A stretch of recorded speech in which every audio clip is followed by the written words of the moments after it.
everyone, welcome to this course on applied data science with Python. Today, data is everywhere, from shopping apps and social media to healthcare, finance, even entertainment.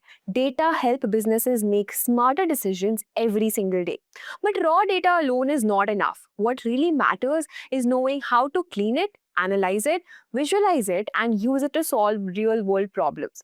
And that is exactly what this course is all about. This course is designed to help you move beyond the basic Python and start using it in practical data science workflow. You will learn how to work with data sets, create meaningful visualizations, build machine learning models, process text data, and understand network relationships using Python tools that are widely used in the industry. Also, if you're interested in mastering the future of technology, do not forget to check out the professional certificate course in generative AI and machine learning, which is the perfect choice for you. This is offered in collaboration with the ENI City Academy and IIT Kanpur, and it's an 11-month live interactive program providing you hands-on expertise in cutting-edge areas like generative AI, machine learning, tools like ChatGPT, DALL-E 2, and even Hugging Face. You will be gaining practical experience to 15 plus projects, integrated labs, live master classes delivered by esteemed IIT Kanpur faculty. Alongside, you'll earn prestigious certificate from IIT Kanpur. You'll also be receiving official Microsoft badges for Azure AI courses and career support through Simplilearn's Job Assist program. So what are you waiting for? Hurry up and enroll now. The course link is mentioned below. Now, before we get started, here's a quick quiz question for you. Which Python library is commonly used for data cleaning and manipulation? Your options are Pandas, Seaborn, NetworkX, NLTK. Let me know your answers in the comment section below. Intro to data science. So we're going to get just some background on what data science is, what it is as a field, and then some of the again some of the processes, some of the packages that we'll need, some of the tools that we'll need to work on data science. So by the end of this lesson, we want to be able to talk about data science in general, just define what it is and what we would be doing in data science. Like, what is, if you're a data scientist, what kind of things are you doing? Mainly want to focus on the process too. Like, what are the steps to solving problems systematically that we will end up following? Okay. And then we'll take a look at so I was saying that we will basically go through the steps to solve problems. I want to definitely highlight that process. Then we want to look at some of the packages that are going to help us do different things in data science, like data analysis, data manipulation, data visualization. So what are some common packages in the Python ecosystem that we will use to accomplish data science? And then lastly, there's a description of some plots. I'm going to skip those because we're going to have a whole section on visualization where we'll go through those plots in more detail. But kind of briefly, I can show what those look like. But we have a whole section dedicated to building those plots, so I'm not concerned about going through them right now. But those are at the end of this lesson. So what is data science? Okay, so what is data science? We had to put a definition to it. It is a multidisciplinary field that uses scientific methods, processes, algorithms, systems this is the big part of it, derive meaningful insights from structured and unstructured data. So that's the big part of it, is obviously data is in the name, data science. So our goal with data science is to derive meaningful insights from data. And so that can involve many things. That can involve building models, which we will learn how to do later on when we get into machine learning. That can involve building out visualizations. That can involve doing hypothesis testing. That can involve many different things, but we're deriving some type of insight or finding out something interesting about our data that we have through different methods. So it's kind of, I always like to say it's the science of working with data, which is kind of a weird way of saying it because that's obviously the name data science, but it truly is the science of extracting insight from data, is this field. And there's a lot involved in it, that blends a lot of different disciplines together. That's why we say it's multidisciplinary, because we kind of bring together multiple aspects of math and stats, computer science, domain expertise, to be able to derive those insights. So there's things there's ideas and concepts borrowed from science, like doing hypothesis testing. There's obviously math and stats, a lot borrowed from there. There's a lot borrowed from visualization and analysis that we use in data science, but we kind of blend that with technology, right? With computer science. So being able to use Python is a big deal. That will be our language of choice for doing anything data science. That's why we kind of reviewed it in the beginning. So we'll certainly use Python. We'll certainly use different tools within Python to process data. Those are data processing tools. So we kind of blend those together to form the field of data science. So those scientific methods, along with tools working with data in from technology like Python, blend those together, we kind of get data science. So where do we see data science today? There's a lot of different applications, and we'll try to describe some of them to you, which is, for example, like wearable devices. So think about like Fitbits or Apple Watches. They're always crunching data from their sensors, right? So there's some type of biometrics that are captured and sent over the internet, essentially, um, to basically allow us to do some type of analysis or some type of derivation of insight from that data. And then we can kind of visualize that with some graphs or some meaningful metrics, so that the person wearing that device can make some sort of decision.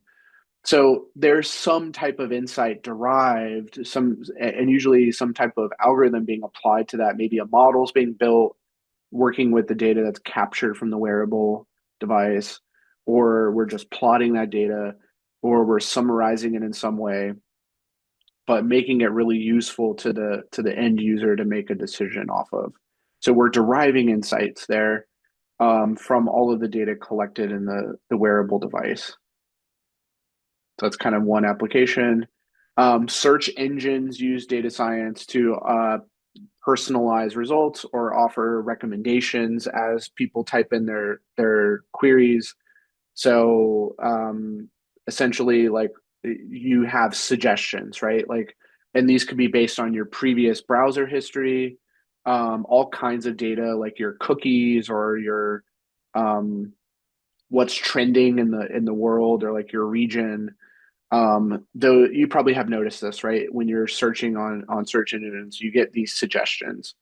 Those recommendations are kind of powered by data science, right? So data is going into that to derive some insight that, hey, this is what we should suggest, and that's it gets surfaced there. One of the things that we'll look into down the road when we get into machine learning, which is the next course after this, will be recommendation systems. So how do we actually build those models that do recommendation? But in order to build those, you really need data. Um, so that's where we got to start, is working with data to get in a position to model off of it. Finance, we see usage of data. For instance, there could be like some type of model that's built to determine a loan decision. So there could be the application, and then there could be additional data that's gathered via the details in the application. And then that all that data can be brought together and kind of analyzed through the use of a model that could predict, yes, we should give this loan, or no, we should deny this loan. Um, so again, you're deriving some type of insight from that data. Um, to make a decision, right? To make some sort of loan decision in finance, or like we see a lot of fraud decisions made as well. Like, is this transaction fraud or not fraud? That's another big use case of data science. So based on the data of transactions, are they fraudulent or not fraudulent? Okay. A lot of other applications, those are just a few. And as we go along throughout this course, we'll really study a bunch more and get into some more use cases as we go along. This is just a preview. But what I want to go to next is kind of the process by which we attack data science problems. So we know that we should be deriving insights from data. That's what data science does. And the question is like, how do we go about doing that? What is a good systematic way of doing it? So we're going to describe that in the process. Uh, Good question. Differences between data science versus data analytics versus data engineering. Yeah, so um, the difference with data engineering, let me start with data engineering. Data engineering is mostly centered around building like pipelines and building systems that can uh, collect data. So it's more about engineering systems to like collect data and house it and store it and facilitate data um, transfer and data availability. So it's more about working with the data to make it available and collect it. And it's a lot more engineering heavy, as the name suggests, because you're building pipelines and building systems that will like scrape data from sources or pull data from APIs or do those kind of things that um, will collect data for you. That's a little bit different than data science. Data science, remember, is going to be generally like building models or doing visualization or both, derive some sort of insight, find some sort of pattern, or find something interesting about the data that's not already or hasn't is not readily known um, just by looking at the data. Um, so with that being said, there's a lot of overlap of data science and data analytics, but I would say analytics is a little bit more static in the sense of a lot of analytics are just doing basic rule systems or basic visualizations. Data science usually goes a step further and builds more sophisticated models to make some sort of prediction, make some sort of decision off of. So data science generally involves more modeling than you would see in data analytics. Whereas data analytics goes a little bit deeper on doing like visualizations and doing more like experimentation, um, statistics gathering. Does all that make sense? Like data science is going to be more heavily on the modeling side to derive insights. That's a big deal about how to derive insights is from building a model.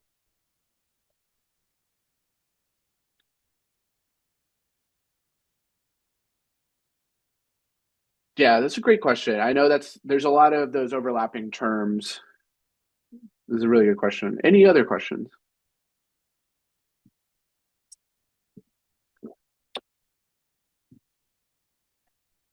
Okay.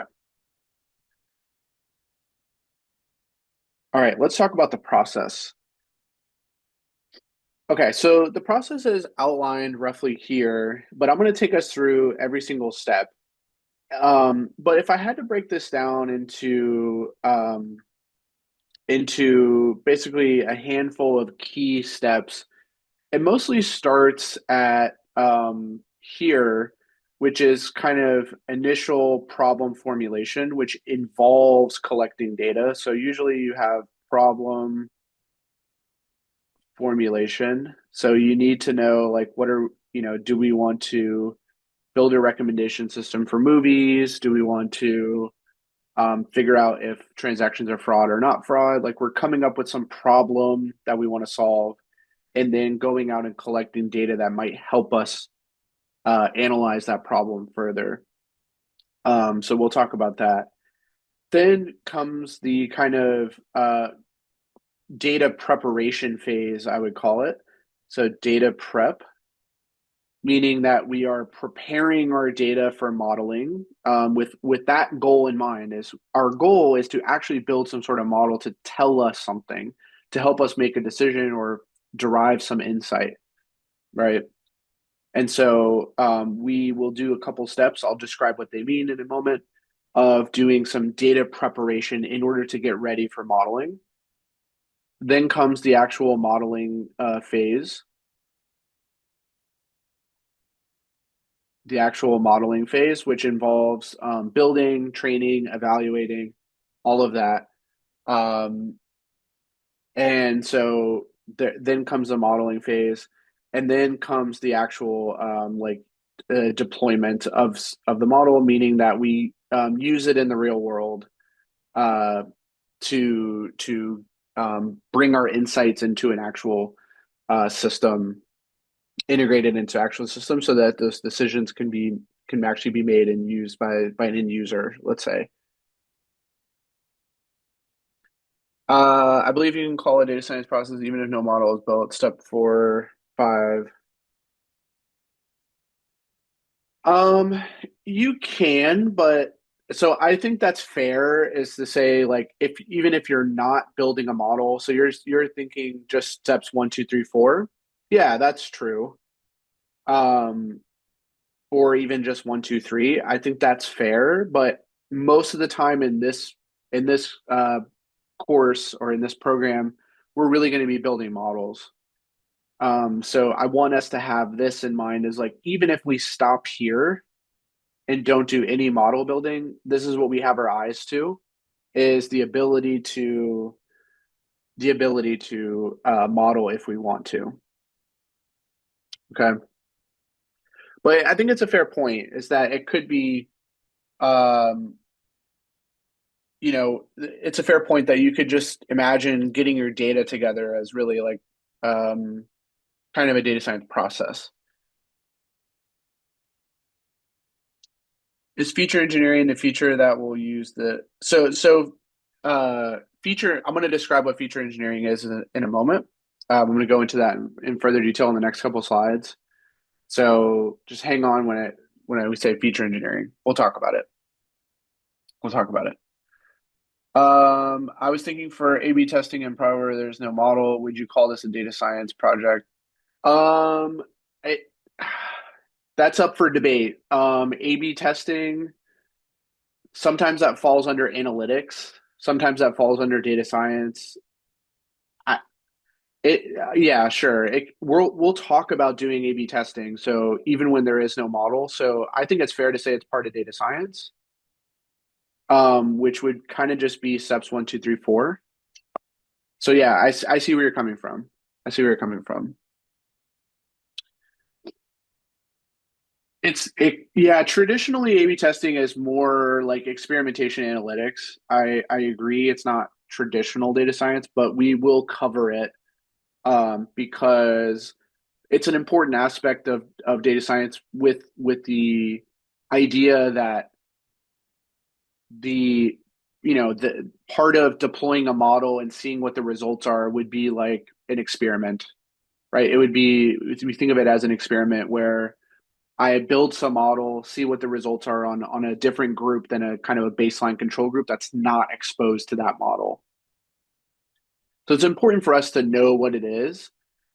You could argue the actual process of doing A/B testing is not really data science, but if you add in that context of usually people are interested in using it in conjunction with building a model and exposing it to users as an experiment. Um, does that make sense? Yep. Okay. Very good. All right. All right. Let's go into each of these steps and talk a little bit more about them.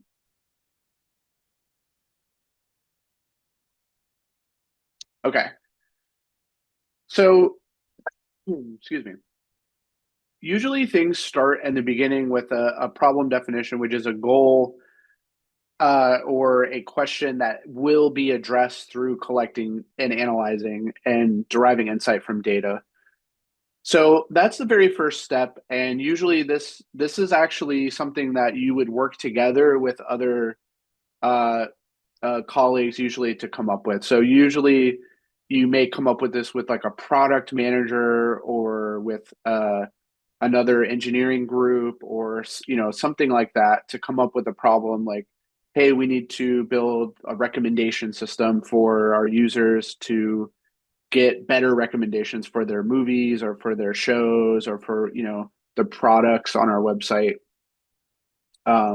So there usually is going to be a question or a goal, or hey, we want to come up with a sales forecast for the next 3 quarters, given the data we already have for this quarter, or the previous quarters. So, usually you have to start with a problem. So you have to start with a problem definition that you want to address.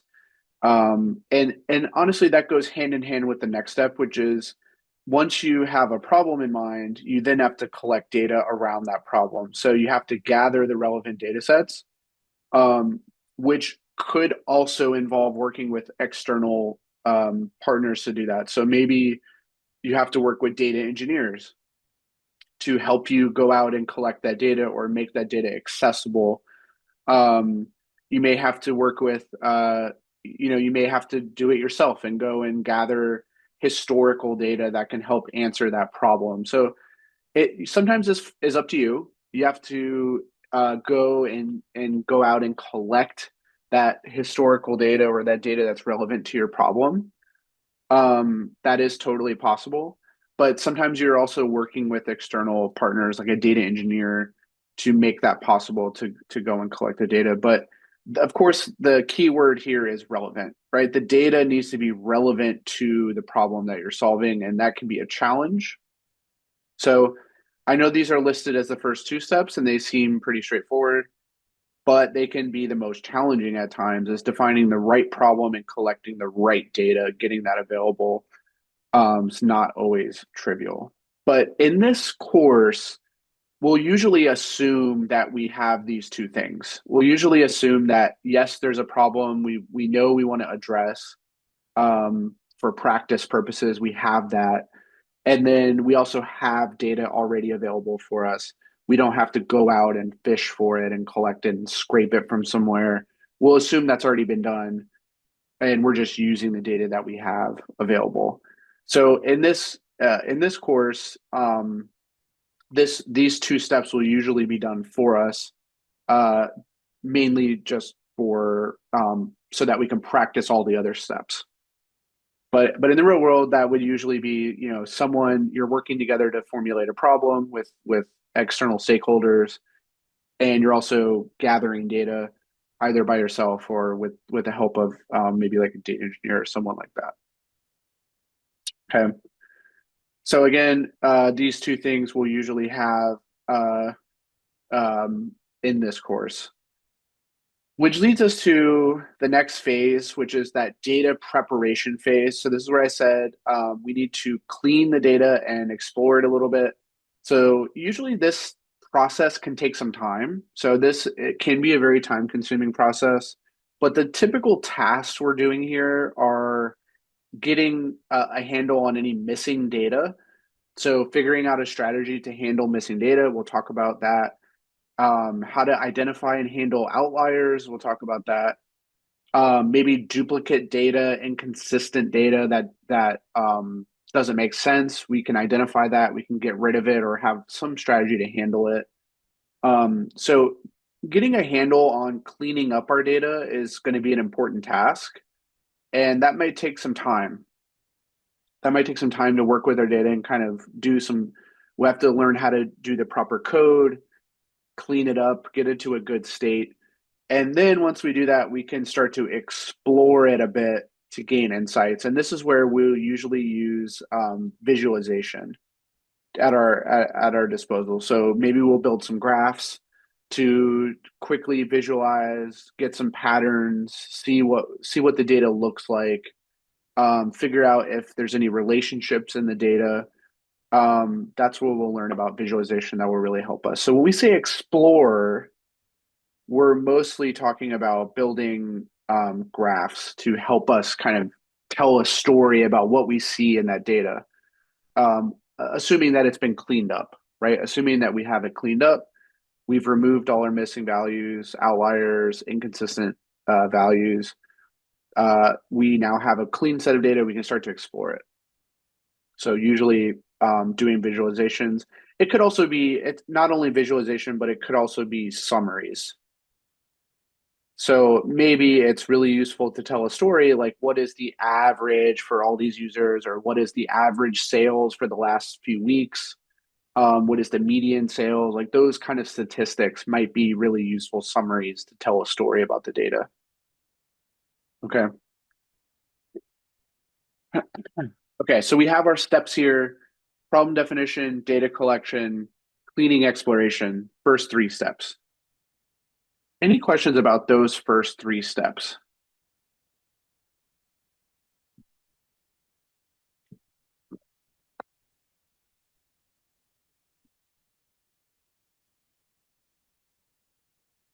Good? Okay. All right.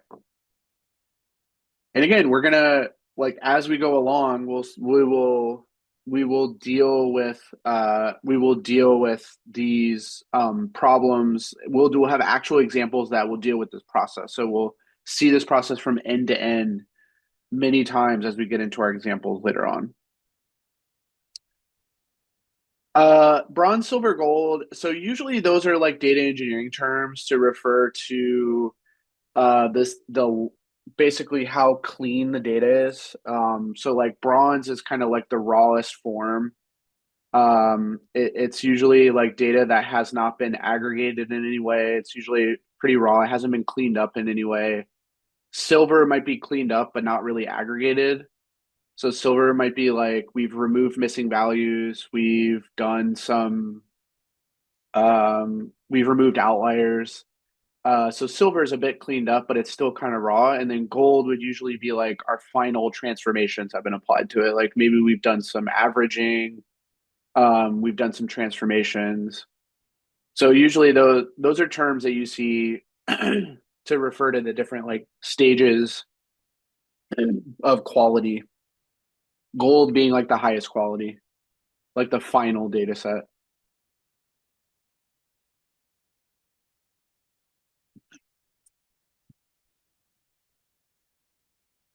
Yeah, model will run on gold. Yep. Yes, that's true. We don't really, by the way, we don't really use those terms too often. I think you see those terms a lot in like data engineering.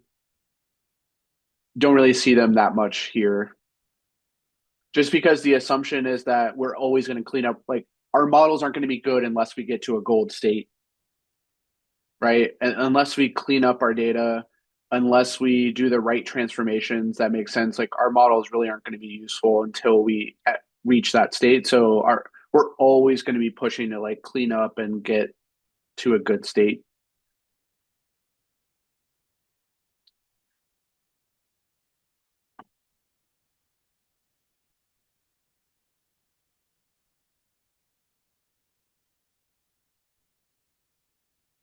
Okay.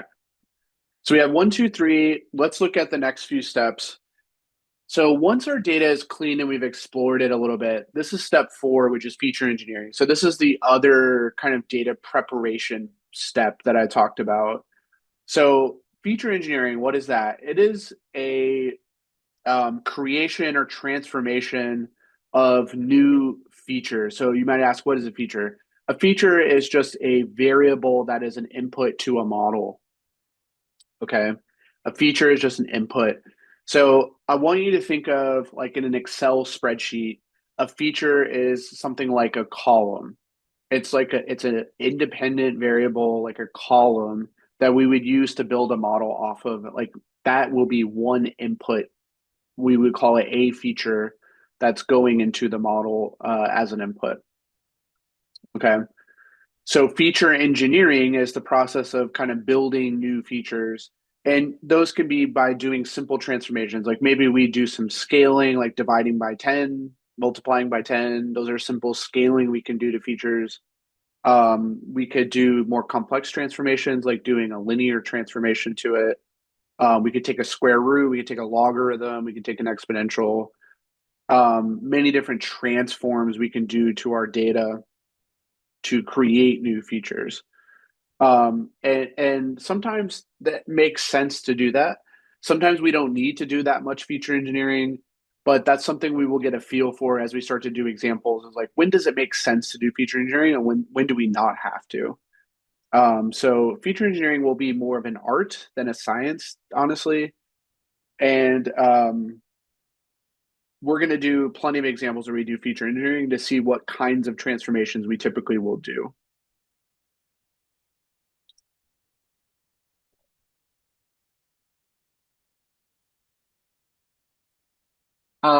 It's part of the current data. Yeah. So everything we're talking about will be part of the current data we're working with.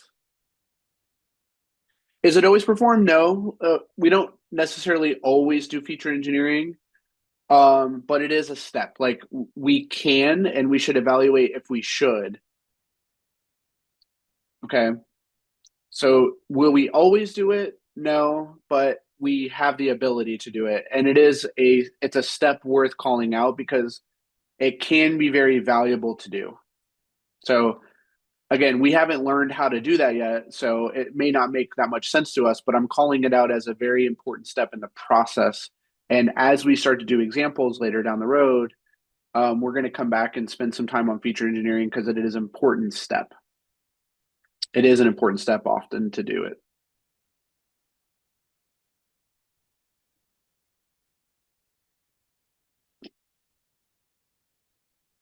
Okay.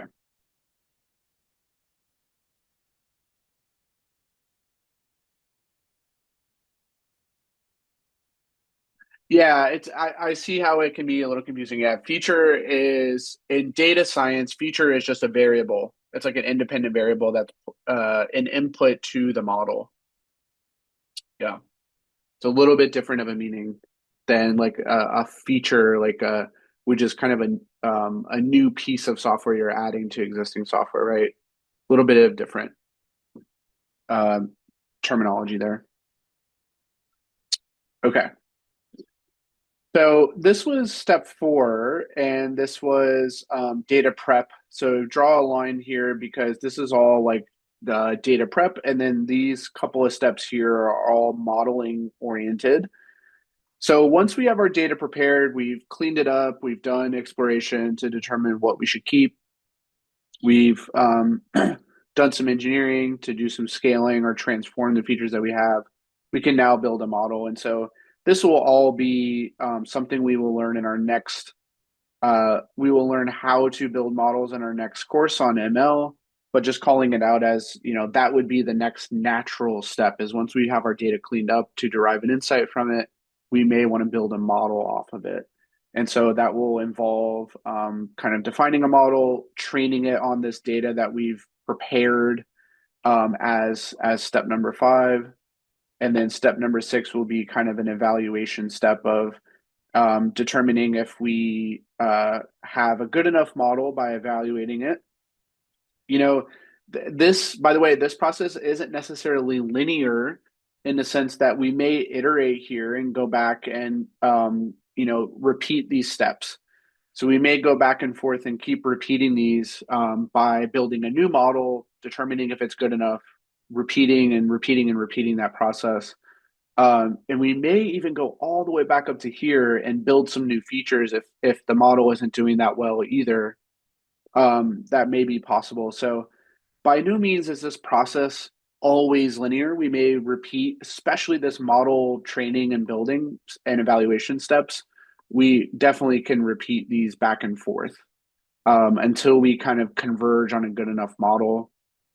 That's something we'll discuss when we get into modeling. I don't want to go into details now, but that is suffice to say, like, we can iterate those steps quite a bit, and we can spend a lot of time on it for sure as a data scientist.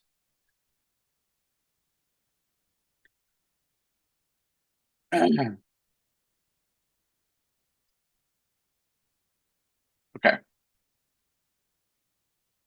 And then, oh, by the way, there's one more. So there should be a step here on deployment, which is kind of mentioned here, but I would argue it's its own step. But once we have the model done, then we can kind of deploy it. Now, deployment means a lot of different things. There's a lot of different ways to do that. We won't get into that till much later in the program. It's not really going to be a focus for us at the moment. We're mainly going to focus in on all of the data preparation steps and then all of the modeling, and then leave this part till kind of the very end of the program. Okay, but it is important part. Like we need to make you once we build a model, we do want to have it be useful in the real world. So we need a way for it to be integrated into existing systems, which can be different. There are different ways to do that.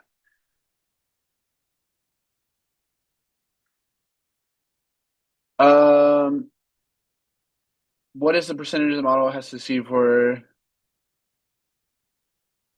Oh no, that's not a silly question at all. It's really like your tolerance for if you think it's good enough.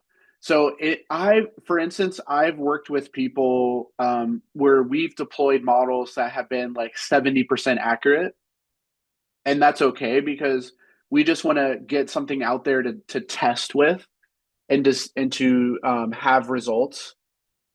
So yeah, like the target percentage is different depending on the problem. That, by the way, that's something we'll talk about when we get into our next course on models and evaluation. Because it turns out there's different ways to evaluate the accuracy. Like sometimes we care more about it's not about overall accuracy, but more about like are we limiting our false positives versus false negatives? Because sometimes a false positive is going to be more costly than a false negative, or vice versa. Like a false negative may be way more costly than a false positive. So we're going to have different ways to evaluate uh, our models, and that can lead us to different thresholds. But like it doesn't have to be perfect. I've seen a lot of models deployed at the like 70% range, 60% range. That's okay.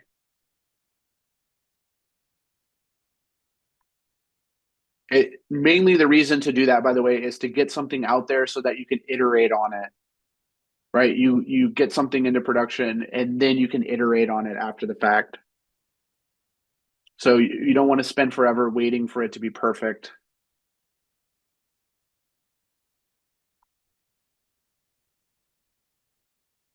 Okay.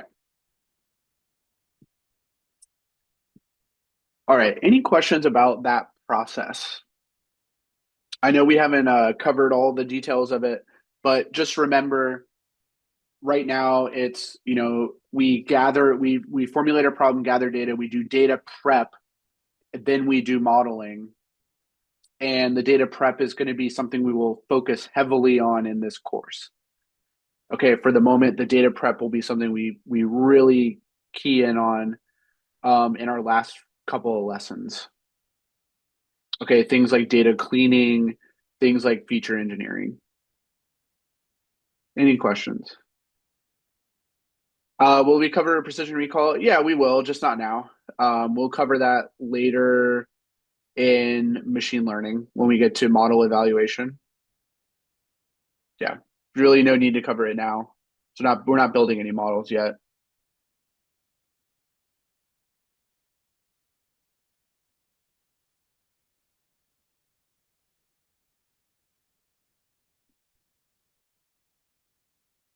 Okay.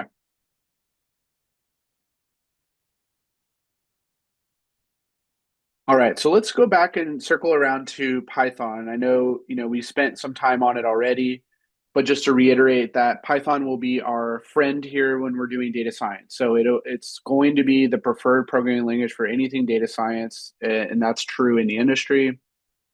Um, Python is widely used, mainly because it has so many great packages to help us work with data, namely NumPy and Pandas, which are the first two we will look at. And then it has many others to help us build models like scikit-learn, uh, which we'll get familiar with. And then it has others to do visualization that we'll study. So it basically has packages that do most of the tasks for us that we're interested in doing. So that, that's why we'll stick with Python. It's really great for data science. So we've talked about this before. Why people prefer to use Python is because it's open source, interpreted. It has so many great packages that are oriented for data science and can help us do data science really easily. Um, a lot of people used to use R to do data science, but people it's been a shift over towards Python because of its flexibility. Python can integrate with other systems pretty easily, whereas R is more difficult to use. Um, yeah, R is like it's like a scientific um, analysis language. Um, you know, it's it's used in a lot of like statistics. A lot of statistics people like using R, but for doing data science, it's almost exclusively done in Python. So there's really you don't see R too often. I've really never seen it. I've only seen Python in the industry. So no worries about the R. Historically, R has been around. R has been around for a while, but Python is by far and away the most used data science language. I've for sure.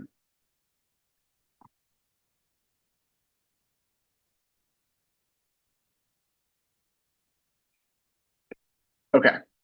So I want to briefly tell you about some of the packages that we are going to study in our course that are in Python that we will use to do data science. So I just want to briefly talk about them, and then of course we're going to have a couple of lessons dedicated to going into those, like NumPy and Pandas, and all the visualization libraries. So the first one is NumPy.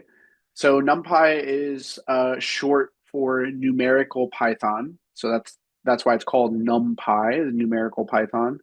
And it is a Python package for doing computing, basically scientific computing, using these array structures that NumPy has created, and so many things are built off of NumPy arrays and the ability to operate on these NumPy arrays.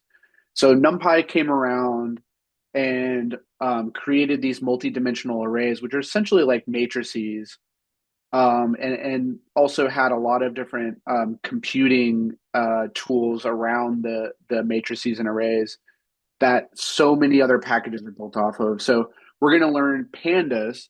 Pandas is built off of NumPy. So is Matplotlib, which is for plotting, and so many other packages are built off of NumPy. So it's a really foundational package for working with data because data will be stored in NumPy arrays. The NumPy array is the kind of foundational data type of NumPy, and so many things work with NumPy arrays.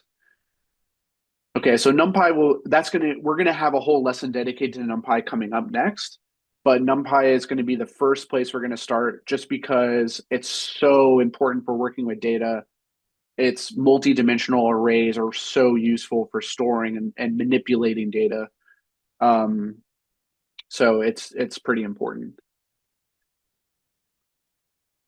What is a Fourier transform? It is a transformation of data into like a signal, basically like a signal transformation. So you go from like basically like a time series into like a frequency series. It's used in signal processing. Yeah, analog to digital. Yeah, pretty much. Analog to digital. Yeah, it's used in signal processing.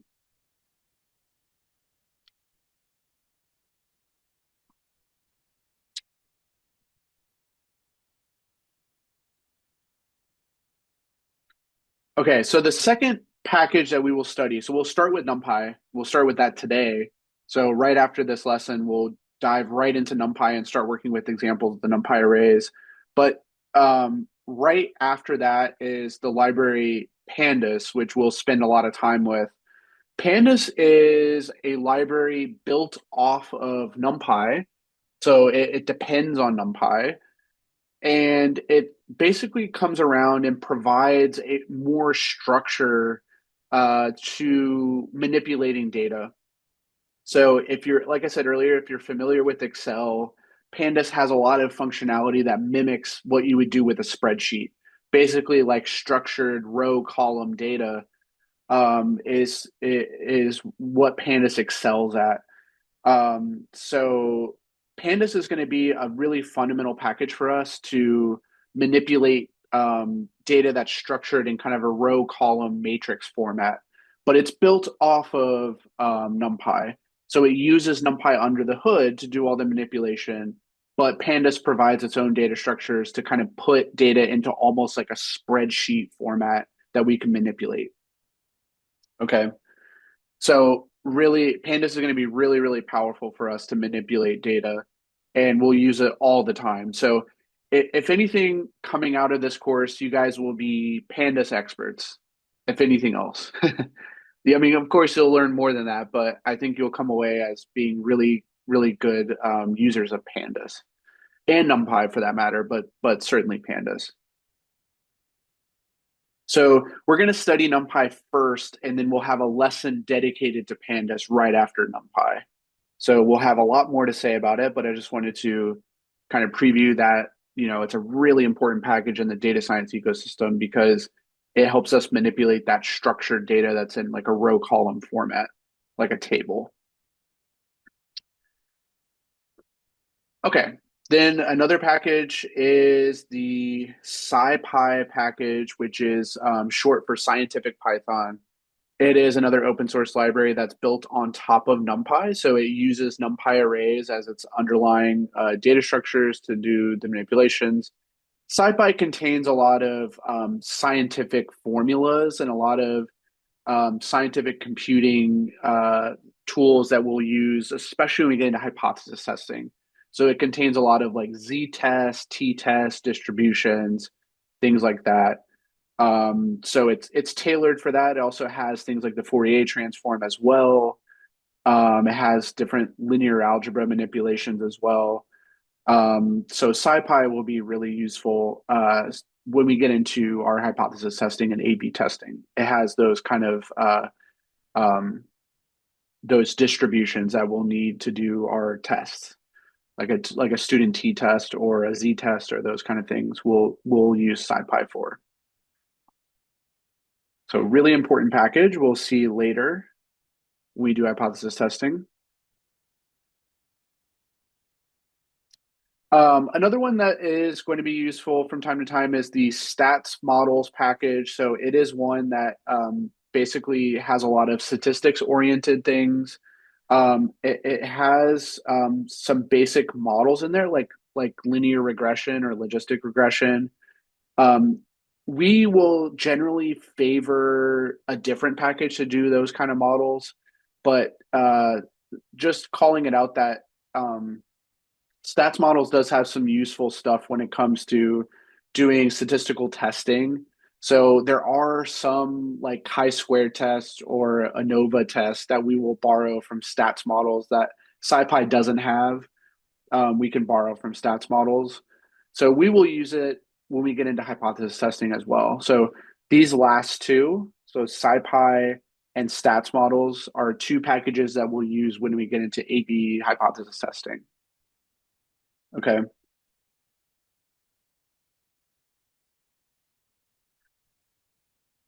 So that brings us to scikit-learn. Now, this is going to be our primary package for doing machine learning.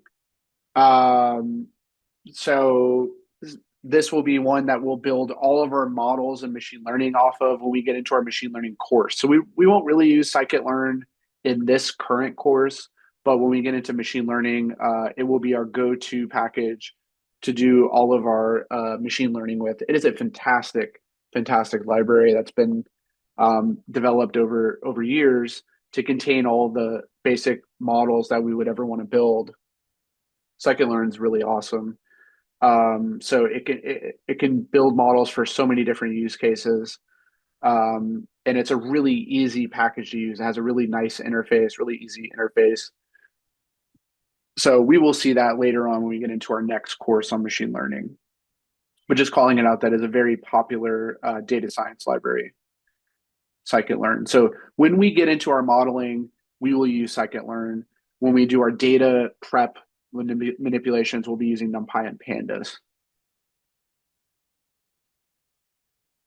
Finally, for visualization, we will be using a library called matplotlib. So it is kind of the foundational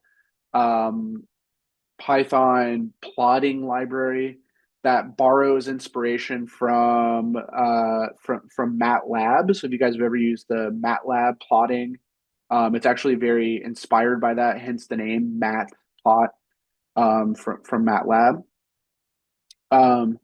But it's going to be our main tool for using for building graphs. Okay, so it's a foundational library for building graphs. Almost every other library that does visualizations is built off of this one, built off of matplotlib. So when we get into our visualization course, we will come back and talk a lot about matplotlib and practice with matplotlib quite a bit. Excuse me. What is that course called? Machine learning. The next course is called machine learning.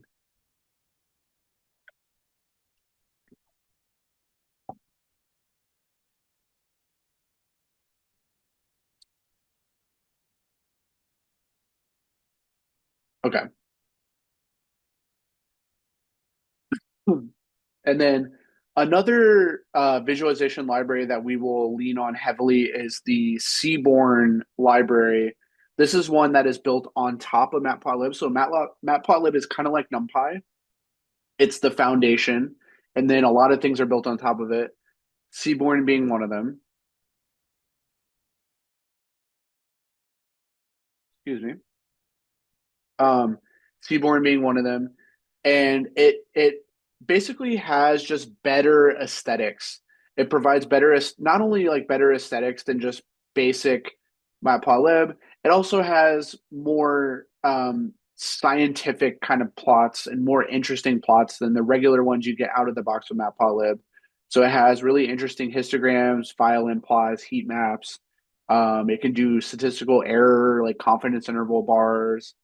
Um, so it just builds better plots than basic Matplotlib. Matplotlib is very basic. It's really easy to use. You know, you can build a lot of plots with it, as we're going to learn.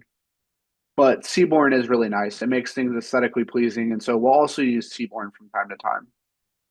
It's another plotting library that we'll get some practice with when we get into visualization. And another one of those is Plotly. So we have Seaborn and Plotly both built off of Matplotlib in order to do plots. Now, Plotly's specialty is for building interactive graphs. So when you build a Plotly graph, you can actually it'll pop up in your web browser, kind of like Jupyter Notebooks do, and you can click around in the graph and mark down points. You can zoom in, you can zoom out. Excuse me, just getting over a cold here, so don't mind the coughs. But you know, you can zoom in, you can zoom out, you can do a lot of interactions with Plotly. So if you want to build an interactive graph, Plotly is a good package. Again, it's built off of Matplotlib. So we'll get some practice with Plotly. So these three we're going to practice when we get into visualization. Seaborn, Matplotlib is the basic foundation. Seaborn and Plotly both build off of it. We'll get some practice with all three of those when we get into visualization. So the rest of these slides just go through some plots that we will be building later on when we get into our visualization. So just wanted to briefly go through those just to show you some of the different types of plots we'll do. So the easiest kind is basically a line plot that connects different points. So this would be like if we were plotting out something over time, like a stock price or a sales value over different quarters or weeks. temperatures over time, something like that. So basic kind of plot, we'll be able to build that, no problem. We can even mark different points on those. That'll be easy to do with Matplotlib or Seaborn or Plotly. That'll be really easy to do. So again, we'll show you how to build these with code later on when we get into visualizations, but just showing you the possibilities right now. Scatter plots will do these, which have different points kind of scattered throughout on two axes here. This is usually helpful to figure out how the data is kind of maybe clustered together, or figure out if there's relationships between two variables, like if they tend to trend the same direction or in the opposite direction, or if they're kind of just distributed all over the place. So we'll be able to build scatter plots. That'll be helpful. Area plots that show like cumulative areas on top of each other, we'll be able to show that. That'll be pretty easy to graph for different, maybe tracking total sales over successive quarters, showing different contributions of categories we'll be able to do. So we'll be able to do an area plot. Basic bar plot we'll be able to do. Again, all of these examples were built using Matplotlib, so we'll be able to do that. But they have equivalent versions in Plotly and Seaborn. So again, those are built off of Matplotlib. So we can even put grids in the background to show to kind of assist the viewing of it, to give an idea of where the different points are in the grid. So that will be easy to do. Histograms. Now, histograms are going to be extremely useful for us. We'll build histograms a lot because they will help us visualize how data is distributed, which is extremely important to know. Is it kind of distributed like this in this picture, which is kind of like a bell curve, or is it flat? Does it have kind of two peaks to it? Knowing this distribution will be extremely useful to us. So that we will often build a histogram that kind of looks like this. So histograms will be extremely useful. We can build pie graphs, which show different percentages. There may be certain situations where that makes sense. We're telling a story of our data. It makes sense to use a pie graph. That'll be easy to do. Again, these are all just examples of what's possible. We have to show you how to build these, and we will when we get into the data visualization lesson, which is what this kind of note says at the bottom. Once we get into that lesson, we will show you how to do the code to build these.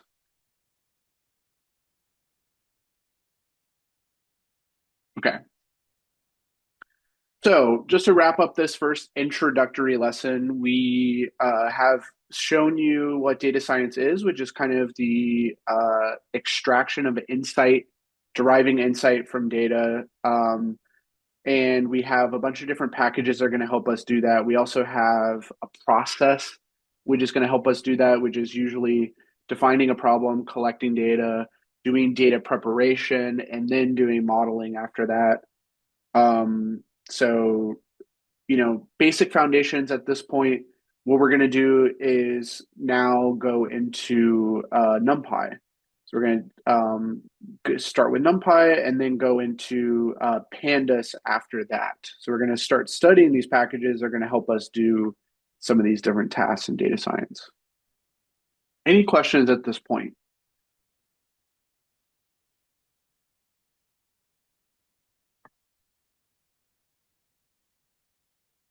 Okay, I'm going to open up our next lesson then, which is actually going to be, so if you guys notice, the next lesson is actually going to be, lesson 3 is broken into several different notebooks.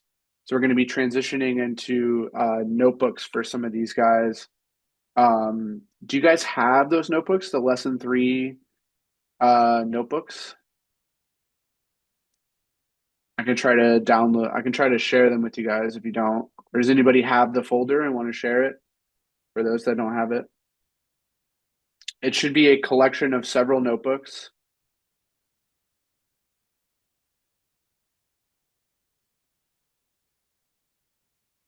Yeah, let me download it.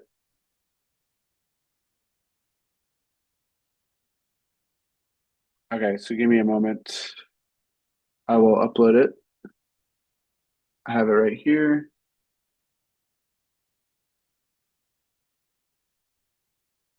Um,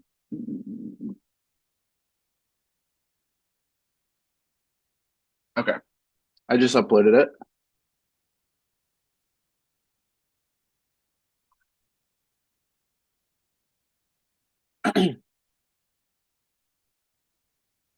Okay, so you guys should have it.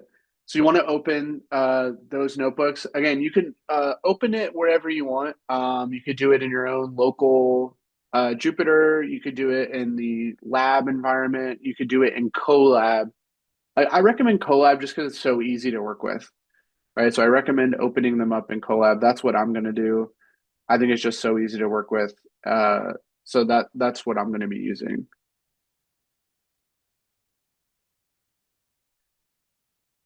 All right. Can everybody see the screen? I'm on the first notebook. The 3.01 notebook is the one we're going to start with.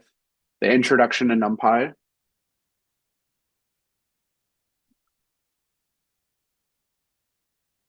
Okay. So if you have a moment, you want to open that one up. Again, if you're working in Colab, you can upload the notebook. So you can like once you've extracted that folder, you can upload the notebook into Colab using this like file upload notebook. That should work. Or if you have Google Drive, you can just upload that folder into your Google Drive, and then you can just launch it through your Google Drive, and it should open it in Colab. That works too. Are people able to open the notebook?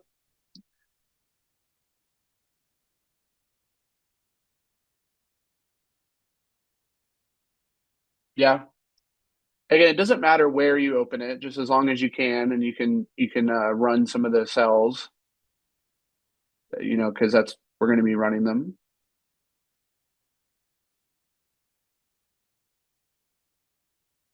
Good, good,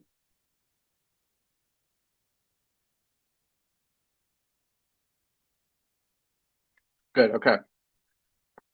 All right. So let's talk about NumPy. Now, remember, NumPy is the open source library that is used for doing, um, that is used for doing math and scientific computing on basically these arrays. So we are going to take a look at the NumPy array object as the first thing that we'll look at. Now, the NumPy array object behaves very similar to a list.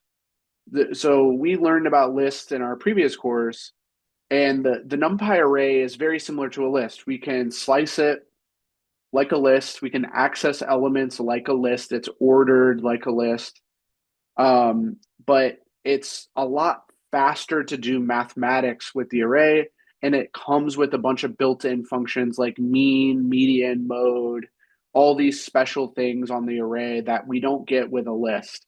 For instance, Python lists do not have a notion of an average. You can't calculate the average of a list without doing a manual calculation. So, but a NumPy array has a mean function that comes built in that we can take the average. NumPy has like an average function that we can take of an array or a median or a mode. So arrays are really advantageous to work with inside of NumPy. Um, so uh, let's take a look at some examples of a NumPy array. So in the first cell here, I want to point your attention to two things. One is that in order to use NumPy, we import it. Do you see how we import NumPy? And we do this thing called as MP. Now, what this is we do an alias. This is called an alias NumPy as NP. We basically shorthand it to NP, which is an industry standard. So anytime you're looking at code and you see NP dot something, that is short for NumPy. So in the industry, if everyone is going to shorthand NumPy to NP. That's just what people do. So as is the way to alias and import, so that when we use NumPy in our code, we don't have to type out the full word NumPy. We can just do NP. So that's why you see NP here, is because and really throughout our code we use NP. You see it all over the place. It's a shorthand alias for the NumPy package that we're using. So we are importing this package, meaning that we are going to use it in our code, but we are aliasing it to NP. This is the industry standard to do. Most of these packages have a nice alias to them. Like Pandas will have an alias, Matplotlib will have an alias, just to make it shorter. Do you have to import in VS Code? If you're using VS Code to run your notebooks, yes, you have to upload it there. You want to open in a VS Code? Yeah, you're gonna have to open the folder where it exists. But that's if you're using VS Code, like you don't have to. But yeah, if you want to, yes.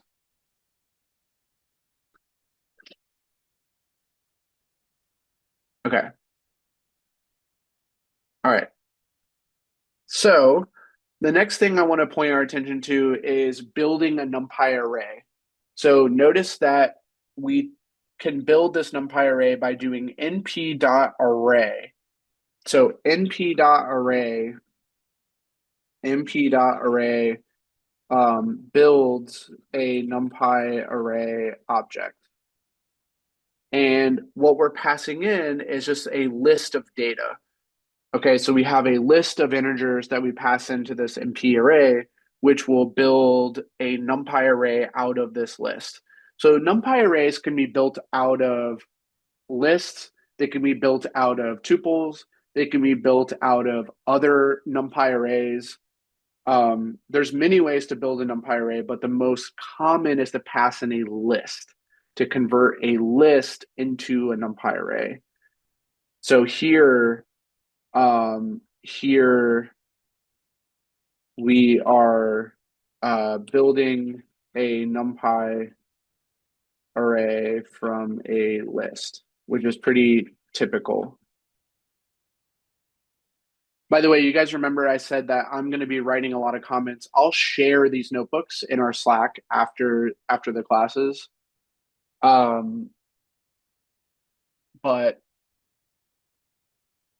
I encourage you guys to do the same thing, is to write comments in your notebooks.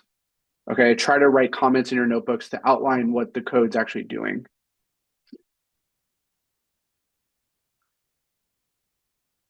How do you install NumPy? You just need to do, so inside of a cell, you can run this command like pip install NumPy.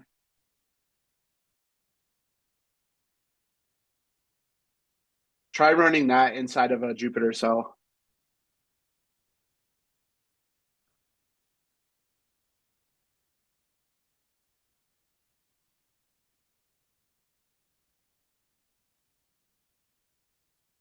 Yeah, this command is not going to work for you because this is like a generic. This is on Windows, like a generic Windows command. Um, but if you're inside, are you inside of a notebook, Mariel?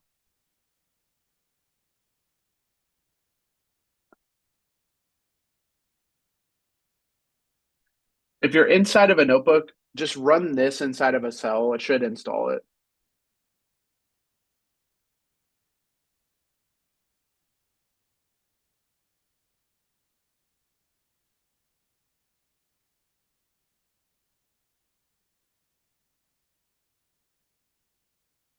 Yeah, that works too. You can open your terminal and do pip install. If you do that, you'll probably have to restart your kernel. No, so Colab comes with NumPy already installed. Yeah, so that's another advantage of Colab is it already has that installed. We don't need to worry about it. Yeah, so if it says requirement already satisfied, which is what this is going to say if I run this, it's because it's already installed. So this means that I already have it installed.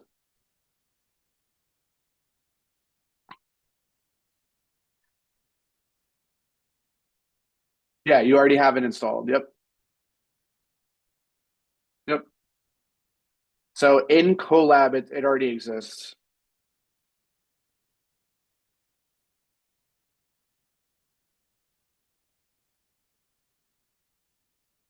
This one, new cell in this command.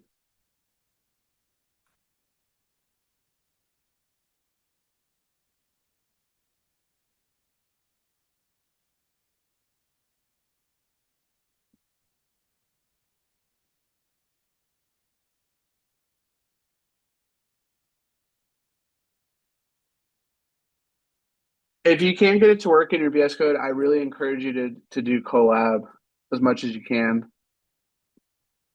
Just to get something that works.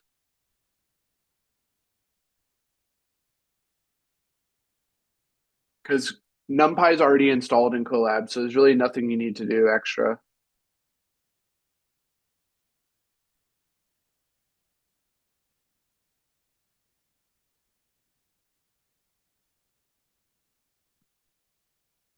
Thanks, Tim. That'd be great. That'd be great.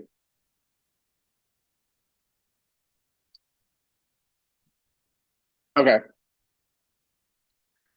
All right. So this builds going back to this builds a NumPy array off of a list. So if we run this code, what's happening is we are building an array and storing it in this array variable, and we can print the array. Now look at what the array looks like. It kind of looks like a list when we print it, except the way we can tell this is a NumPy array is that it does not, when we print it, it does not have the commas. Notice that the data in there does not have the commas, and that's because it's being treated as a NumPy array. So it doesn't have the commas. It's not at that point, it's now an array, it's not a list. So it looks slightly differently. And you can even see when we print out the type that this array is actually a NumPy n-dimensional array, which is the foundational data type of NumPy. So this is an NumPy ND array, which is the foundational data type of NumPy. So we have created a NumPy array, and we now you can see what its type is this MP and D array. Okay. Were you guys able to run this first cell if you run it? It does. It's not going to do anything but show this. You should see this, and then you should see it's printing out the type. You should see those two things. And do we see how that this is creating a NumPy array? So np.array is how that's the function we use to build a NumPy array. And we're passing in a list of data to build that array. All right.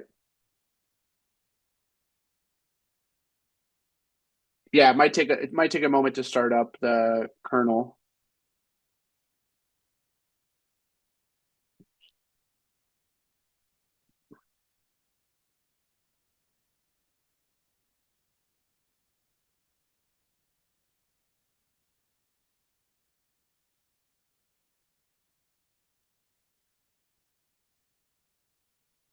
All right.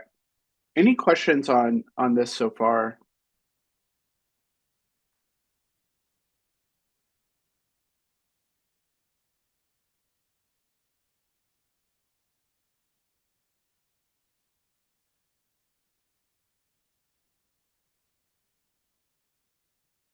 What was ND array? It's short for n-dimensional array. It's the NumPy array object type. So that is the data type that we are working with now is a NumPy n-dimensional array. It's a generic NumPy array data type. And you can see that because we do type and we can see that we get a NumPy ND array as the type of this thing when we create a NumPy array out of it.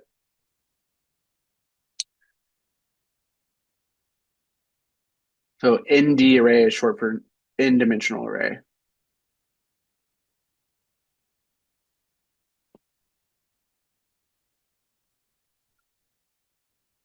Okay. What I wanted to do is go to the next cell and talk about how we can create some matrices, essentially multi-dimensional arrays. So this array that we've created so far is actually just a one-dimensional array because um, it only has one dimension to it. It basically has one list of data. But of course, we would be interested in working a lot of times with multi-dimensional data because that's typically like what a spreadsheet has, right? Rows and columns. So just to give you guys an example, like NumPy actually supports 0 dimensions, which is basically a constant. So a single number, a single value is considered a 0D array.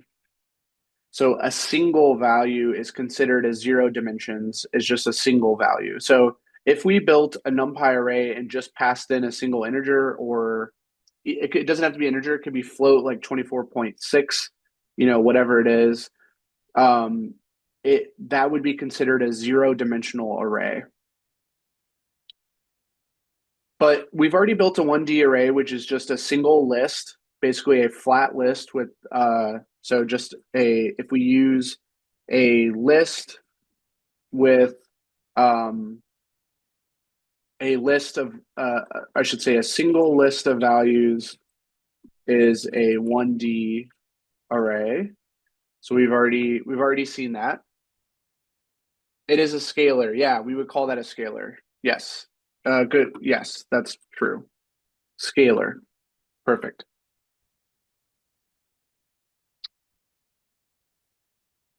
Perfect. So a single list of values is going to be a one-dimensional array here. Now, what gets interesting is now when we do a list that has list as its elements. So this is a list of lists is now a 2D array. So I want you guys to see that how we're building a NumPy array out of a list, but look at what the elements of the list are. They're actually lists themselves. So you see how within this overall list, the first element is a list that is 111. That kind of mimics basically like a row. So you think of it as like each list is like a row in a matrix. In a matrix. So this two-dimensional array is really like a matrix, right? So this is an interesting use case where, of course we could have more than just these two. So we could have a third list here that is like 4, 5, 6, and that would be valid as well. So this would be basically a matrix that has 3 rows and each row has basically three items in it. So we would think of it as basically having 3 columns, right? So it's like a 3 by 3 matrix, but it is 2 dimensions. The two-dimensional array. It has rows and columns at this point. So it has rows and columns. The two-dimensional array. Let me ask you guys, do we see how this has 2 dimensions to it? It's a list of lists. So it has 2 dimensions.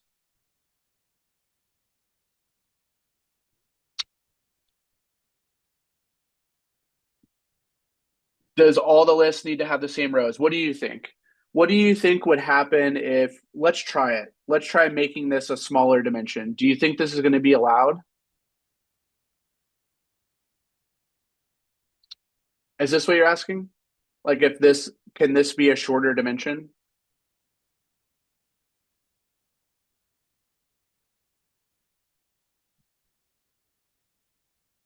Let's see.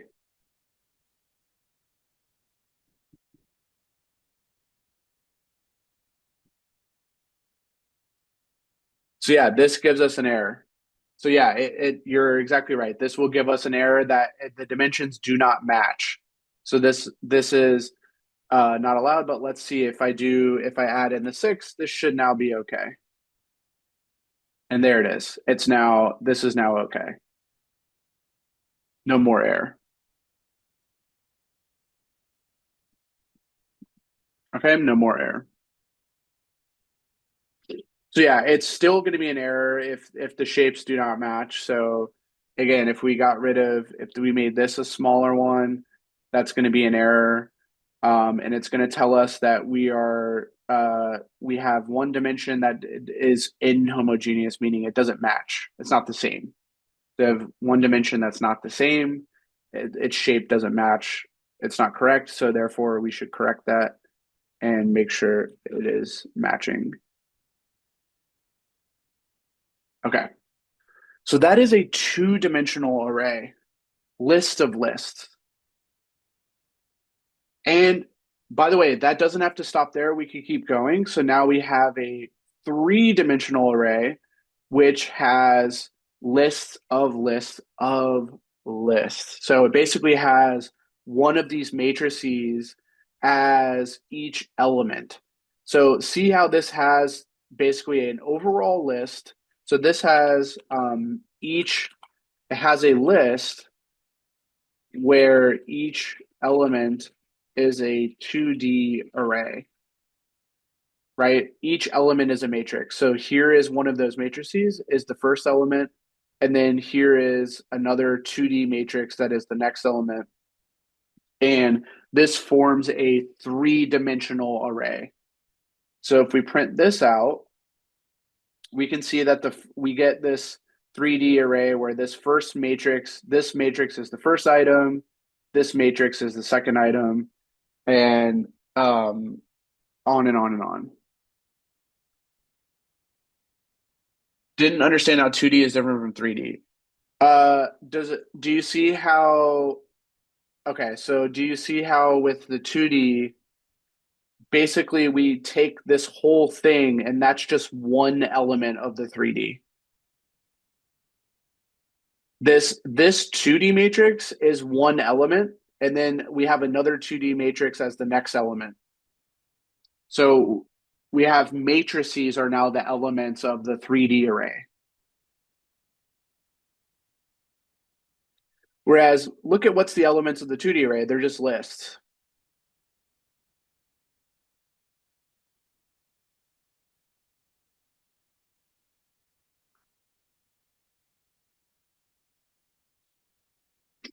It doesn't have to be two. That's just the example we have. It doesn't have to be two. But by the way, one thing that gives away the one thing that gives away the dimensions is how many of these brackets we have. So you see how we have two brackets and see how this has three brackets?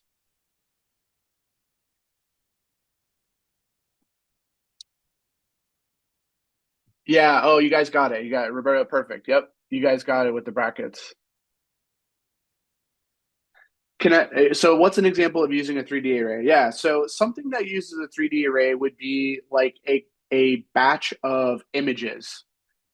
So let me give you an example. So an image is like a 2D array because it has pixels, right? It's basically an image is broken down like this that has pixels with whatever resolution. And so if we have a collection of those, it's like we have a collection of these guys is a 3D array. Like if we have 100 of those, it's like a 3D array. Does that example make sense? Like a collection of images would be a 3D array because every image is a two-dimensional matrix of pixels.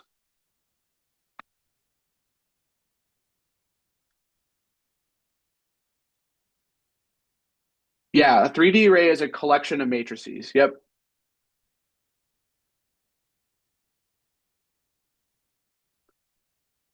exactly.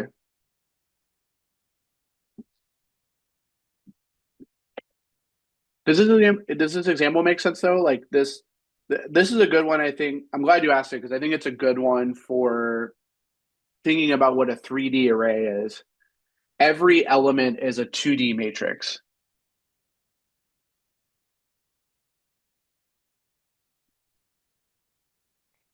What is the maximum 2D element in a 3D array?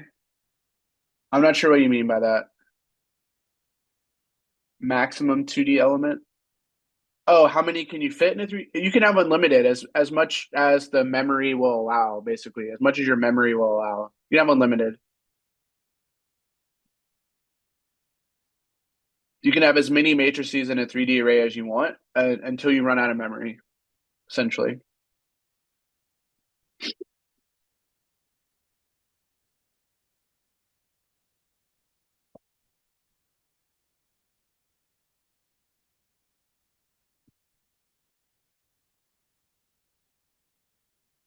Okay,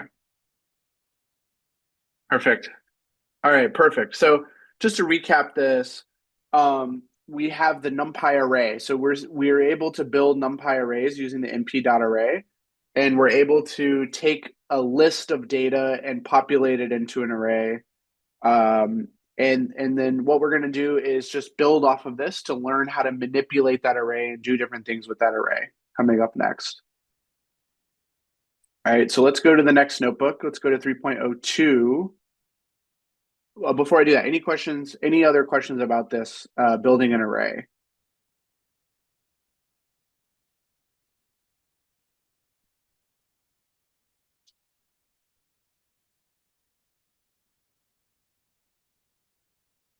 Okay, perfect. So let's go to our next notebook.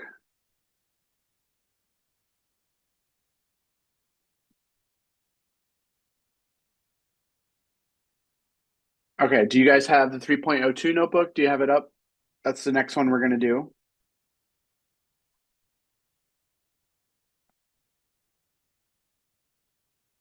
So take a moment to pull that one up. Yep, I see some thumbs up. Nice. Okay. So we're going to build off of that NumPy array by taking a look at some attributes of arrays. So assuming we have an array, no matter how many dimensions it is, what are some attributes of this array that are useful to us? Okay. So let's take a look at an example where, again, here we import NumPy and we're initially making a 2D array, right? So we make a 2D array.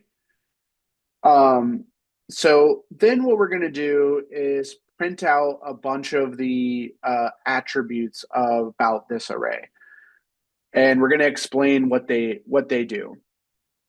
So the first is if we ever want to know how many dimensions an array has, there's actually an attribute for that, which is called ndim.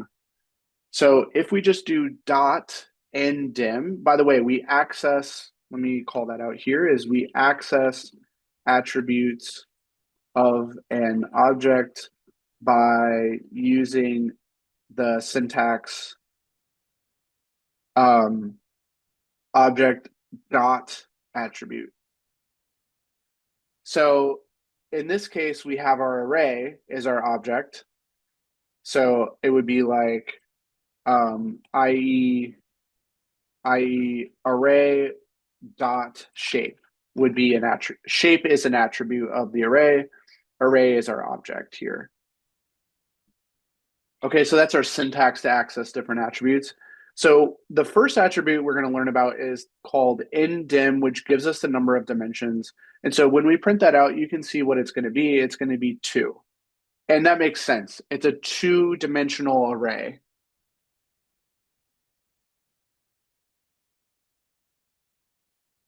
Could the 2D array be, yeah, that's fine. That's fine. You could use that. That's still two-dimensional.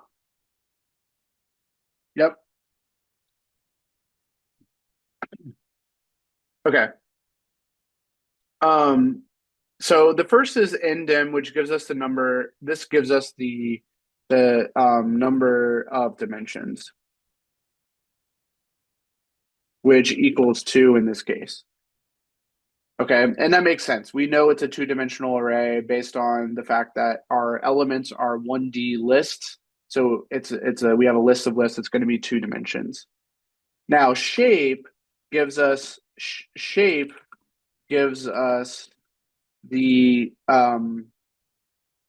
us the uh quantity. So it gives us the basically the number of rows and columns. So in this case, what this is saying is we have two rows and three elements in each row. So shape is giving us an idea of how many elements we actually have or what the shape of this matrix is. That's why it's called shape. So in this case, we have a 2D array that kind of looks like this, right? Where we have 1, 2, 3, and then in this example, 4, 2, 5. So we have two rows, and we have three columns. Two rows and three columns. Hence, we get a shape of 2 by 3. Does that make sense? 2 by 3.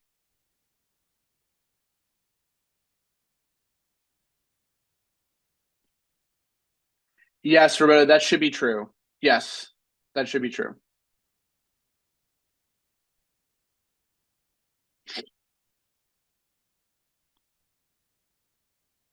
Yep, that should be true. Okay.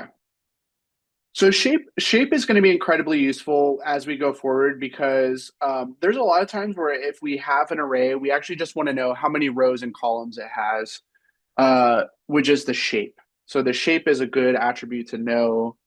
Um, does the bracket define it as a 2D versus 3D array? It's the fact that it's two brackets defines it as a 2D array. It has two brackets here. It's a list of lists. This is 2D.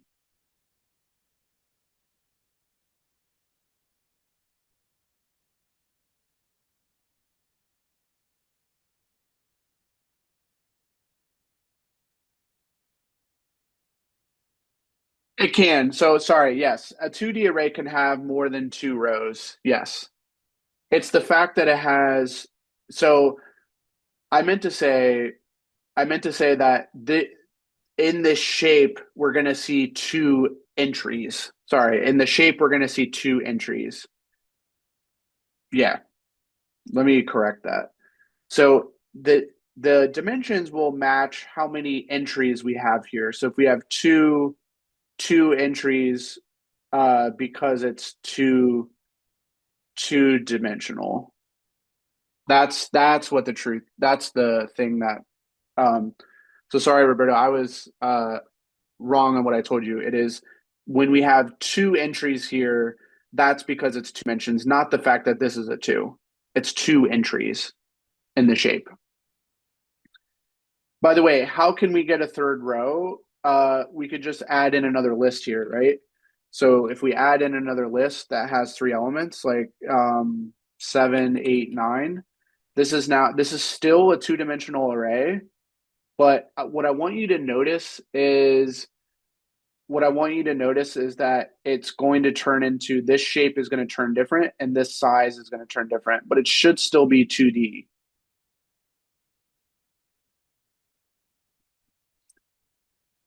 So see how this shape went from 2 by 3 to 3 by 3?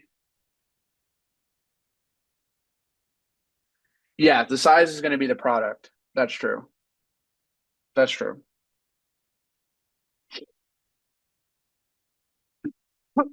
I was going to get to that next.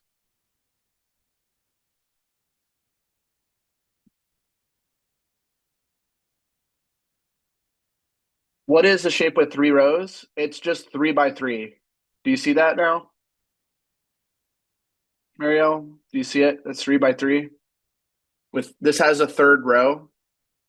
It's now a 3 by 3.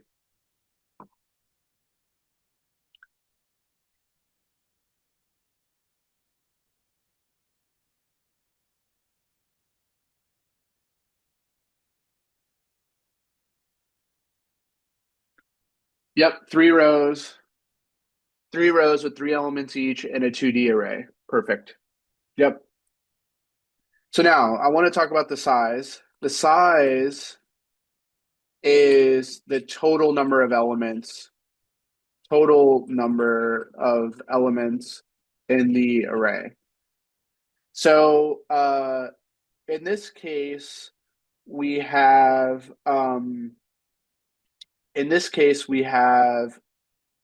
3 by 3. So we have 9 total elements. So this will always be the product of the shape, right?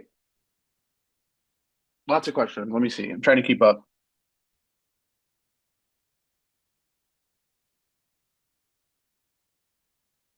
Yeah, you can have as many rows, columns as you want. Yep.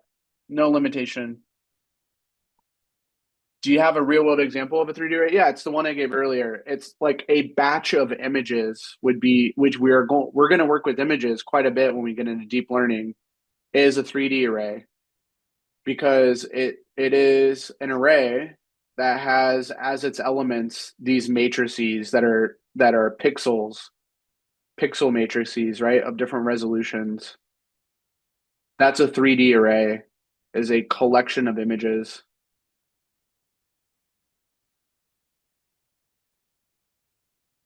Because these are each 2D.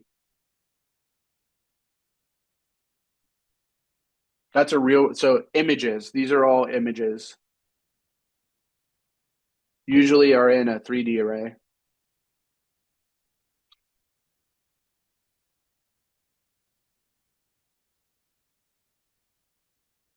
All the arrays in the same dimension needs to be of equal shape. Yeah, they do. So yeah, we saw that example earlier. Like if we try to change the shape, like even in a 2D sense, if we got rid of this, this would be an error, right? This gives us an error. We need this to match the size,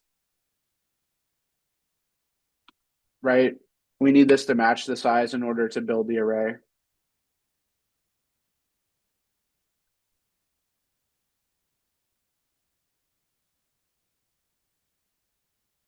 Yep. Okay, do we see what size is? Size just gives us the total number of elements. Okay, total number of elements, which is really just a multiplication of the shape. There's 3 rows, 3 items in each row. So a 3 by 3 is 9 total elements. Okay. So that's the total number. The size is the total number of elements. Now the D type is telling us what every member's type is. So maybe not that interesting, but this is kind of the default. So this gives us what each element's data type. So we can grab, in this case, they're all integers, but they're in int64. So we can also grab how many bytes each one takes up, which is the item size attribute. This is each element's memory footprint, each element's memory size, which is going to be 8 bytes. And we can also get, if we want to, very rare we would actually need to access this, but we can actually get the memory reference for the array data. So array.data, we won't really ever need to worry about this, but this is actually really important for Pandas to be able to access later on because everything in Pandas is built off of NumPy. it needs to manipulate the raw memory often in order to do different calculations with that data. So it typically will need access to that data attribute, but we generally will never need to know what that memory address is. Okay. Any questions about these attributes? I think the one that we'll use the most is probably going to be shape. We'll probably worry about the shape the most when we're working with NumPy arrays. But any other questions about them?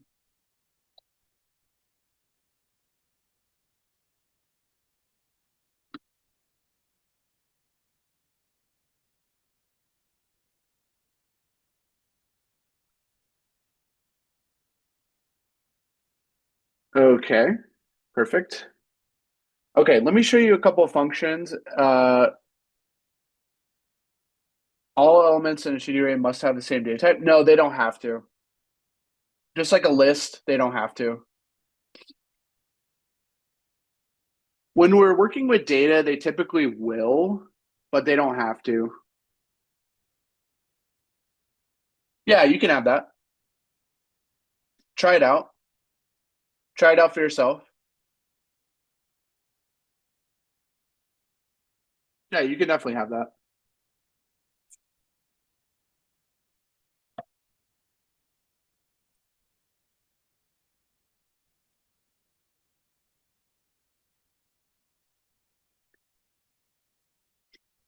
All right, I want to show you a couple of functions we can do to manipulate the shape of an array. So the first one is we can actually reshape an array using the array.reshape function.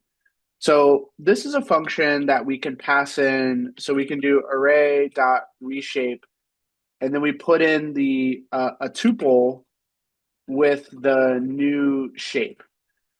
So in this case, we're putting in 4 comma 3, which is to say we want to take this existing array that is a one-dimensional array. So notice this is a 1D array, and we want to turn it into a two-dimensional array, right? That is 4 by 3. Okay, 4 by 3, meaning there should be 4 rows and 3 columns. But first of all, let me ask you guys, do you think this is even possible? What do you think needs to be true in order to reshape this properly? What do you think? If I want to take a flat 1D array and put it into something that's 4 by 3, how many elements do I need to do that? Perfect. You guys are right on top of it. 12. Perfect. Yep. I need 12 elements. So what happens if I don't have 12? Do we think this is going to work?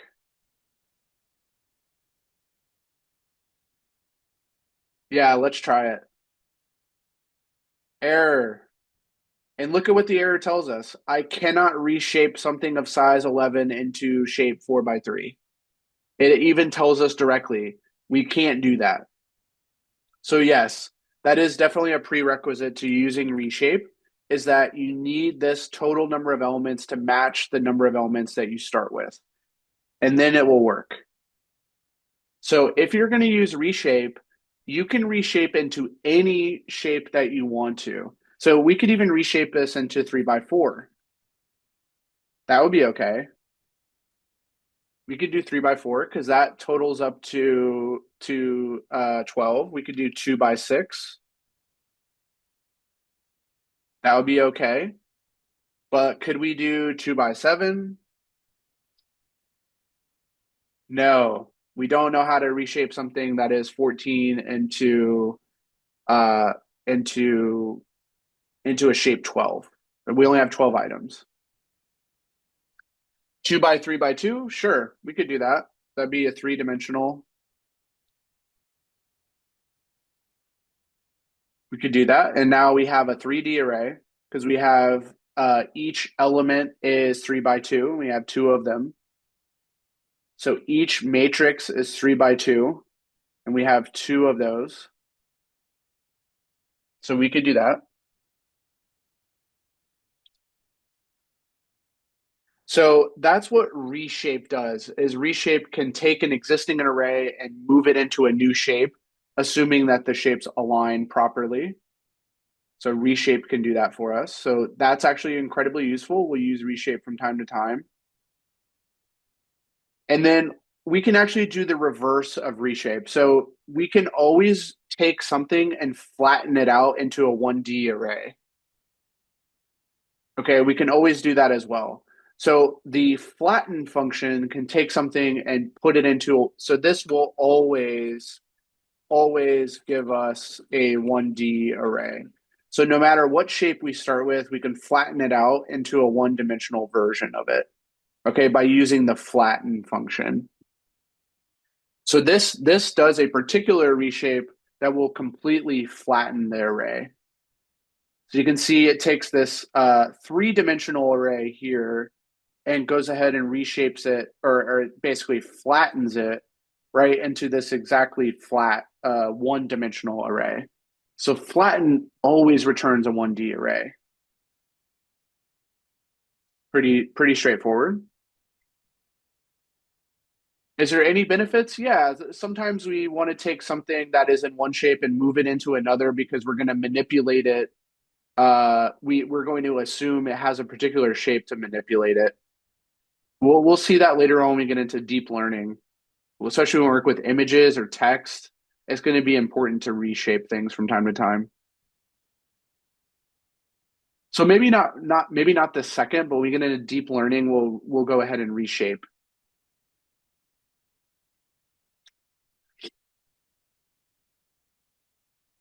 Okay, one more I want to show you, and then we'll take a break. Is that there is a transpose function. Now, what this does is it swaps rows and columns. So it transposes this into whatever was our rows. So this 1, 2, 3 now becomes the columns. And so this was a 2 by 3 matrix. It now transposes into a 3 by 2 matrix. So transpose swaps our rows and columns, and that's going to be useful down the road too for different algebra calculations we may need to do. We may need to transpose from time to time.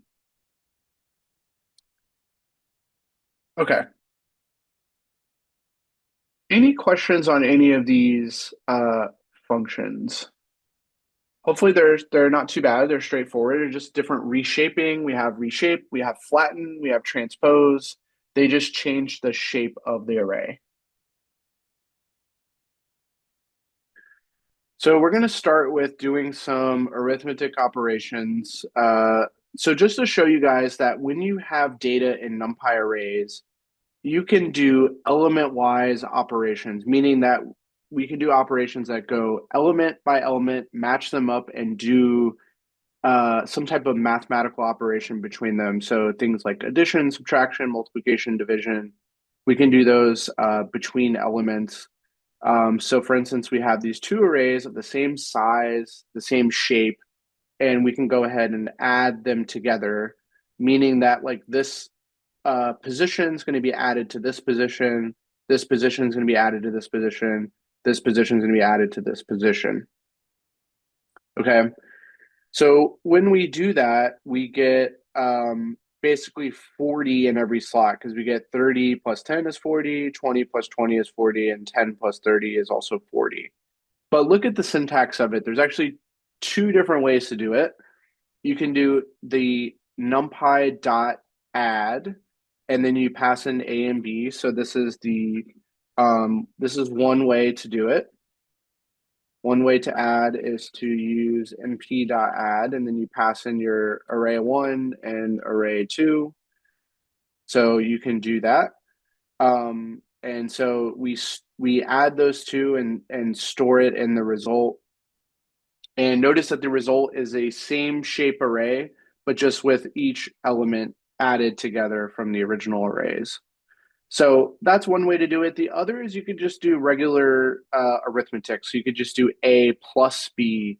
This is an alternative. Alternative is to just use standard arithmetic operations. It doesn't really matter which one you do. I've seen both. Both will result in the same kind of array. So we could store, we could do something like result equals A plus B, and then store that in the result, and then um, print the result. So it's same thing as before. We get the same array. So you can do either one. np.add A plus B. Either one will do that element-wise addition between the elements. Okay, pretty straightforward. We also have the same thing for subtract, multiply, and divide. So for instance, when we have these, now we have a 2D array. So this is now two-dimensional, but the same exact thing is going to happen. We're going to go through and subtract. This is going to do, this is the same as A minus B. So this takes A and subtracts B from it. So we have 30 minus 10 is 20, 40 minus 20 is 20, 60 minus 30, and then we do 50 minus 40. So we're subtracting those elements in the same positions to get a result. To get a result of this 2D array that is a result of subtracting every element from the original arrays.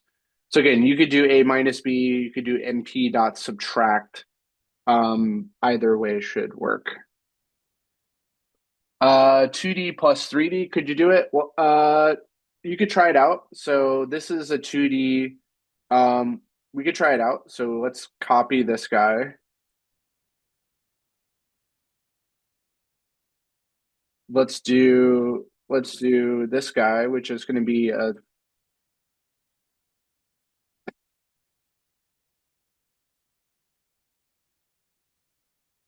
let's see. So let's do a 3D array. So let's do one of these guys.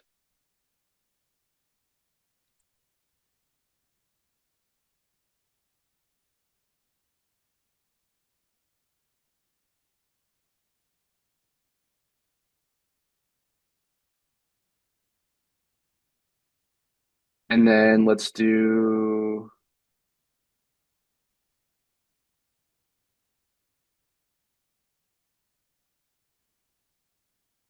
another one, but let's just change up the numbers. So let's do 10, 15, 20, 25, 30, 45. Let's do np dot subtract A and B. Let's see what we get. So we actually do get a result, and the reason we do is something called broadcasting, which is an interesting idea in NumPy. That what they do is they basically will force the shapes to be aligned when you do a mathematical operation, but you might get some unintended consequences of doing that. For instance, we get some of these actually work where we get 30 minus 30, 40, 40, 60, 60. So we get these zeros here for this first guy. But notice that we basically take this and apply it to this. It basically takes this and subtracts to this guy secondarily. So we have 30 minus 10 is 20. And then 30 minus 15 is 15. Sorry, 40 minus 15 is 25. And so the shapes, the dimensions don't have to be the same. Dimensions don't have to be the same, but you can get unintended results. So be careful is the thing I would say. Be careful of doing the subtraction of NumPy will try to force the results to fit by taking this and applying it to this 2D matrix here, right? So it can work. You're just going to get maybe some unintended results that don't really make sense, but are possible in NumPy. If you subtract a bigger value from smaller, it'll give you a negative. Yeah, it'll just give you a negative. So like try doing in this example, what would happen if we put B first?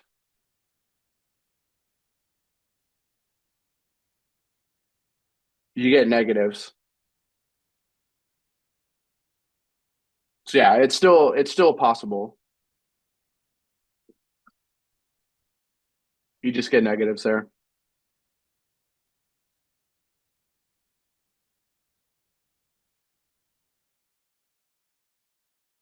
Okay.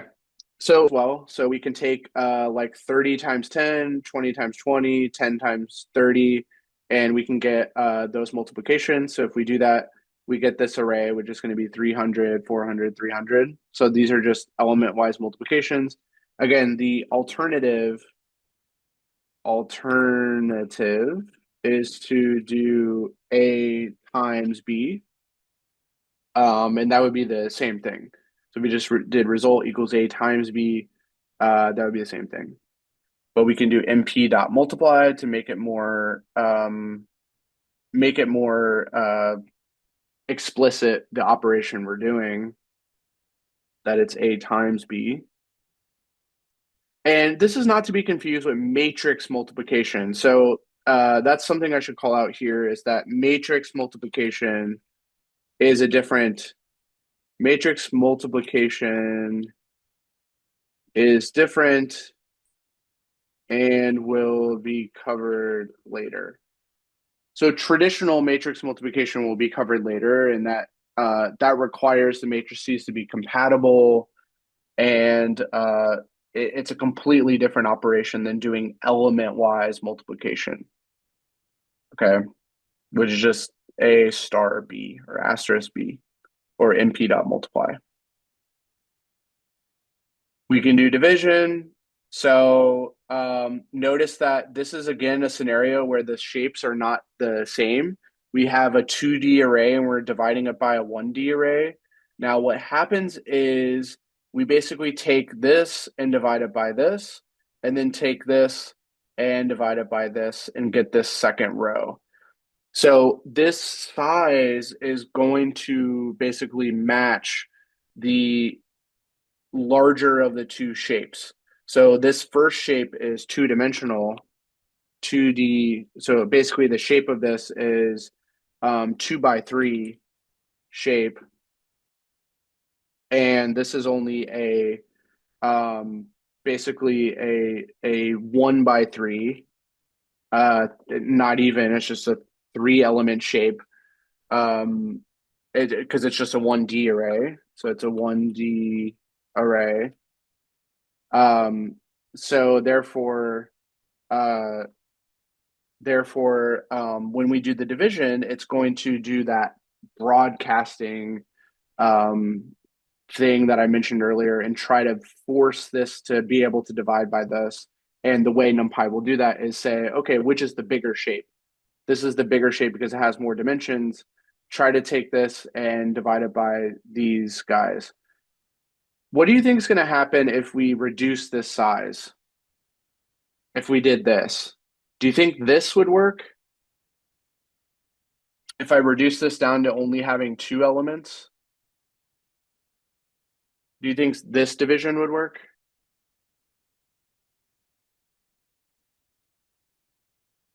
We could try it. Error. It doesn't broadcast that way. No. So you could even see it even says it tries to broadcast, but it doesn't know how to. So even with broadcasting, the shapes still need to align to some degree. So this still needs to be like so it needs to be a valid shape to be able to broadcast to each one of these dimensions here.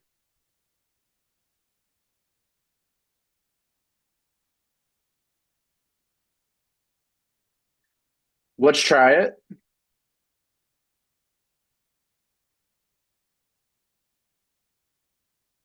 Yes, we can divide B by A. We're just going to take, now this again is going to try to match the shape and just do this divided by this divided by this.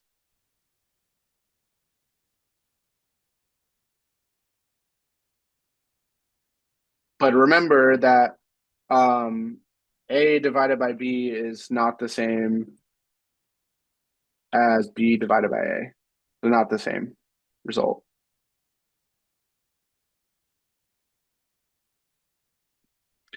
Yeah, you can get a division by, so try making one of these zeros. So try, let's say this was all zeros and we did A divided by B. Do you think that'll work?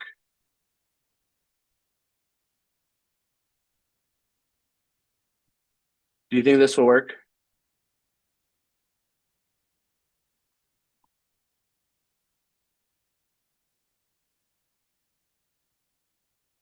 Yeah, it basically now it technically returns a result, but they're all infinity.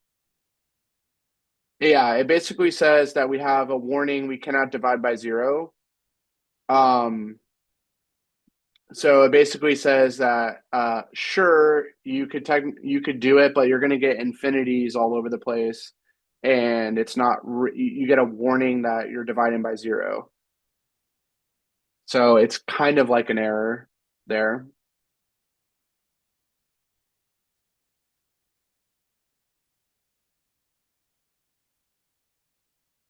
Okay. All right. So let's go to doing exponents. So we can do element-wise exponents where every element in A is raised to a power of something in B. So for instance, we like 2 squared, we do 2 cubed, 2 to the fourth, 2 to the fifth, 2 to the sixth. And you can see what each one of those would be is this. So this just does every element in A, each element in A gets raised to the exponent of the corresponding element in B. So we get 2 squared, as I said, 2 cubed, 2 to the fourth, 2 to the fifth, 2 to the sixth. That may be useful from time to time. We may have a reason to take elements from one list and exponentiate them from another list. So there's a power function here to do that. So that may be useful. Before we move on to the statistics functions, which are going to be really interesting, any questions about the arithmetic? Do they kind of are they kind of straightforward? It kind of makes sense in terms of the arrays. Any questions on them? Hopefully they're very much like just regular arithmetic. They're not too bad, hopefully.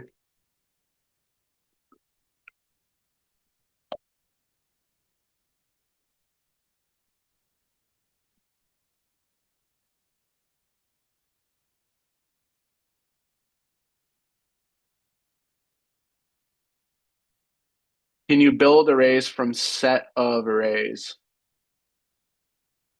You mean like a Python set?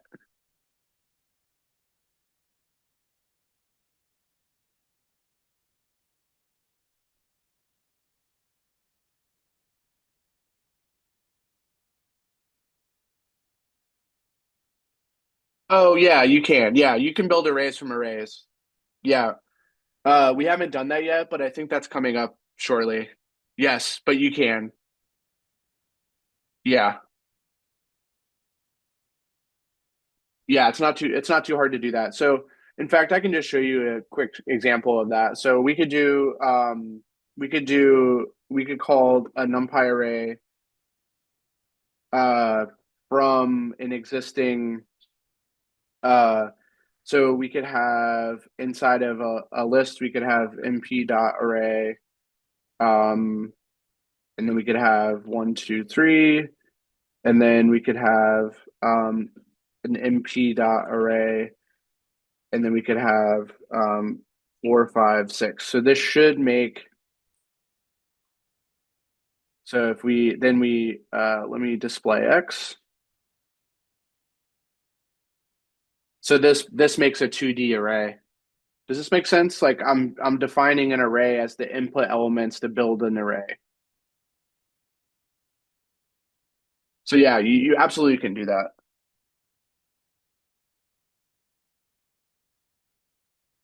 to build a new one.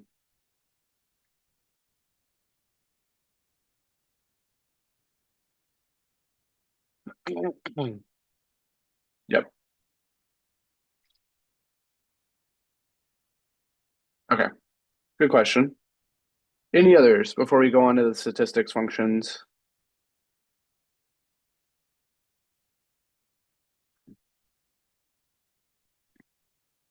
All right. So what's great about NumPy is with the arrays, it can easily do statistics on arrays. So it can find the medians, it can find the average, it can find the standard deviation, it can find the variance. Now I know we haven't technically defined what each of those are, but that's okay.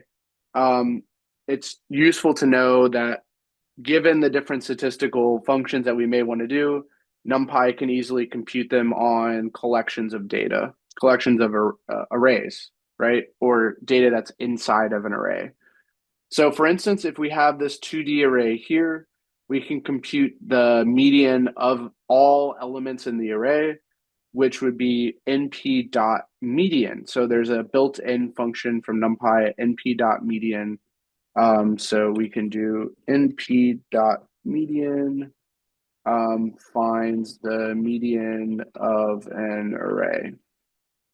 Okay, so this will calculate the median. So if you're, again, we will get to what the median is later on in our statistics overview later on, but the median is kind of the 50th percentile, like the middle element, right? The middle element of we basically order it from least to greatest and find that middle element.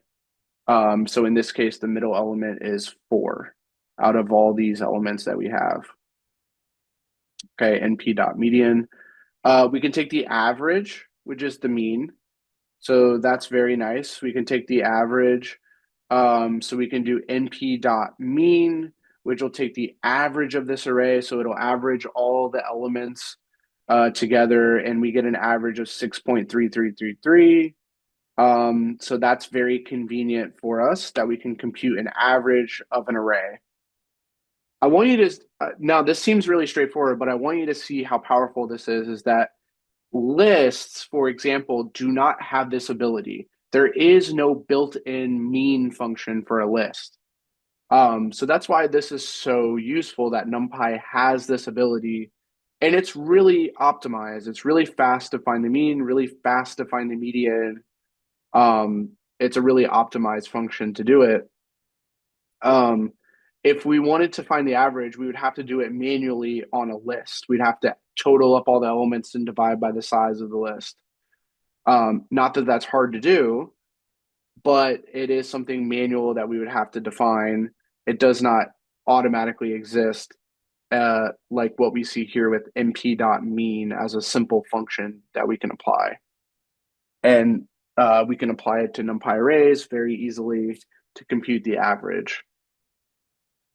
So same thing with standard deviation and variance. Those are more advanced statistical functions that figure out the spread of the data away from the average.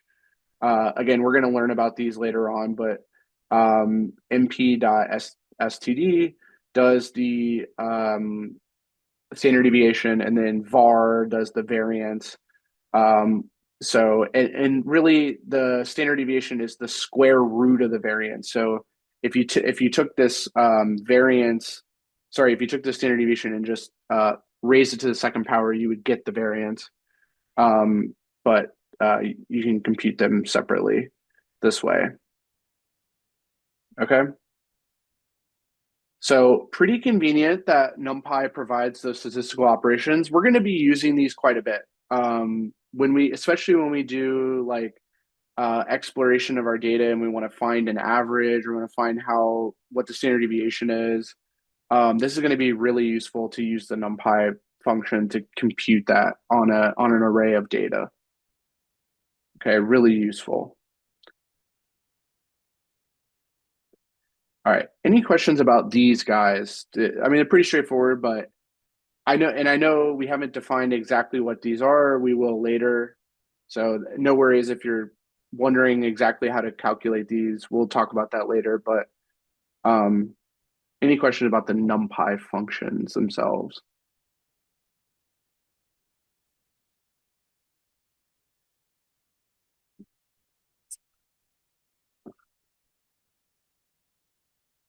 Okay, very good, very good.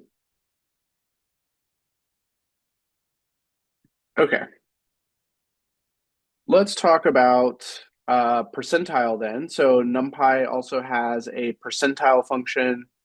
Um, so we can take an array and compute the 50th percentile, which would be the median. Again, we haven't learned what a percentile is, but if you think about ordering all the elements and figuring out like the median is at the 50th percentile, and then half the data is below that. So there's a point where like 25% of the data is below this certain value, and then 75% of the data is below this certain value, or 95% of the data is below this value. So the percentile is something that ranges between 0 to 100 we can take. So like the 99th percentile means that most, like 99% of the data is below this certain value. Okay, so like 99th percentile means that 99% of the data falls below that value if we ordered it and kind of sorted it that way. Um, so we can compute any percentile we want by just passing in the array and then giving it a number between 0 to 100. Okay, so and this should be a whole number, 0 to 100. Um, so for instance, we can compute the 99 percentile. Um, Oops, I have to actually run this. Let me run that. There we go. So 99% of the values are below 22.8, which kind of makes sense because most numbers are pretty low. So there's really only one number below that number, which is the 24. So if I did the 100th percentile, that would basically be the max, right? It'd basically be that 24. So only 100% of the numbers are below the max. So it kind of makes sense. And then if I did the 50th percentile, that would be the median. Half the values are below that, half are above. So that matches the median that we found here, which was 4. Okay, so we can do percentile. Any questions about percentile?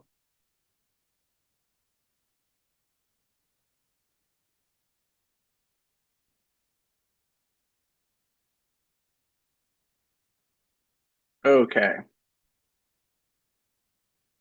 All right. Finally, wanted to mention that NumPy, you can manipulate strings in NumPy. Now, this is less often used because typically when we're working with NumPy data, we typically don't have strings inside of there. We usually are dealing with numerical data, hence why it's called numerical Python NumPy.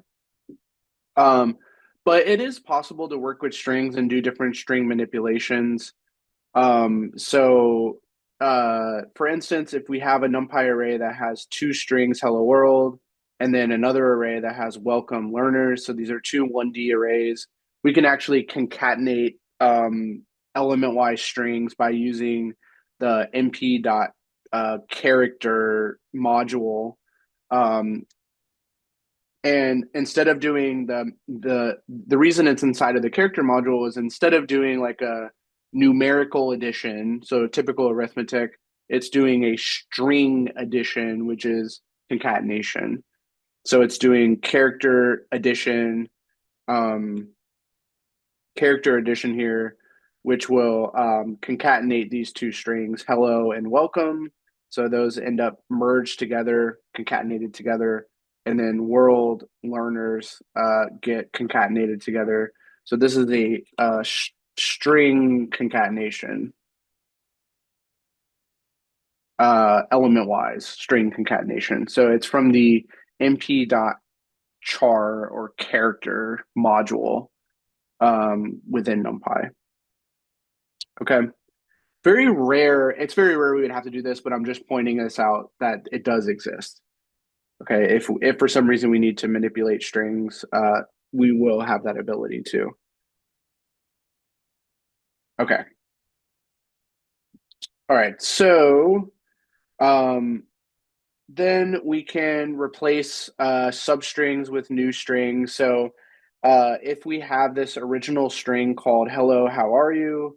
We can print it out, and we can replace. We can use a character replacement to replace within this string. Replace "hello" with "hi." So once we do that, we can print out the new string. So then we get "Hi, how are you?" as the new string. So this does a string replacement if we can find the substring. So if "hello" exists, so we should test this out and see like, is there something, so we could just put in something that doesn't exist in there. It's not going to be replaced. So if this is saying, okay, let's try to do a replacement of this string. Let's replace something with "hi," but something doesn't exist. So it's just going to return to us. It's not going to replace anything. It's just going to return to us the original string. But this does exist, so that's going to be replaced with "hi." I'm going to do a string replacement if we want to. We can also manipulate strings to do uppercase everything, lowercase everything. You can see how those, like this is all lowercase, but we do dot upper, pass in the string, it will uppercase everything. This is all uppercase. We can lowercase everything. You can see how that all works. Okay. Again, very rare we would ever need to manipulate strings, but if we did, there's this character module that can help us manipulate strings. Very rare that we would need to because most of our data is going to be numerical inside of a NumPy array. All right. Any questions there?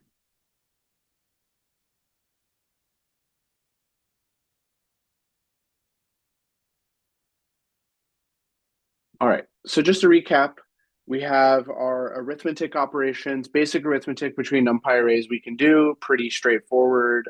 We can even use our standard, we can use NP add or we can use A plus B, NP subtract, A minus B, multiply, divide. We can all use those basic arithmetic operations. We also have a power function, which will raise things to exponents. These incredibly useful. We'll use these all the time going forward. Are the statistical functions like average, standard deviation, variance, median. Um, we'll be able to compute really easily on an array. Okay. All right.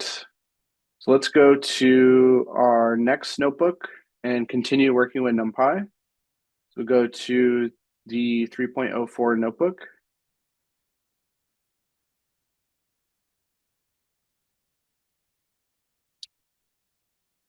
All right. Now, the whole point of this one is to practice accessing data within the notebook, or sorry, within the NumPy array. And truly, this is going to be great because it's going to work exactly the same as a list. We're going to be able to access elements by their position and also slice, just as we did with lists, right? So everything's going to work the same, which is going to be really nice. The one unique difference is that with NumPy arrays, we can have multiple dimensions. So that's where we need to actually be careful is that if we want to access elements that are in different shapes, like they're in second row, third column position, how do we do that? And it's actually going to be really easy to do if we just think about it as kind of a coordinate of passing in like an index as if it was a coordinate of this is exactly what I want to access. Okay. All right. So if you take a look at this picture, this is a really great picture to break down a 2D NumPy array. So imagine we had a 2D NumPy array whose shape was two rows by 3 columns. So it's a 2 by 3 shape. All right. And we have elements 1, 2, 3, and 4, 5, 6 in our array. So we have 2 rows. Each row has 3 elements. Okay, so a 2 by 3 shape. Now, the element that is right here is at index 0 because it is at the first row. So it's at index 0 in terms of the row, right? So there's 2 rows. So it's either going to be index 0 or index 1 for the row coordinate. So it's at index 0 for the row.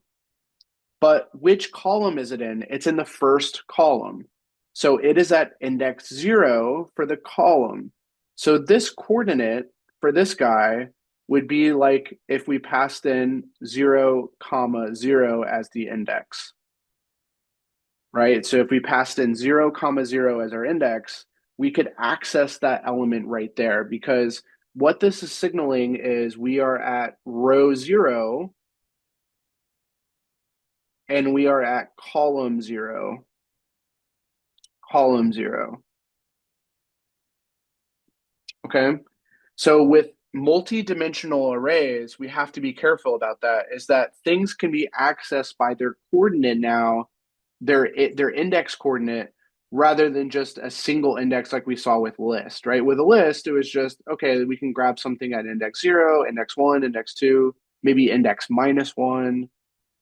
But with a 2D array, we're actually grabbing things at their coordinate, right? So row 0, column 0 is this should give me the element 1, which is this guy, right? If I were to access that element. All right. So let's try accessing. So let's take a look at this guy.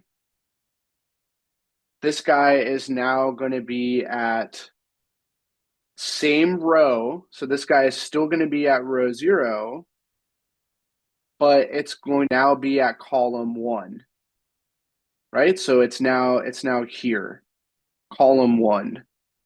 So we should be able to access that too, sitting at row 0, column 1 index. So this should equal 2, right? This item should be that element 2. Okay. And then lastly, from the same example, we have this 3. This 3 we should be able to get from, we're still within row 0, but we're now at column index 2. And this should equal 3. Okay, so in a 2D array, this first entry is what row we want to go to. So imagine like scanning over this grid. What row do we want to go to? Okay, row 0, that's the first row. What column do we want to go to? Okay, column 2, that's the last column. That's the third column here. Let me ask you guys, does that make sense in terms of thinking about it like a grid and a coordinate of how we access elements? Any questions on that?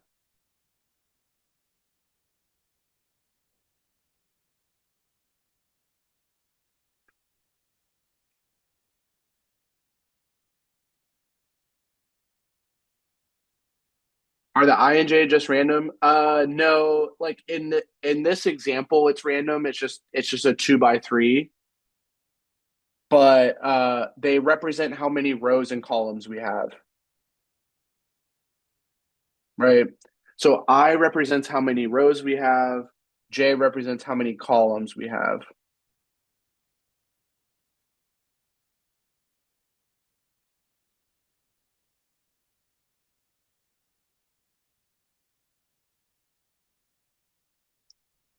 Oh, sure. Yeah, yeah. They could be any letters. Yeah.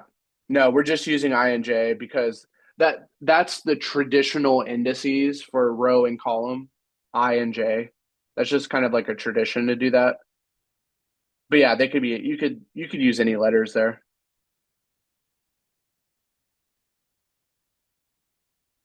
Yeah. Yeah, no worries. Yeah, that's just the it's kind of the tradition there.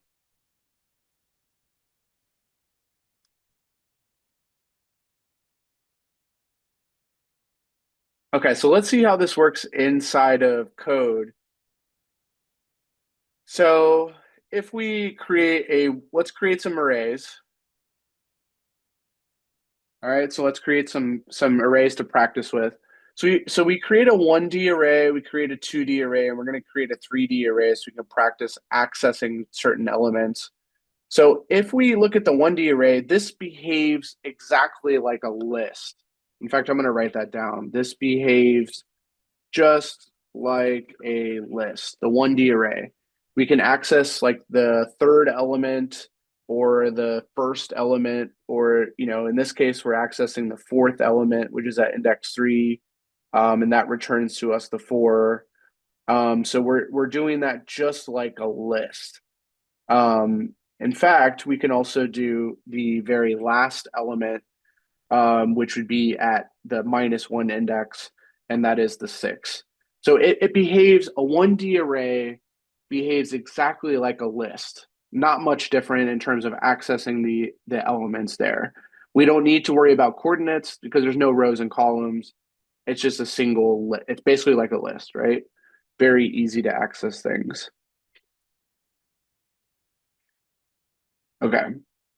So, and for instance, we can add two elements from these positions together. This adds the position 1 and position 0 elements together, and so that ends up being 3. And we can see that because that is 2 plus 1, which is 3.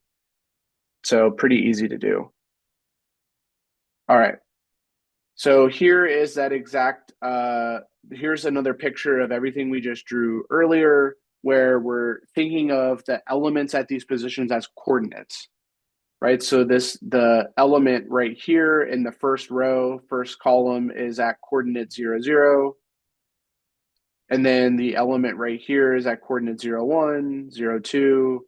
And then if we go down to the next row, this element would be at row 1, column 0 index, row 1, column 1 index, row 1, column 2, on and on and on, however many rows and columns we have. So we think of accessing elements that way by their row and column index in a 2D array. All right. So for example, let's get the element that's in the first row. So this should be the first row because that is index 0. And this should be the third column. This should be the third column, right?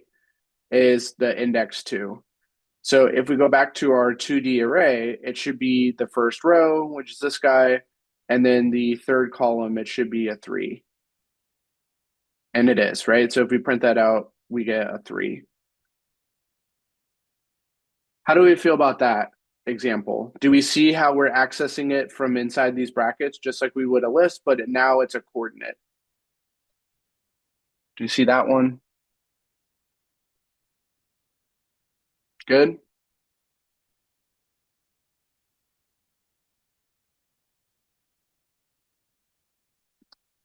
Okay.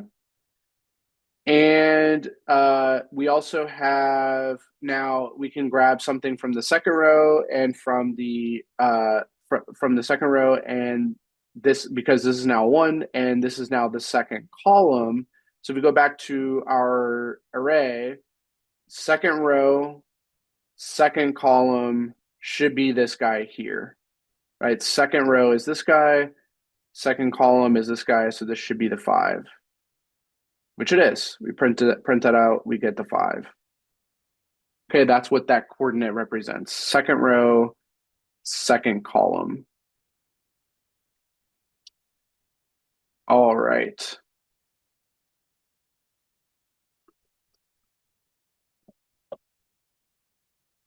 Very good.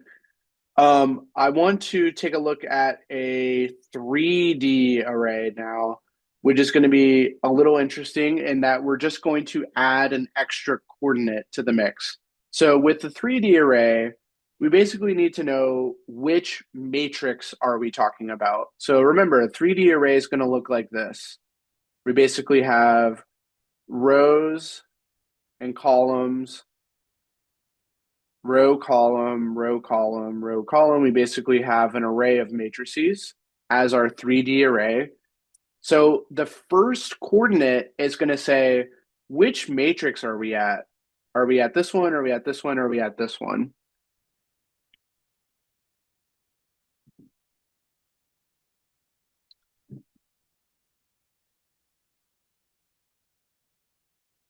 Roberto, I'm just having a little trouble with the comments. If we already know the value we're looking for, then why do we need to use the coordinates? Yeah, so it's because we need to get familiar with how to access different elements of our data. For instance, like maybe we need to access only that last row or maybe only that last column in a collection of data, which we're going to see. We're going to practice slicing coming up in a minute. So yeah, we're going to need to be able to access entire collections of data within like within a matrix. So it's going to be important. It's going to be important to be able to grab that collection of data from a large data set.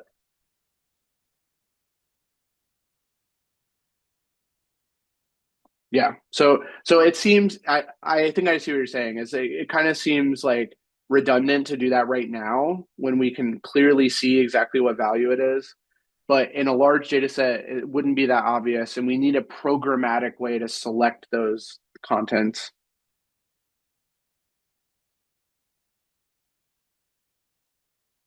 Okay.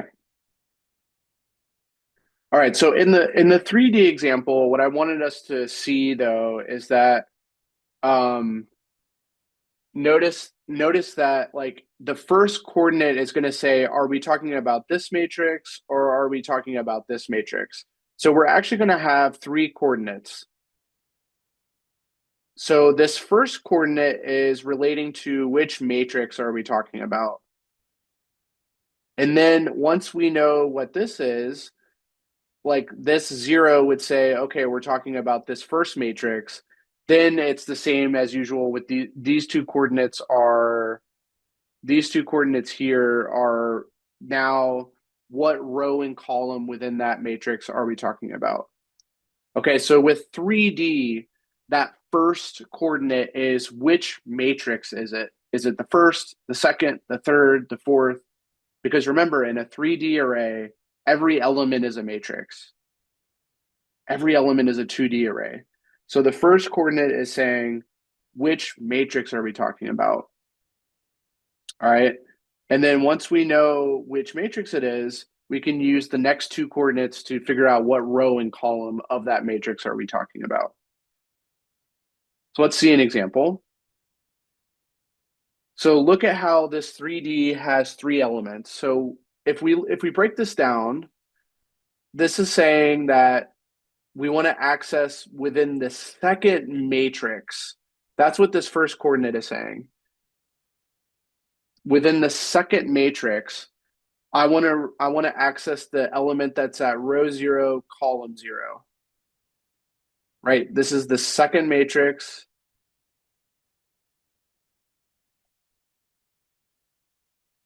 Second matrix. So in the setup, it's like we have a matrix here, we have a matrix here, we have a matrix. Actually, we only have two in our example. So this element means we want to look at that second matrix. And we want to grab the element that's at coordinate 0, comma 0. So let's go back to our matrix and see what that should be. So what is the second matrix? It's this guy.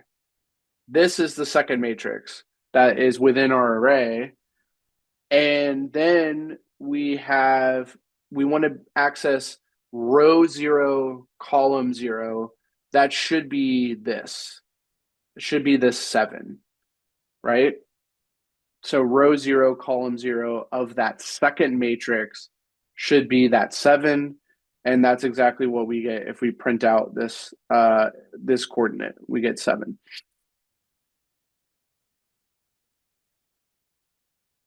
Matrix refers to row?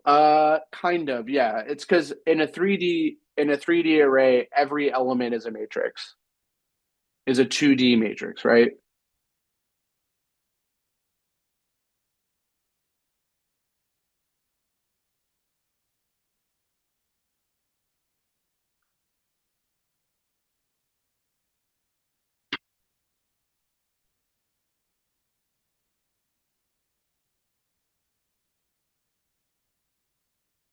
Okay. All right. How do we feel about this three-dimensional indexing? Does that make sense? This is matrix. This is the second matrix, and then this is row zero, column zero of that second matrix.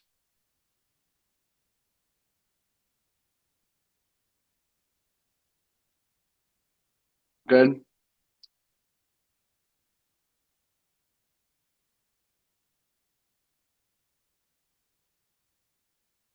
Okay.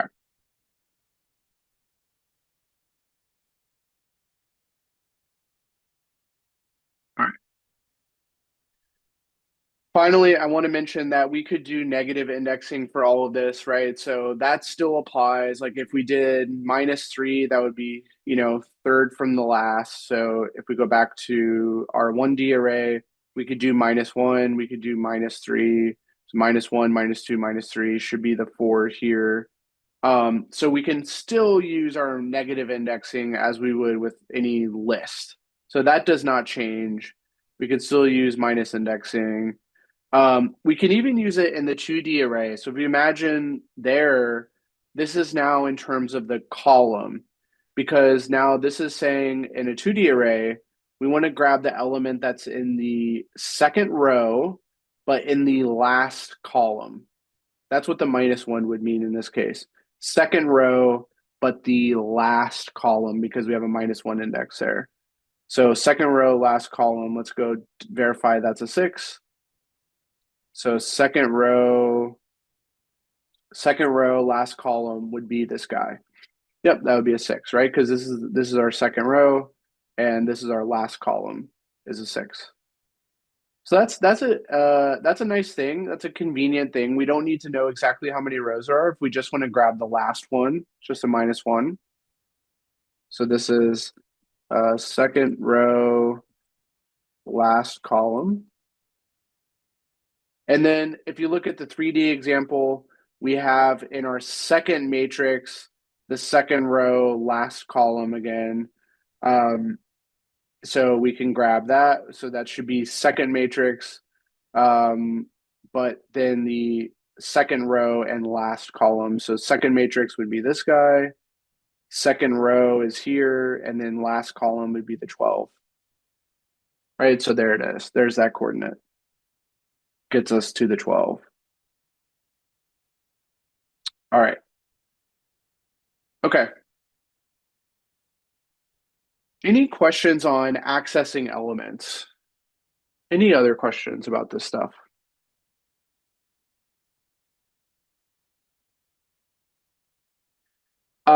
By the way, there's some extra practice for you guys, so give this a chance. I encourage you guys as kind of homework for next time to try out this practice, extra practice here that's at the end of this notebook. So it just has you go and create some arrays and do some indexing. So go ahead and try that out on your own. Let me know what you think. Can everyone see this? Okay. Should be at the 4.01 notebook. Thank you guys. Thank you. All right. And then hopefully you guys have this notebook too, and are able to follow along. So as I said, we're getting into our fundamental data structures here for working with data science and eventually machine learning. And Pandas is going to be really crucial for us because it contains two really critical structures, the series and the data frame. So I wanted to take time at the beginning to review what those two data structures are, and their use cases.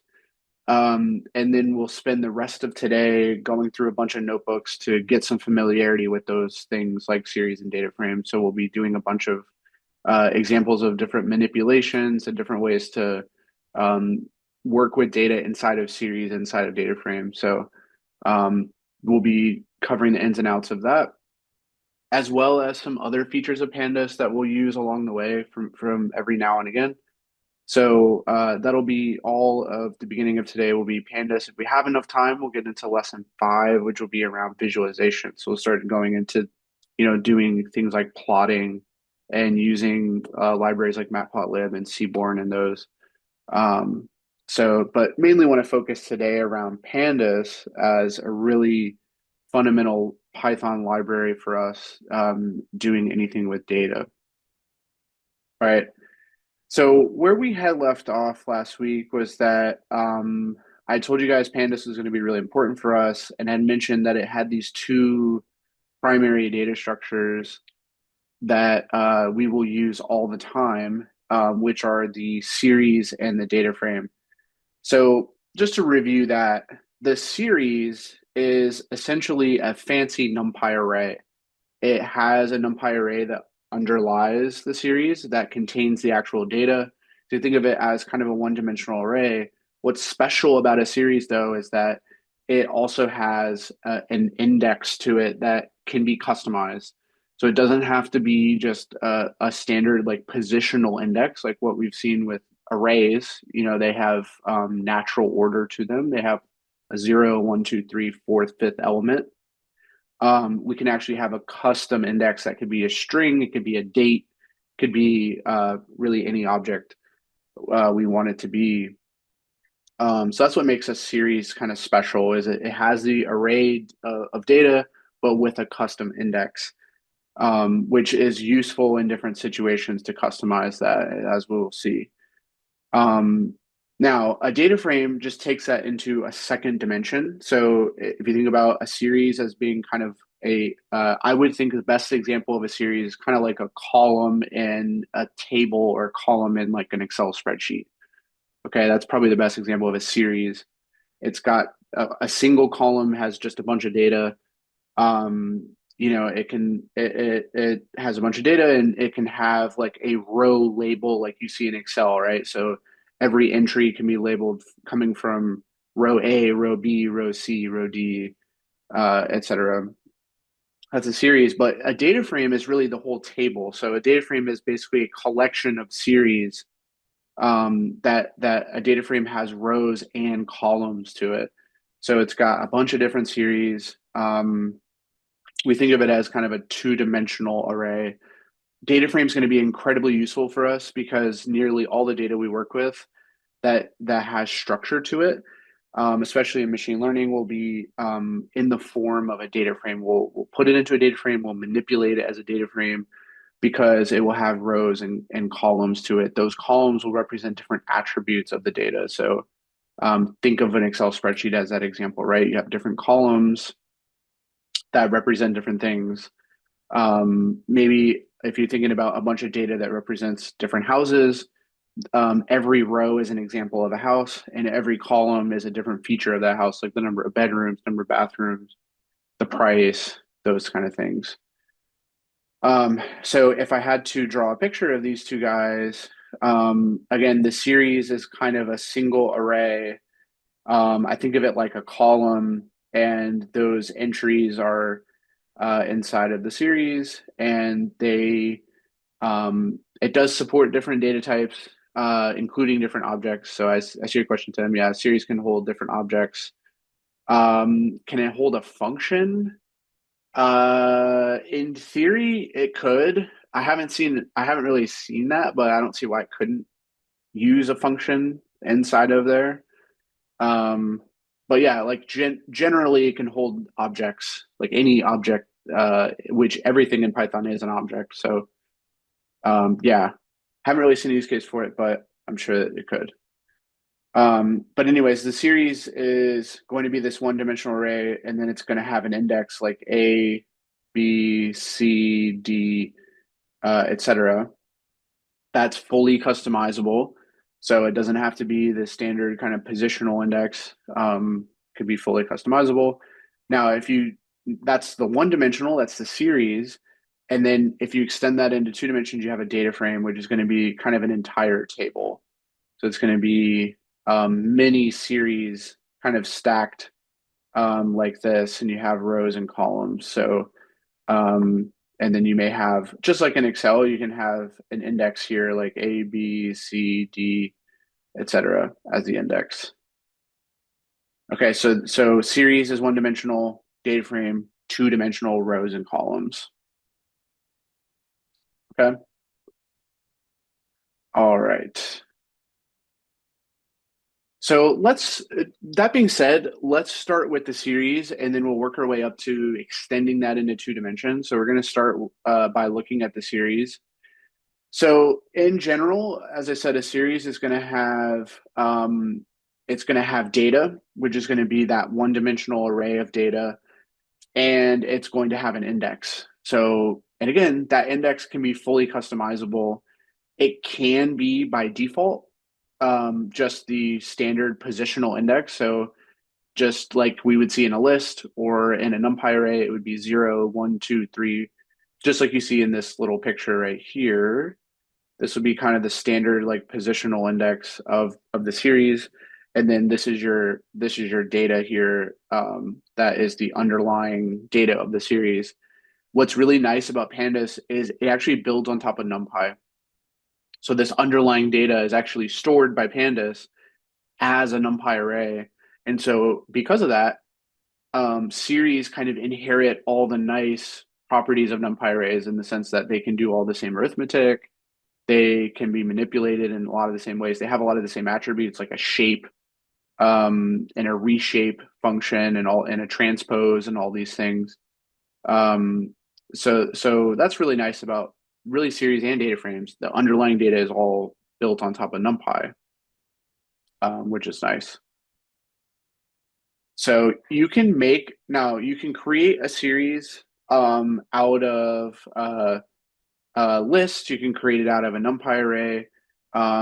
You can make a series out of a tuple. You can make a series out of a lot of different data. It's just that one-dimensional array that has that special kind of index to it that we could customize. So we're going to see different examples of building a series and manipulating a series. Um, the other thing I should mention is that there's no restriction to the kind of data that the series can hold. So it can hold objects, it can hold strings, it can hold integers, floats, really all of those. And it can even be mixed. So just like in a list, we would see, we can have strings, we can have floats, we can have those kind of things. All right. So let me show you an example. And the first place we'll start is by importing pandas. And this is just like we did with NumPy. Remember, all of our NumPy examples had import NumPy as MP. All of our examples here with pandas are going to be import pandas as PD. This is something we're going to get super used to as we go along is the fact that we see PD, that instantly should tell us we're using pandas. That's the industry standard. So industry standard alias for pandas is PD.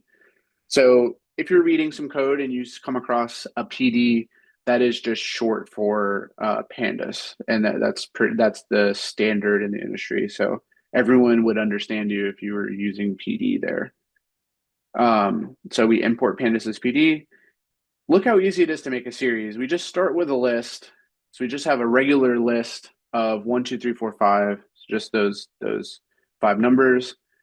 And we create a series by doing pd.series, and we pass in that data as an argument to the pd.series function. This constructs a series, and we store this as a series object. So what's interesting about this is when you first create the series, if you don't specify an index, so if you don't specify the index, Pandas uses the default positional index. So it just assumes that the data is going to be indexed by position. So that's just, this 1 would be at the 0 index, this 2 would be at the 1 index, this 3 would be at the 2 index, and on and on. So it's just the standard, just like we learned how to slice, so we learn how to access elements by their index. That's all. That's all we would need to do to access these items of the series. So that's if you don't specify an index. But I want you to see this example here where we use the same data, but now we actually customize the index to be, special labels for every item. So for instance, 1 would be indexed with A, 2 would be indexed with B, 3 would be indexed with C, and so on. So the way we do that is when we create the series, we actually explicitly pass in an index array, which signals that these elements are going to, all this data is going to be indexed by this specific index. And then why that's relevant is because when you print out this series, you can access things. Look at how down here we actually access things according to this B index. Or obviously we could pass in a C or a D or an E, and that's how we would access things. Okay. But in the series that does not have that just has the default index, notice that we can access things by this numerical just positional index. So we could access the first thing, we could access the second thing, and then this would access the third thing, which is at index 2. Okay. So and by the way, you can combine these. So you might be wondering, well, we have some data and we have an index. Why don't we just map those two together?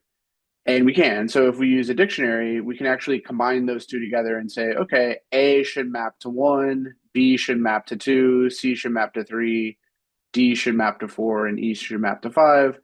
And we can create a series from this dictionary. So you can actually build a series from a dictionary. And what this will do is it will treat all the keys as the index values, and it will treat all the things that they map to, the values, right, will be the data. That'll just be the data, right? All of these 1, 2, 3, 4, 5 will be the data, and this E, D, C, B, A will be the index. Okay.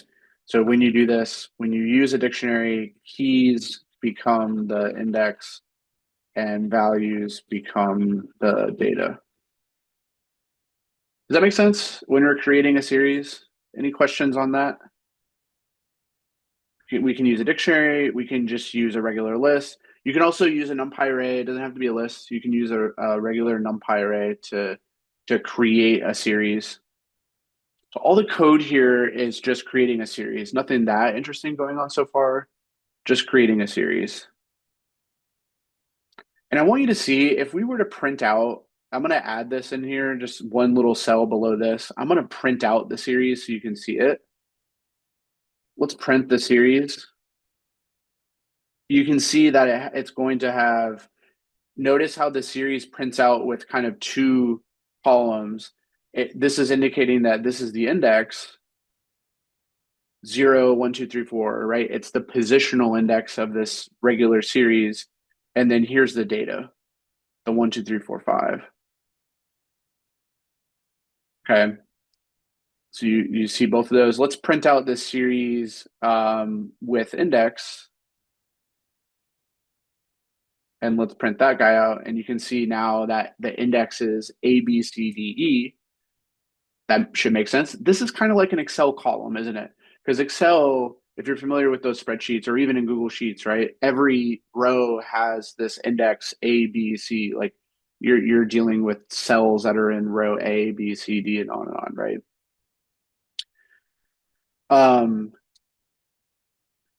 Let's take a look at a series with dictionary. This should be a series from dictionary. And we get the same thing, the A, B, C, D, E, 1, 2, 3, 4, 5. What is the difference between dictionary and series? Well, a series is a different object. A series is a Pandas object, and therefore it has certain functions available to it, like finding an average, plotting, finding a mean, or sorry, finding a median. Like it has a lot of built-in functionality as a series that you don't get as a plain dictionary. Does that make sense? Like you get a lot of, we're going to see this in Pandas, you get a lot of functionality if you're a series. You get a bunch of statistical functions that can be easily ran. You get, um, you can do a bunch of summarization on that data. You can do plotting against that data relatively quickly as a series versus as a plain dictionary. Tim, it would be object. Try it out. So try it out. If we did, so let's say we did a string inside of here. So let's make that 3 a string. So we have integers and strings. Let's now print this out. They basically, do you see how they're all objects, which means that Pandas would actually convert everything to a string. Once it sees one string, it's going to treat all of these as a string. So if you see a data type as object, that likely means everything is a string because string is technically an object.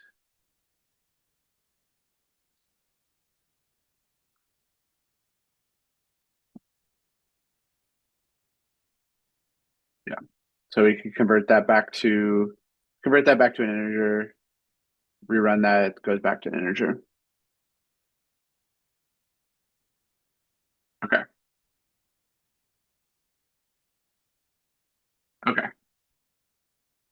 All right, let's see what we get. So I think it's a valid question. What's the difference between a dictionary and a series? Because it's getting at like what do we get by having a series that we wouldn't have if we just had the dictionary? And it turns out that we get a lot of different functionality out of the series that we wouldn't otherwise have. So we're going to see some of those functions. The first couple of functions I want you to take a look at are right here, which are the head and tail functions. So what these do is they give you a view or essentially a copy of the first n rows. So whatever value you put in here, you'll get those first few entries. Head goes from the top, so it goes from the beginning of the series and does the first however many rows. So if you don't put a value in there and you just have this, the default is 5. The default is the first 5 entries. Okay, if you don't put anything in there, you could put a value in there like 10 and you'll see the first 10, right? Or you want to see the first 3, you put in a 3. So head gives you that copy of the first 3 elements, and tail gives you on the reverse end, it gives you kind of that slice. Think of it as like a shorthand for a slice. It gives you a slice of those last 5 guys. So this is similar to doing series, and then we were to slice out the like last 5 entries. Think of it like doing something like that. And then this is similar to similar to series, and then we do the first 5 like that. Okay, so head and tail, very interesting functions that actually we will use quite a bit with DataFrames, particularly to just get a quick view of the first 5 rows and last 5 rows with the tail. So if we were to run this, we could print out that. So we could print out the first n rows, and we get the first 5 entries, right? We could actually do the first 2, and that would just give us the top 2, right? From the top. Now we could print out the last 2, let's say. So print last n rows, and this does the last 2, right? All right, so head and tail, pretty straightforward. They give you the first, either from the beginning, first 2, or from the end, the last 2. Series have a shape to them, which makes sense because the underlying data is a NumPy array, which also has a shape. Now let me show you what the shape is. Let's print the dimensions. Print that, and let me comment that out. So as you can see, this series only has 5 elements and it's basically one-dimensional. So even though it has an index, it is one-dimensional. It doesn't have rows and columns. It basically only has rows, as 5 rows of data. It's just a single column essentially, right? It doesn't have multiple columns, so we just say it has a shape of 5. It's just one-dimensional data, right? So a series is always 1D, one-dimensional. Okay, it's always one-dimensional.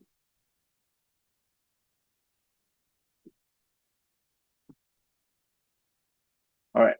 Now let me show you a really awesome function called describe. Now this is a cool function to give you a bunch of the statistics, basically give you a summary, a descriptive summary of your data. So when you have, this is the advantage to having your data in a series, is you can easily run a describe function and see how it's series.describe. What this is going to do is give us a quick descriptive statistical summary of our data. So it's going to print out the mean, max, min, median, and then like various percentiles of the data. So it's going to give us that quick view of all those statistics, which is really nice. So let's see that. So if we print out the stats, um, we can see what everything that gets produced. So you can see here we get this summary. This is our descriptive summary. We get a count of how many values are in the series. We know that there's only 5 because we created it with only 5. That makes sense. The average is 3. That also makes sense. Just the numbers 1 through 5. So the average is 3. The standard deviation is 1.58. The minimum is 1. 25th percentile is a 2. The median, which is the 50th percentile, is 3. That makes sense. The 75th percentile is 4, also makes sense. And the maximum is 5. That makes sense, right? It's just 1, 2, 3, 4, 5 is our data. But that's extremely useful, right? To get that quick, you just run one function, you get all this summary of the various stats of that data is pretty useful. And it's actually going to be incredibly useful to do when we have data frames. The describe is going to be something we'll use quite a bit on an entire collection of series in the data frame. Any questions on the describe? Does that make sense what it's doing? It's taking our series data and just doing a bunch of statistics on it. So we get things like the max, the min, the average, the median, all of those get produced on that series of data. Pretty convenient. Can we get the median alone? Yeah, we can do, remember how we had the np.median function? We can do that. So if you just wanted the median, you could do, there's 2 ways to do it. You could do series.median like that, or you can do np.median and pass in the series. You could do it either way. If you just want the median, you want to compute the median. Right? So we can't forget that. The underlying data is a NumPy array, so this function is compatible with the series.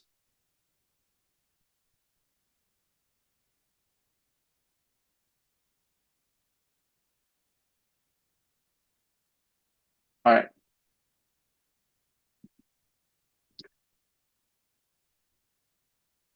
Okay. So if we want to get all of the unique values of the series, we can run this unique function, which will give us all the unique values that exist within the series. So if we print this out, this should be the values 1 through 5 because we don't have any duplicates. They're all unique, right? So this should just give us all of those values. Clear that out. And it does, right? So 1, 2, 3, 4, 5. This basically gives us a list or an array essentially of all of the unique values if we run the unique function on the series. That's another advantage, right? If your data is in a series, you can quickly get all the unique values. If it's in a dictionary, that might be harder to do. Might be harder to kind of sort through it and try to deduplicate it.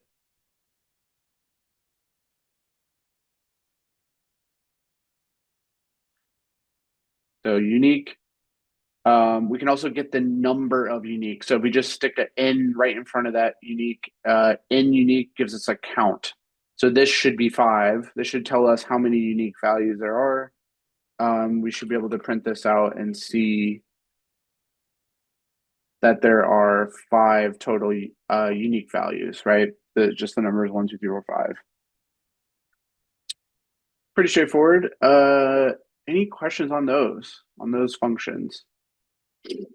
We're going to use these more and more. I would say head and tail we're going to use quite a bit, especially with DataFrames. And what's nice is these functions on a series actually carry over to DataFrames one-to-one. So the head function, the tail function, the shape, describe, unique, and unique, these will all carry over to DataFrames pretty easily. So DataFrames are going to be those multi-dimensional, two-dimensional data structure that we will extend our knowledge into after we cover series.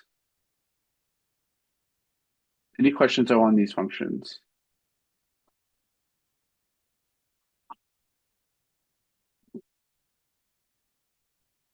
Good. Okay. Fantastic. So we can keep going then. So just like with uh, NumPy arrays, we can do arithmetic with series. So we can add series, we can subtract series. The catch being that uh, it can be tricky to do arithmetic with series when they do not have the same index. Let's see how that plays out. So these series have different indices. Remember, this series was built with the default index with 0, 1, 2, 3, 4, 5. Sorry, 0, 1, 2, 3, 4 as the indices. And this one was built with the indices that have the character indices, right? A, B, C, D, E. So it might be a question of like what actually happens if we add those series together. Like the data, if we were just looking at the data arrays, those make sense to add together because they're just arrays that are the same shape. So it makes sense to add their elements together, and that should be a very natural thing. The question is, what happens with their indices? So let's see. Let's see what we get. Let's print that out. So it turns out that Pandas doesn't know what to do with that because they don't have the same indices. So this is just a warning that you can add together series that have the same indices, no problem, and the resulting data is just going to have that same index as the first two. But when you add together, these have different indices. So just to give a warning here, we have a warning these series have different indices, we can't add them together. Okay, we can't really add them. Now we don't get an error, but we basically get an undefined result, right? We don't know how to add things together because and look at what the new index is. It thinks it's adding them two together. We get 0, 1, 2, 3, 4, and then A, B, C, D, E. It's just a mess. Right, it's just a mess. It doesn't really make sense to do. So if you're adding series together or doing arithmetic in general, multiplying, subtracting, all those NumPy arithmetic operations we learned last week, you can do them as long as they share the same index.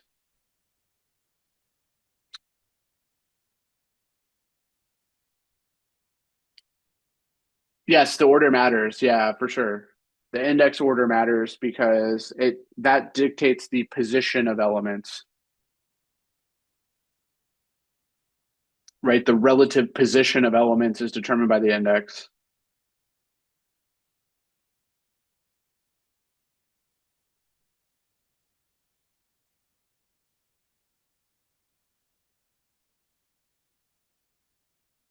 Okay.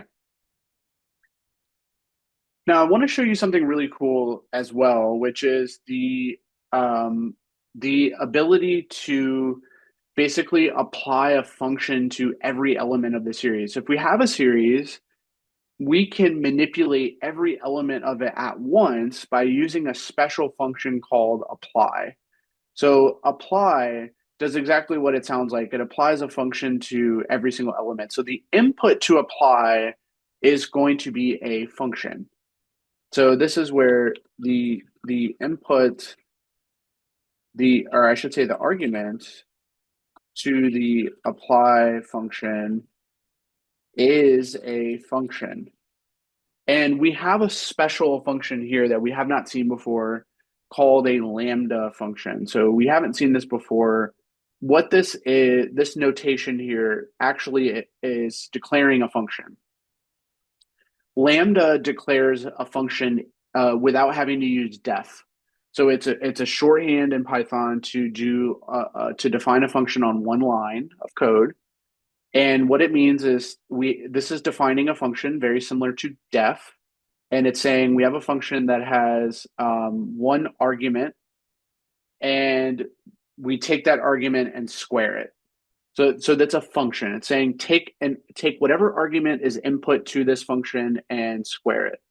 So what that means is on this series, we're going to take every element, because those are the arguments to this apply, and we're going to square them. So that's what this means. So this has the effect of squaring each element, because it's star star 2, remember, is the second power. So this will square each element. That's what apply means, is apply some function to every single element. And this is we're defining a function here to say, take every argument and square it. That's what that function is. Now, do we have to do it that way? No. The alternative to doing this is if we quickly came up here and said, let's define a function called square, where we take any x and we return x star star 2. That's a function really easily, right? That's a function that squares the arguments. And so instead of doing this, we could alternatively do the same exact thing, but instead of passing in this lambda, we could pass in our square function there. Okay, which says we should be taking the elements of x and the elements of the array, sorry, the series, and we should be squaring them. This is the same thing. This is the same as above. It's the same thing as doing this. Lambda is just a shorthand for just doing def and returning this argument. This is your argument to the def, and this is what you're doing to that argument. You're squaring it. Does that make sense on the lambda? That this is equivalent to, this is exactly equivalent to this lambda. Exactly equivalent to that lambda is just a shorthand for this function.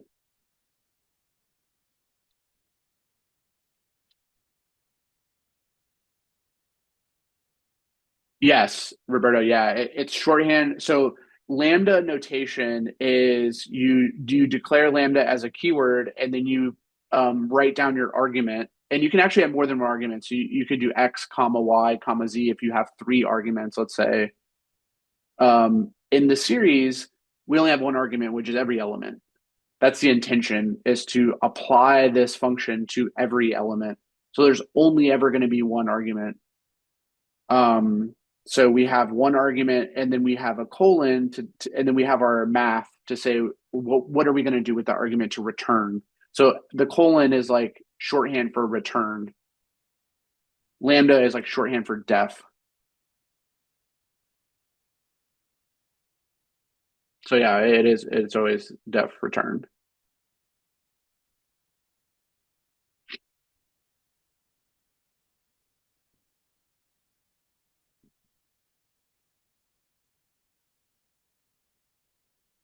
Okay. And we always, so the other thing I don't want to The other thing I don't want to get away from either is this notion of apply. This is a really powerful idea. This is a nice shorthand to say, I want to take every single element of this series, and there could be millions of them. It could be millions of these elements. I want to take every single element and apply some function to every single element. And this is the way to do it. So apply is really powerful. We're actually going to use apply quite a bit as we move along and work with DataFrames. Apply will be really useful to apply a function to every column or specific columns that we want to transform. We will use apply.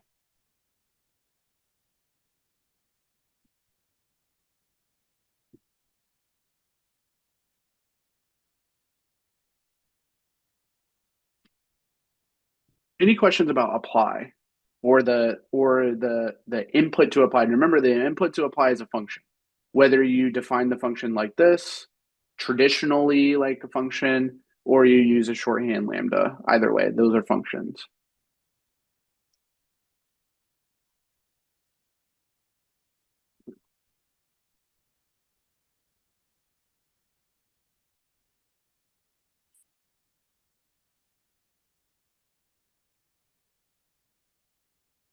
Okay, let's make sure this works. Let's print out. So let's print out the squared series. Let's do both. Let's do the lambda version first. Let's uncomment that. Do I don't the see the version in your contacts.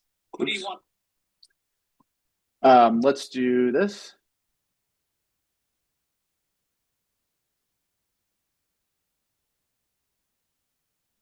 Oh, I forgot to put this.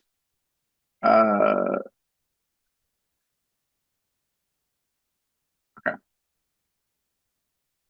So see how this, let me comment this out so we don't try to print that out again.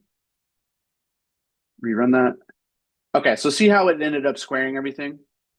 So there we took the apply and gave it the lambda function and ended up squaring every element all at once. So everything gets squared. And again, like we could do it this way. Alternatively, we could run it this way and it should work the same. There it goes. So the same result, whether we use the traditional def function definition or we use a lambda, either way, get the same thing. Okay, cool. So no questions on apply. We will use apply quite a bit whenever we want to make sure to transform all elements of a series. Remember, in the apply, every element of the series is going to be applied to this function. Or I should say this function is going to be applied to every element of the series. So apply will transform everything in that series according to this function. Now, the kind of the more targeted way to replace values is the series dot map. So this is a little less, this is basically more targeted than apply, more targeted than apply. It's a replacement of values within the series. So essentially what we're doing here is we're going to take our series and replace this data with this data here.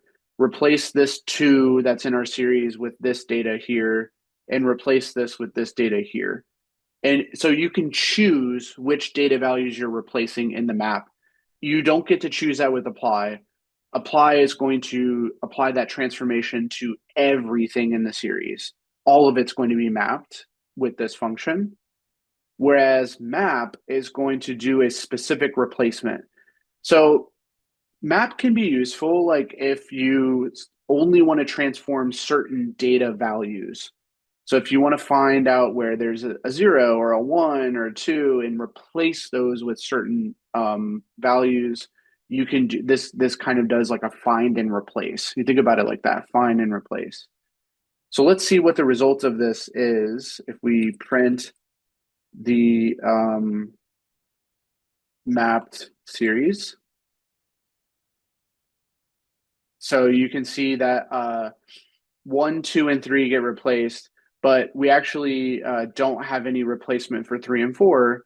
So those get mapped to NaN because we don't have a specific replacement for them, and their original data was integers.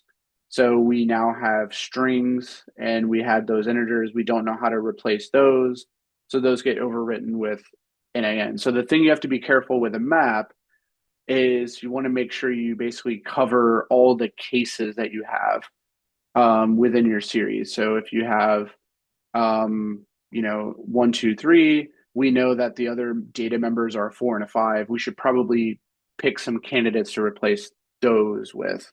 So if we have 4, we want to map that to 4 probably. And we had a 5, we want to map that to 5. So again, this is a more specific find and replace.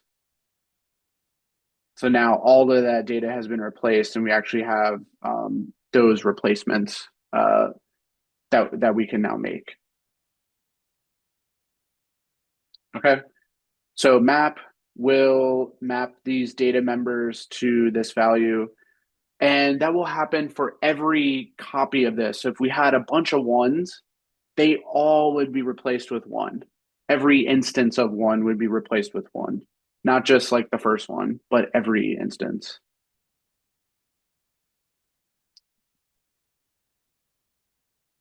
All right.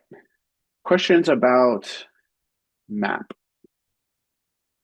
Do we see how it's different than apply? Apply is going to take a function and apply it to everything all at once. We're not picking and choosing what to replace something by, which is what we're doing with map.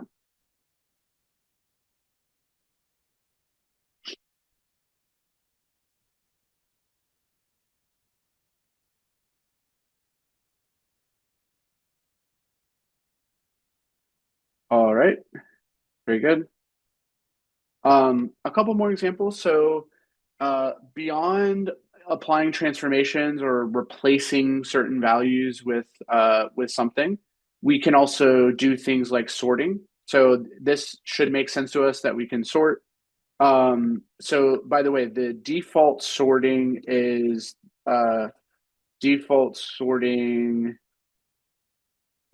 least to greatest. So it's an ascending sort.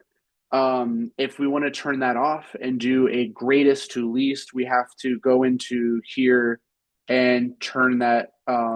We have to do ascending to false. Okay, so if we do ascending to false, let me jot that down. Ascending equals false. We'll do greatest to least. So this will sort our data. So we have 1, 2, 3, 4, 5 currently from the beginning to the end of our series. If we do this sort, it's already sorted, but if we do a greatest to least, it should put it now as 5, 4, 3, 2, 1, right? It should now be sorted like that. So let's go ahead and print that out to be sure that it got sorted properly. So print sorted series. And you can see now we have 5, 4, 3, 2, 1. And you can also see the indices now change to where this is now 4, 3, 2, 1, 0 because the data retains its index. So we're sorting the whole series. The index also gets sorted along the way.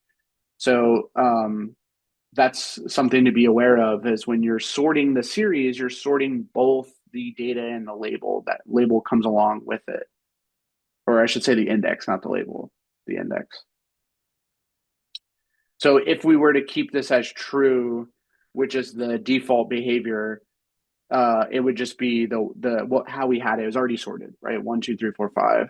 So in order to do a greatest to least, we have to put this to false, ascending as false, and that will be the greatest to least sort. Does that make sense? Any questions on the sorting? That's valuable, right? That should be a natural thing we can do is we can sort the series.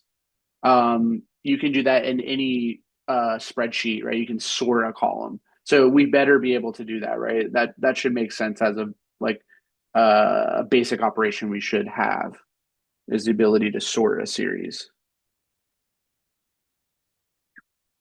Okay, very good. Let me move on to a couple of really important things that deal with missing data.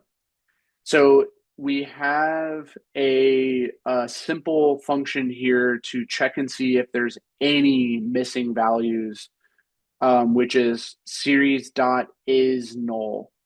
So this will check and see if there's anything missing, meaning that we have a blank value or an NaN value in our data. So we're missing something for that index for some reason. Maybe we loaded in this data from a spreadsheet and we're missing a value. We want to be able to see if we actually are missing anything. Let's see what this returns. So you can see what this does. This goes through and checks every entry and sees if if any of them are true or false. If it's true, so this will return true for missing entries. So if there was a true here, that means that slot in the series has a missing value. It has an NaN, it was blank essentially. It has an NaN. It doesn't have a valid value there. So it's null. Um, so this will give us a check for every entry. And more importantly than that is maybe we want to know the total of them. So let me show you an additional example is we can see the number of missing values, which is if we just tack on a sum. If we just tack on a sum there at the end. So if we take this and total that up as an aggregation, um, we can get how many missing values there are. So this should be 0. There is no missing data in our sample series, right? It's just 1, 2, 3, 4, 5. There's no missing numbers here. So, but we could confirm that this should be 0. So you see here we get 0 as the number of missing values. There is no so both of these are valuable. This is valuable to see which slots are missing. Um, and we could have a place to see how many are missing. Can you insert a null? Yeah, you can overwrite. So we could overwrite a value to be null by doing something like series 0 equals none. That would overwrite the first entry to be a null value, none. Does that make sense? This would overwrite the first entry to be null. Yeah, none. The Python equivalent is none. Yeah.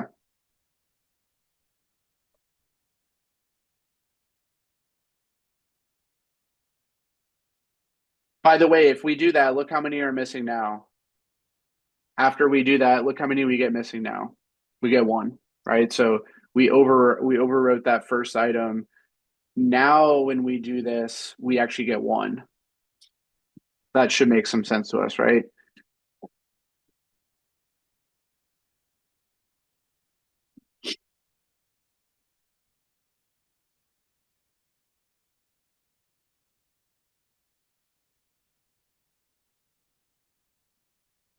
Yeah, it's because count is usually counting the number of a specific data value. Like count how many zeros there are, count how many ones there are, count how many twos there are. In this case, we're getting a total. That's what sum really represents is how many total nulls do we have? So we're thinking of count a little differently in this context. Like it's the count of how many of a certain data type we have. In this case, we're checking is null, which gives us like a Boolean 0 or a 1, and we're totaling that up. So if we have all zeros, the total, if we add a bunch of zeros, we get 0. All those falses are like zeros. So we total all those zeros, we get 0. In this case, when we fill in a null value here, we get 1 missing value as the total, because now there's a true.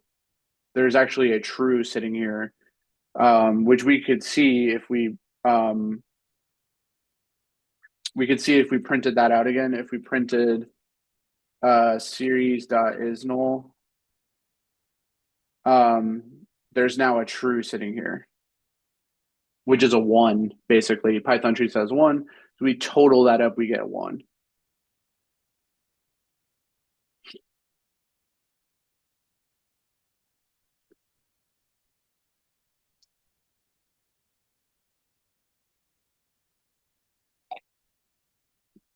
All right. So you may be asking, well, what do we do if we have a null value? Well, luckily there is a nice function to replace null values with a default value, and that is the function fill NA. So if we're missing something, we can go ahead and just fill it with a specified value. So in this situation, we have a null here. Let's fill it with a 1. Let's go ahead and fill it back in with a 1, because that's what it used to be before I took it out and said it was none. Let's go ahead and fill that NA with a 1, and then let's print the filled series. So now this should have that null value filled in with the 1. And there we go. So we have 1 there, and all the values we have no more null values. So fill NA will fill back in, it will fill in any missing values with a default. Okay, so pretty convenient. If we identify anything missing, we can fill it in, right? We can fill it in with a default, with this fill NA.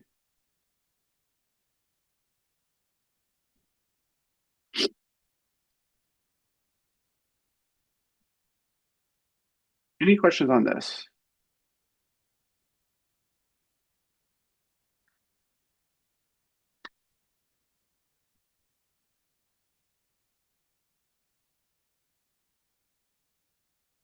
All right. So what I wanted to show you next is the ability to essentially filter a series. So we can put in conditions to basically filter out different rows or different entries in the series.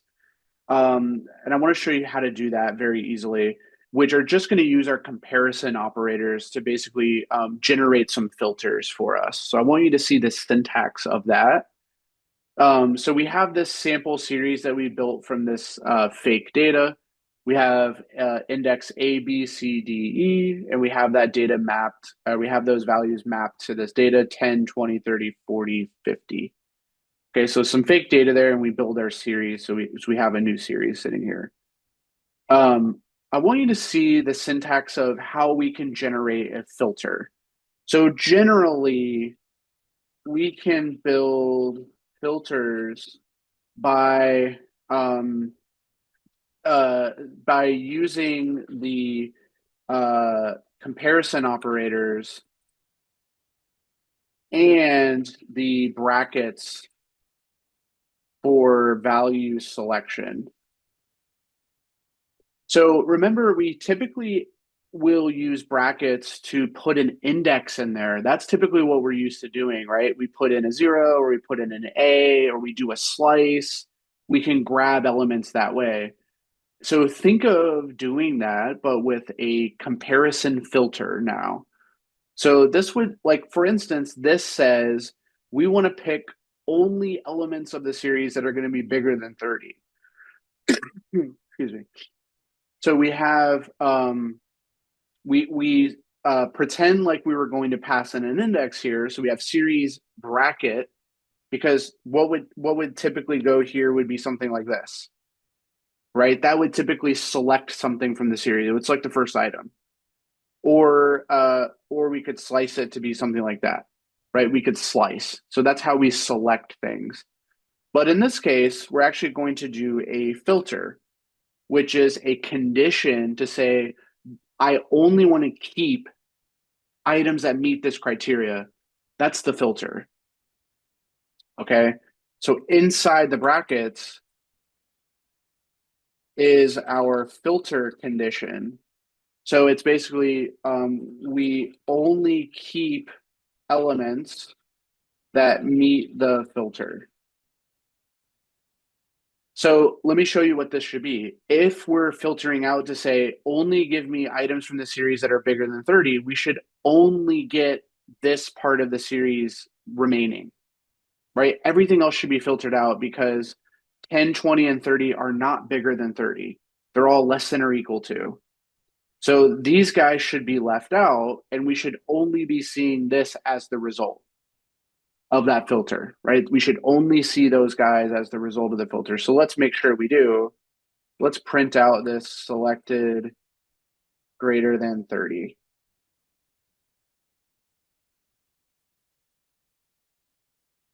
So here it is, right? We only, oh, it already did it for us. So it already showed us this.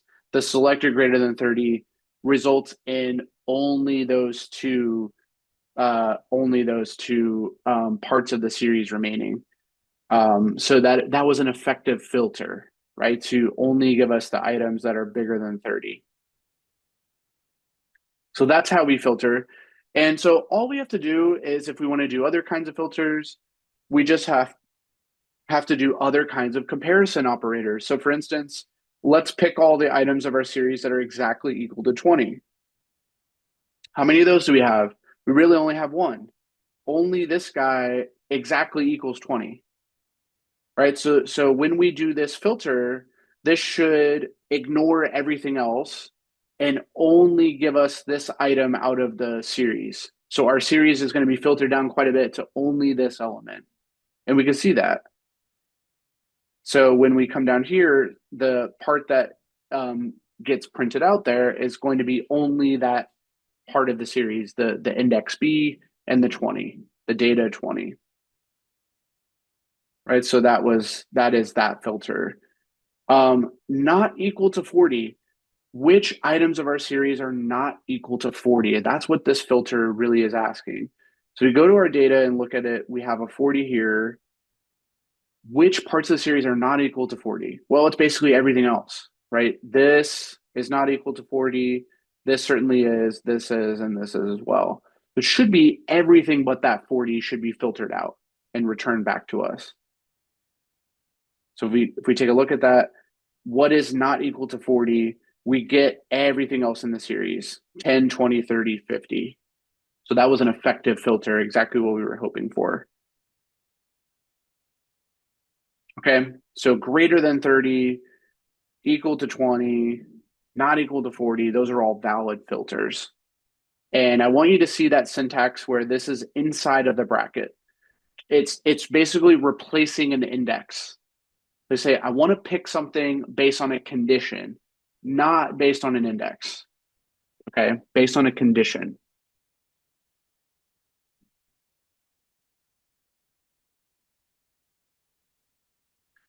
Any questions on that?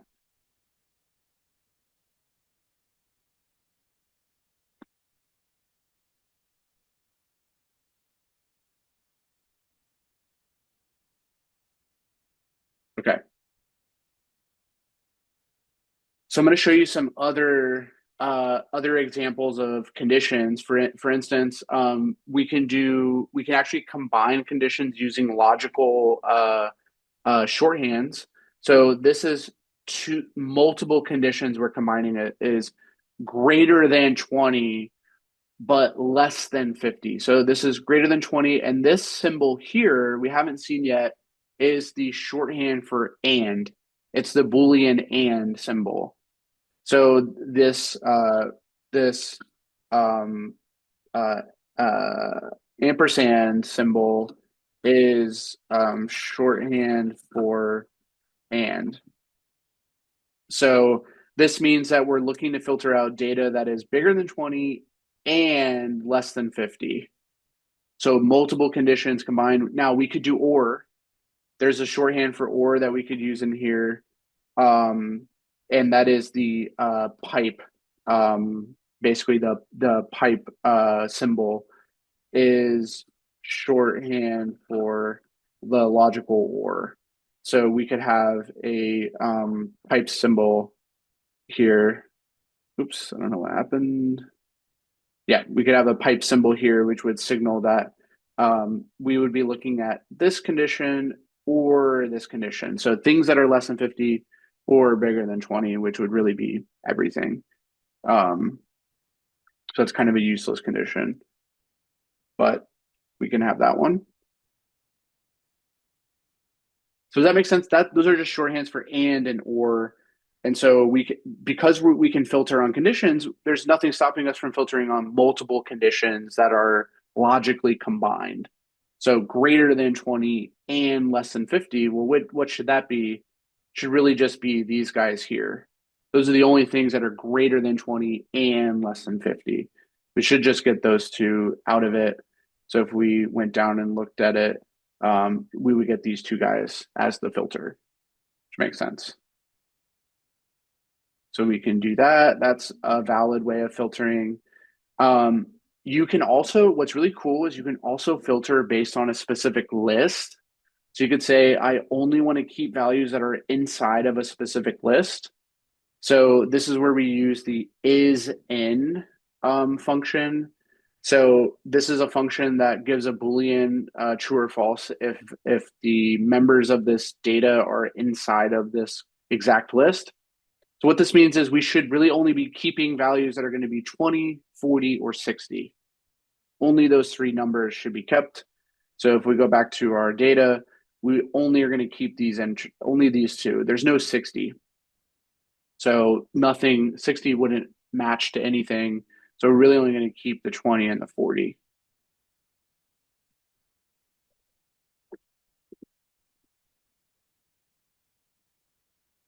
Okay. So is_in is a special kind of filter that only retains values that are actually in this collection.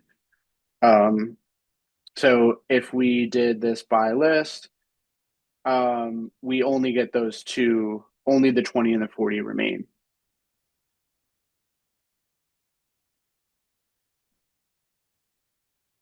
You can do string filters. So for instance, if we had our data was all strings, we could filter based on the string starting with a B. So that's actually a very specific condition, right? So we want to filter all strings that only begin with B. So in this case, that would just be the banana, should be the only one that is returned, the only entry that's returned. Everything else starts with A, C, D, or E. So that's possible. Okay.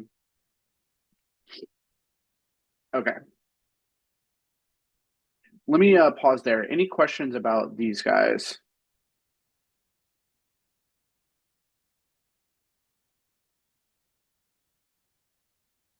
On this one, this starts with? Yeah, so what this means is we have a series that has strings. If we were to filter it, what we're doing is saying, okay, here's our overall bracket. So that does not change, right? We have our string series and we have our bracket to say we want to select something. The bracket's always meaning let's select something. So first of all, that's why we have a bracket. Then this this accesses the strings. So whenever you want to access string functions, you do your series.str, which is the string module of the series. So that gives us access to string functions, and one of those functions is finding out if a string starts with a certain character. So that's what the syntax means is give me only the things that start with a B as a character. Which strings start with a B? In this case, this is the only one that starts with a B, and you can see that based on the starts with, the only thing that gets returned is the banana. Right, it's the only thing that gets returned. Yes, it is case sensitive. It is. So if we did capital B, this would be different. This would be nothing. Nothing starts with a capital. So yeah, lowercase b is not the same as uppercase B. So we'll continue. We were practicing, selecting items from the series, and one of the crucial ways of doing that, that's also going to be very crucial for DataFrames as well, is the loc and iloc, which operate on different indices. So what's really important to know is that loc allows us to pass in the basically the labeled index. So our index that we have, which is either the default one or the one we provided when we created it. In this case, we created a series that had a index with A, B, C, D, and E. So loc will allow us to select multiple of those indices, almost like a slice. So loc allows us to use our index. So we use our series index to select data.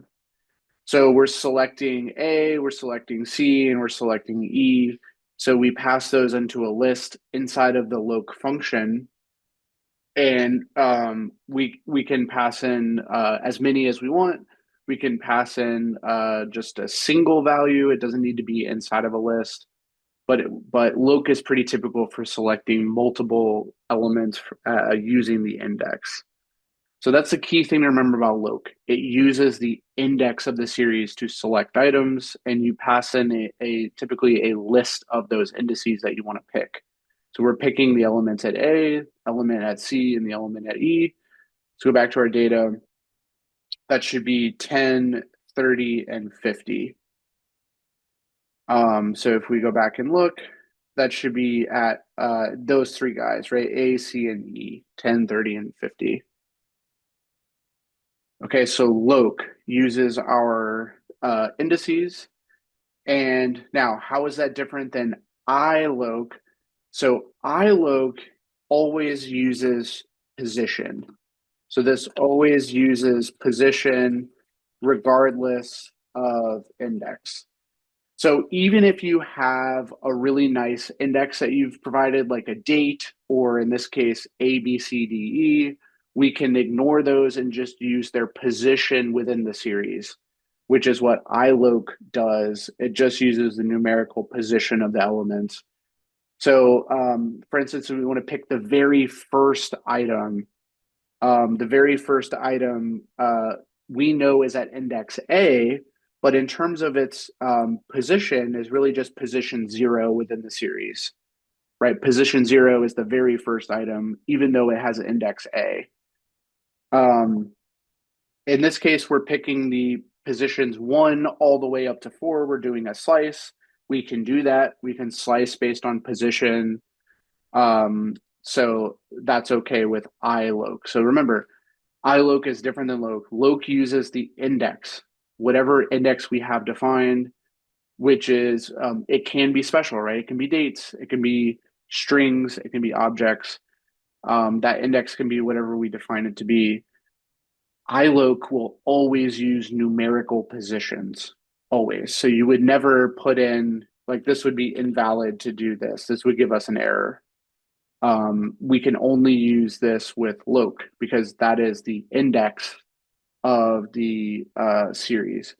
But the positions are just the data positions within the series array. So we have just a natural ordering that always exists of our data within the series, and we can use that with iLoc. Okay, so they're very similar. They're both used for selecting data, but they use different indices. Loc uses the defined index of the series, and iLoc uses the numerical position of the elements. Okay.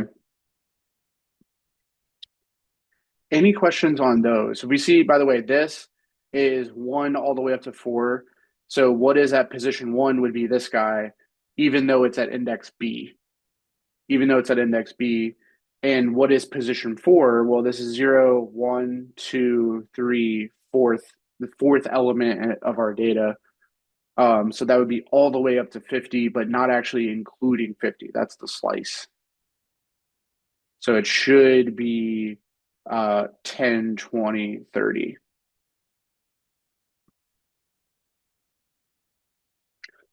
What is 4? It's a position. It's just this would represent the 4th element in the data. The 4th element in the data, which is this is the 0th element, this is the 1st element, this is the 2nd, 3rd, and this is the 4th.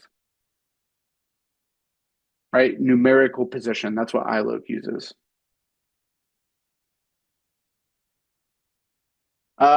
Based on this data, what do you think is at the first position? At position 1, what data do you think is at position 1? If you were looking at this, so 10 is not at position 1. 10 is at position 0. 10 is at position 0. What's at position 1? Right, it's at 20. Yep, it's 20. Well, so yeah, let me explain it one more time. Yeah, so let me explain it one more time. So series have an index we can define, right? So in this case, we have 5 elements. We have 5 elements, and so we have 10, 20, 30, 40, 50. And do we agree that the original index we set up for this is A, B, C, D, E? Does this make sense for our series? This is what our series looks like. Do we agree on that? So without worrying about the positions or the loc or the iLoc for a moment, does this make sense for our index? This is based on this data. That's our index, A, B, C, D, E. Okay, so we do agree on that. Okay. Now, what data if you were to ignore this index for a minute, this is the index, and just think about this data's positioning from left to right, what index would we say, or what position would we say is the 10 at? What position is the 10 in the array? If we were to just think of it as a list, let's say, what position is that? Right, it's position 0. And what position is 20?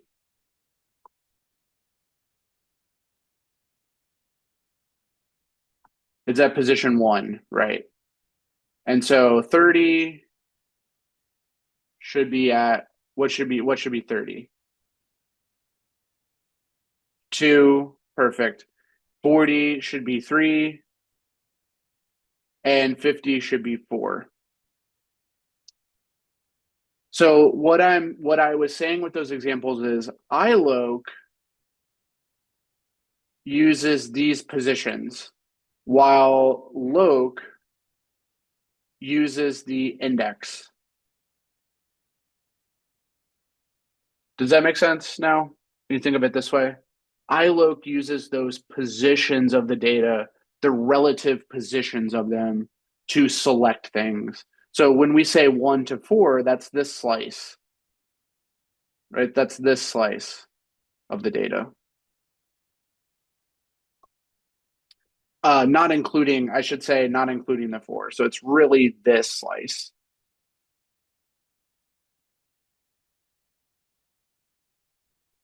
Yeah. iLoc, default indexing, loc, user indexing. Yes, I think that's a good way of thinking about it. Yep,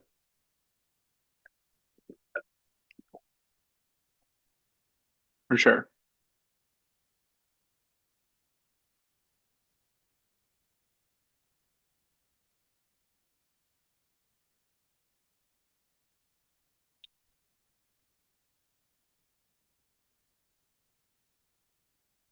Go to the syntax. Yeah, let me go over to there.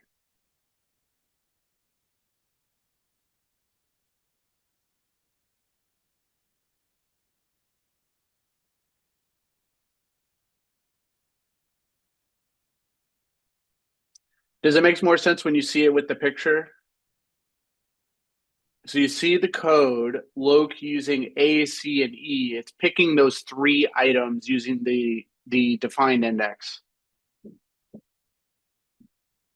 1 to 4 is a slice. It's 1 to 4 will be this slice that I've circled here. 1 to 4 is this slice. Right. It's a slice. And remember that the 4 really means it goes up to 4, but not including 4. So it's the slice 1, 2, 3.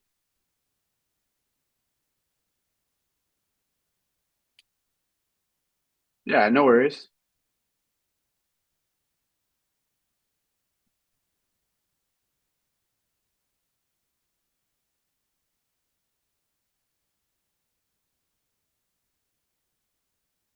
Any other questions on this?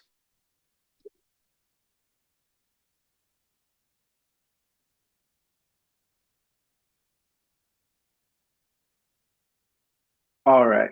Very good. Very good. Okay. So what I wanted to show you guys is that was the end of this notebook, but there is some extra practice. I encourage you guys to try this out on your own. So this is your own practice here at the end. Try this out on your own. So this 4.01 notebook, try this out when you get a chance to do some extra practice accessing and manipulating this data. Okay. So you have some example arrays here.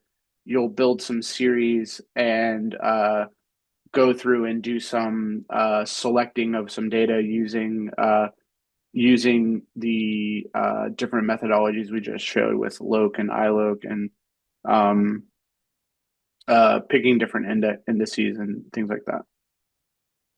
So this will be some extra practice for you. What I want to do now is go over to talk about the data frame. So we've talked about series so far. We have some different functions on a series. Most of these are going to carry over exactly into the data frame in the 2-dimensional aspect. So everything we've been doing, mostly been dealing with 1-dimensional data, but we are going to deal with 2-dimensional data. Let's go over to 4.02 now and talk about the data frame. Okay. So if you have a moment, pull up the 4.02 notebook. We're going to go over to that and talk about the data frame now, which is going to extend everything we just learned over into the two-dimensional data with rows and columns now, which is going to be the data frame. You guys have this notebook?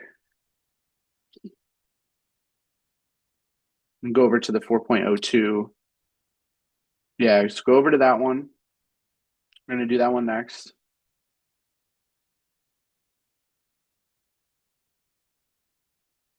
Okay. So let's remind ourselves what a data frame is. So a data frame is now going to be our 2-dimensional extension of the series where we are going to have a tabular data structure, meaning it's going to look more like a table. We're going to have rows and columns to deal with now. And what's going to be really interesting is we'll actually have multiple indices to worry about because we have multiple dimensions. So imagine if we had these 2 series of apples and oranges. So we had a series called apples. It has this data 3201. and it has just a natural positional index of 0, 1, 2, 3. So nothing that interesting. We have another series over here called oranges that has data that looks like 0, 3, 7, 2. It also has the same index of 0, 1, 2, 3. That's fine. That's just a default index. Now, what we can do is concatenate these into a single data structure called a data frame, where now these two series actually form columns in this table structure. So now we have more of a table, which is a data frame that contains one row index. So this is called the row index here. So it has a row index, which is row 0, row 1, row 2, row 3. So we can think about the data at a row level. So we can say, okay, this is one row. This is one row. It's very much like a spreadsheet, right? This is one row. This is one row. We have that. And then we have data at the column level. So we have these, what are known as the column index that we have here. So the column index just allows us to select columns based on those names. So we can always go into this table and grab the apples column. We can grab the oranges column. We could grab the apples and oranges columns together and pull back multiple columns. We have that flexibility with a data frame, just like you would in a spreadsheet. You can pick data at a column level as well. So you always have that flexibility in a data frame to select rows, to select columns, to select rows and columns.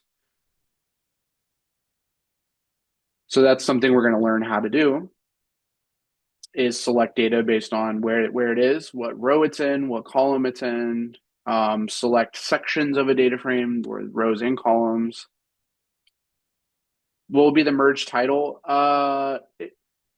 So that's up to us as a variable. The title of the data frame is not that important. It's more when we add these two columns together, we get a single data frame with two columns, and we have a row index and a column index. Oops, this is the row index. But the name is whatever we want to call it. We can label it whatever we want as a variable. Like we could say this is our fruits data frame. Just call it that. Fruits data frame, which has apples and oranges as columns. And it has 4 rows, right? It has 4 rows of data and it has 2 columns. Basically, the shape of this is a 4-row, 2-column matrix, right? Think about this as a NumPy array. That's what that is, right? 4 rows and 2 columns.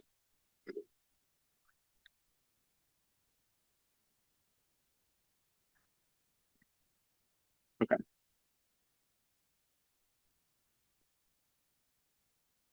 So one thing to point out about this so I told you guys it has a row index and a column index. So those will be really useful for when we want to select data from the data frame. But the other thing is there's no restriction on the data types in the data frame. So the data types of one column can be completely different than the data types of the next column. So like this column could be all strings. This column could be all floats. That's totally fine. There's no restriction there of what the columns can be. They can be mixed data types. That's totally fine. There's no restrictions on the data types. Oh, that's just random data. It's just random. It doesn't represent anything meaningful. It's just random. We just wanted some values to be in there.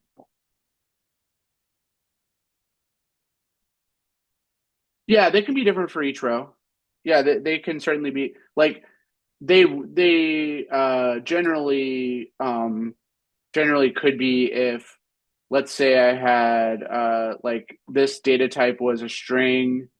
So this column was a string, this column was a float. Then I'm gonna have like within this row, this is gonna be a float, but this is gonna be a string. So yeah, the rows can be different. If you have mixed data types, the rows are going to be different.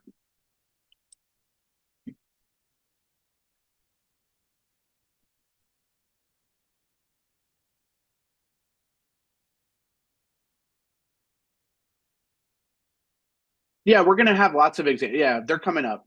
They're coming up. This is just to get us introduced to the data frame. Yeah, we're definitely going to have meaningful ones coming up. We're going to load. So the most meaningful example I can give you is most spreadsheets can be loaded into a data frame structure. So if you take any like CSV or Excel sheet, they can be loaded into a data frame, and then we can do all of our analysis on that data frame. That's typically what we're going to do with the data that is inside of a comma separated value file, a CSV file. We'll load that into a data frame. We're going to practice doing that quite a bit. Okay.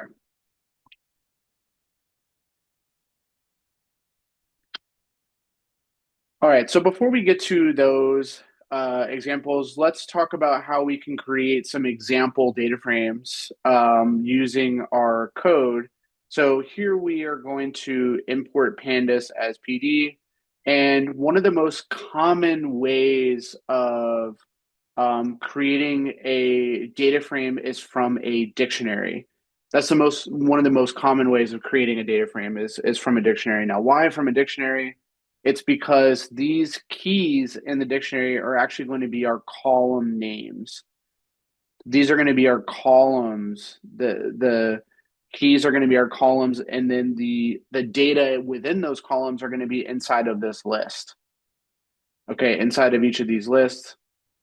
So I'll show us that data frame in a moment, but this is pretty common. So the keys become the column indices, and the data within the columns are the values, which are the lists. So those lists become the data within the columns. So the name has these three strings, the age has these three ages, and the salaries have these three integers. So let's go ahead and see that dictionary. So it actually looks like this. Name, age, and salary. It looks like this. This is our data. It has 3 rows. That's not surprising because every column has 3 entries. So it ends up being 3 rows. And here's the name column has Alice, Bob, and Charlie. The age column has those ages that were in that list. And the salary column has those 3 there. So using a dictionary is one way of building a data frame. It's a very common way. So we can do that. The other way is to use mixed type lists. So basically where you define every row.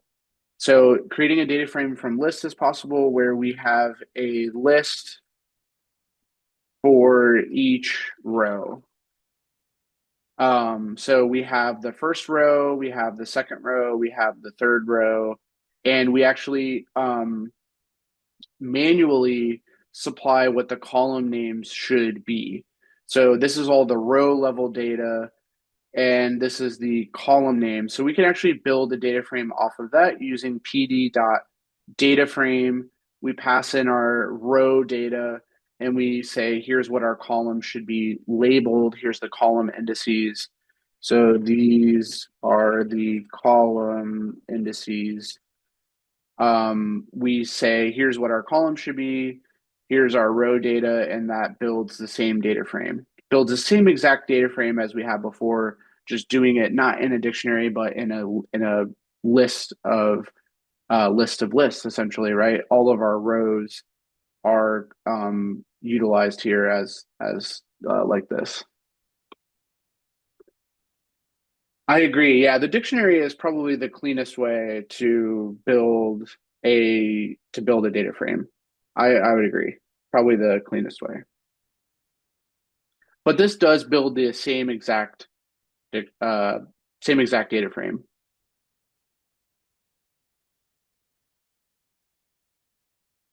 All right, same thing. We can use NumPy arrays. Now, this is a NumPy array. This is the 2D array of our rows, right? So here's the first row, here's the second row, here's the third row, and we can give it our column indices as well. So again, the NumPy array data is our rows of the data frame. So this data formulates our rows, and we're passing that in to build our data frame. So this should be the same exact data frame that we have uh, from before, just using NumPy arrays to build it. Okay. All right, let me give you a more practical example that will be realistic to a lot of the use cases we will see over the course of the program when we're loading in data. And this is one that's used all over the industry.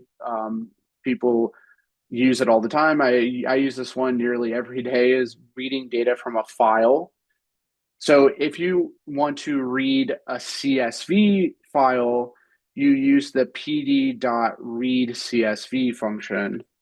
So read CSV, and all you have to do is pass in the file path. So now this path looks a little wonky because I am inside of Colab and I had to mount this file within my drive. So this data is in my Google Drive on Colab, but generally that like if you're in VS Code, this would be a path to the data that is somewhere on your computer. So this is just a file path to this CSV file. Okay. And by the way, you guys should have this data. If you go into your let me show you where it is. So if you go into your LMS, um, let me log in. Do you guys have access to the data sets? It should be from your reference materials.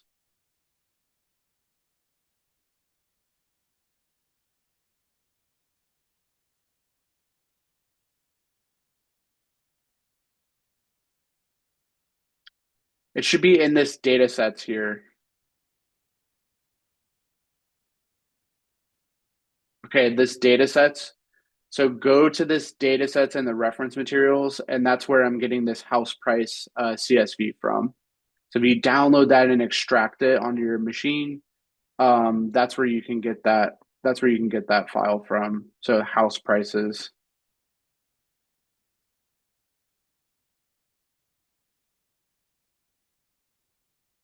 By the way, if you have it in your Google Drive, you have to run this code.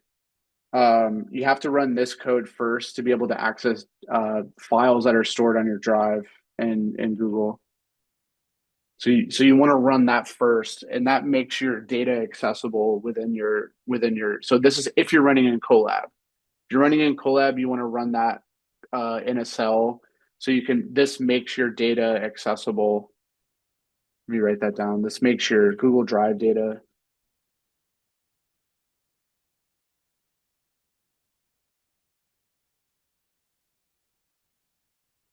in Colab. Okay, so you have to run that, and then once you run that, then you can access data that's within your drive. So if you go to this like folder icon, you can see you can browse your drive within this folder icon.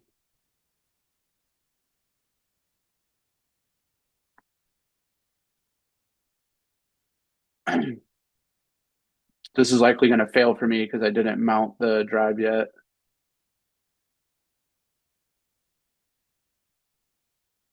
Let's see.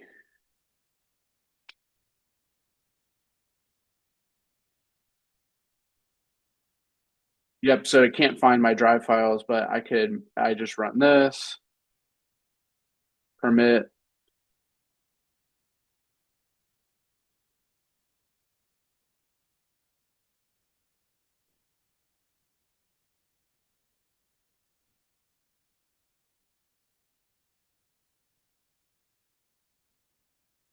There is, but only for the folder you have open. It's just the like file explorer on the left. Roberto, it's just the file explorer on the left, but only if you have it only in the folder you have open. So what I would recommend if you're working in VS Code is to I would recommend to put that data set in the same folder as where your notebook is, so it can discover that file pretty easily. Does that make sense? Like put that data set file. So there's two files in this notebook that you're going to want access to, which is the house prices and the iris Excel. So put those in the same location as this notebook and it should work.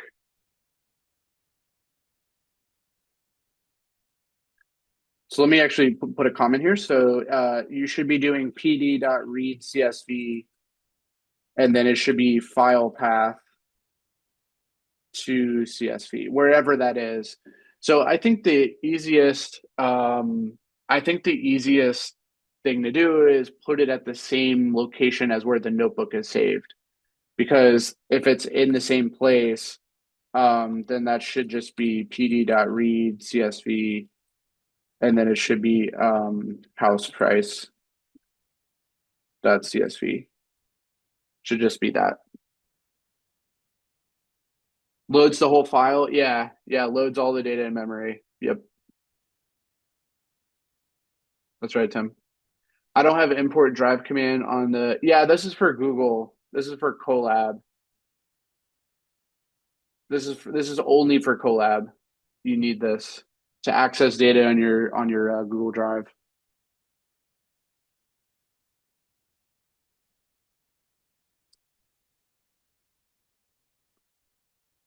The two files are the house prices CSV and the iris Excel XLSX.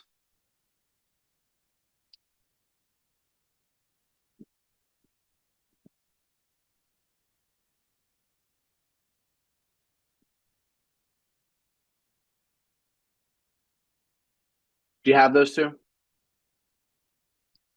House prices CSV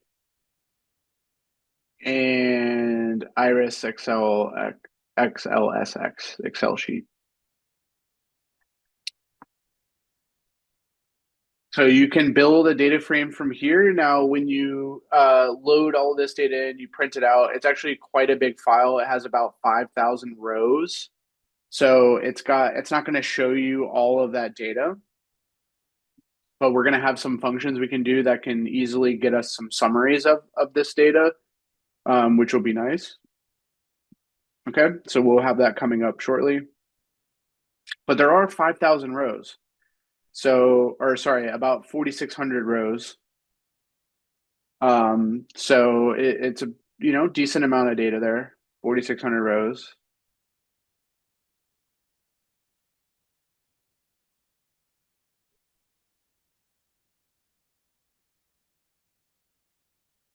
And the iris data also has 460 rows and 18 columns. 4,600 rows, I should say. Sorry.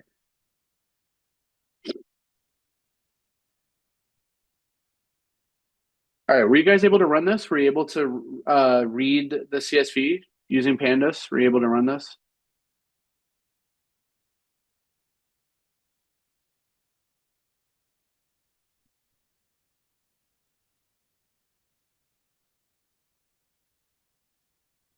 Not able to. Make sure that the path you have the. Oh, that's fine. The output's getting truncated. That's fine. That's expected. It's not going to show you all 4,600 rows. That's expected.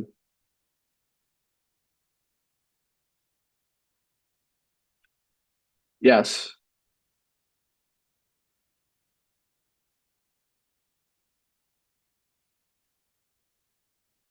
Are you running in Colab, Mario?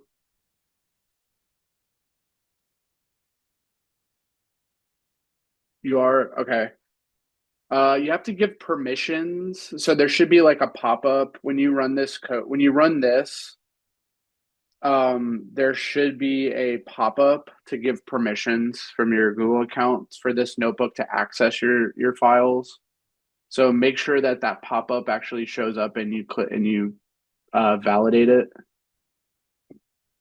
You should see a pop-up when you run this.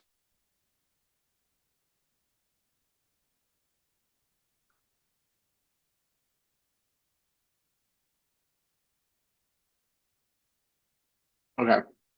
Yep.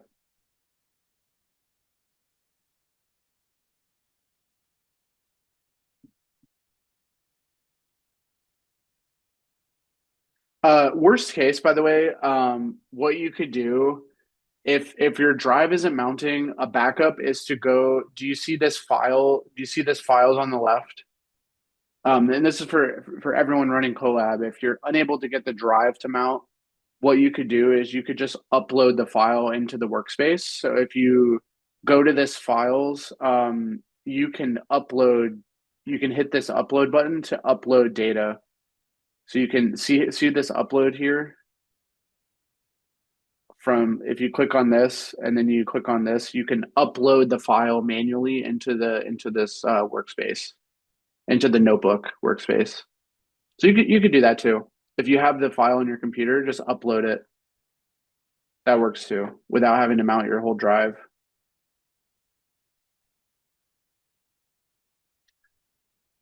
So just click on this upload, and then you can upload the file. So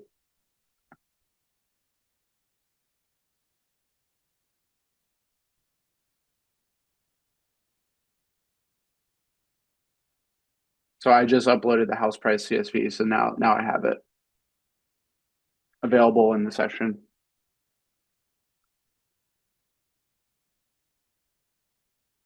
And then I could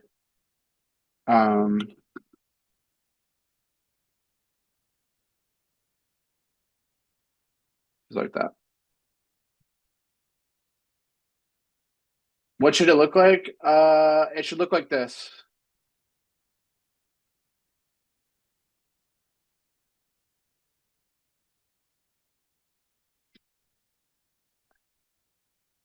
You don't have to do Google Drive. You can do it this way too. Do you see the way I just showed?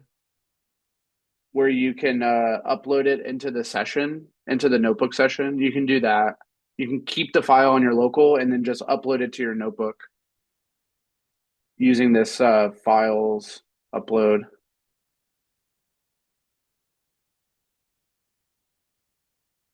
Roberto, do you see this? Like all of this data displaying? That's how you know it worked.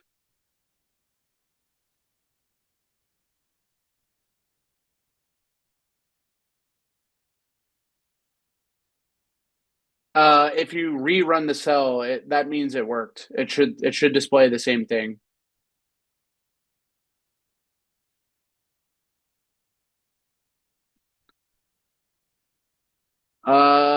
If you scroll back up, people posted it, but it's in your LMS. It's in the data sets here. See this data sets link? It's this one. Download the data sets. And we're doing the house price and the Excel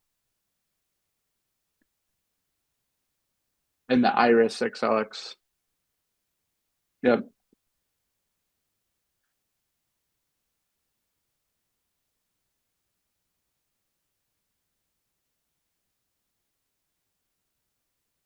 Okay.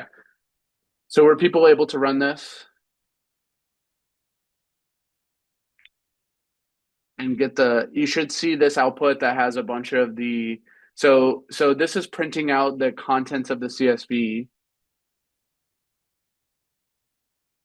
That's right, Roberto. Yep. Yep. That's right.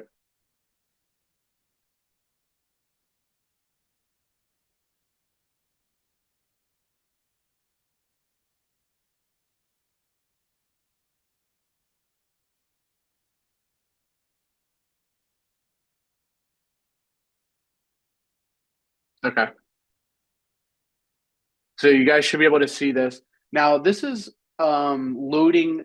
Let me just take a step back and say this is loading the data into a data frame. So now this is the contents of the CSV are now in a data frame. So we can do data frame operations to that data, which is going to be really useful. We can manipulate it, we can do summaries, we can do group bys, we can do filtering, we can do all kinds of stuff to this data frame now that we've loaded all that data into the data frame.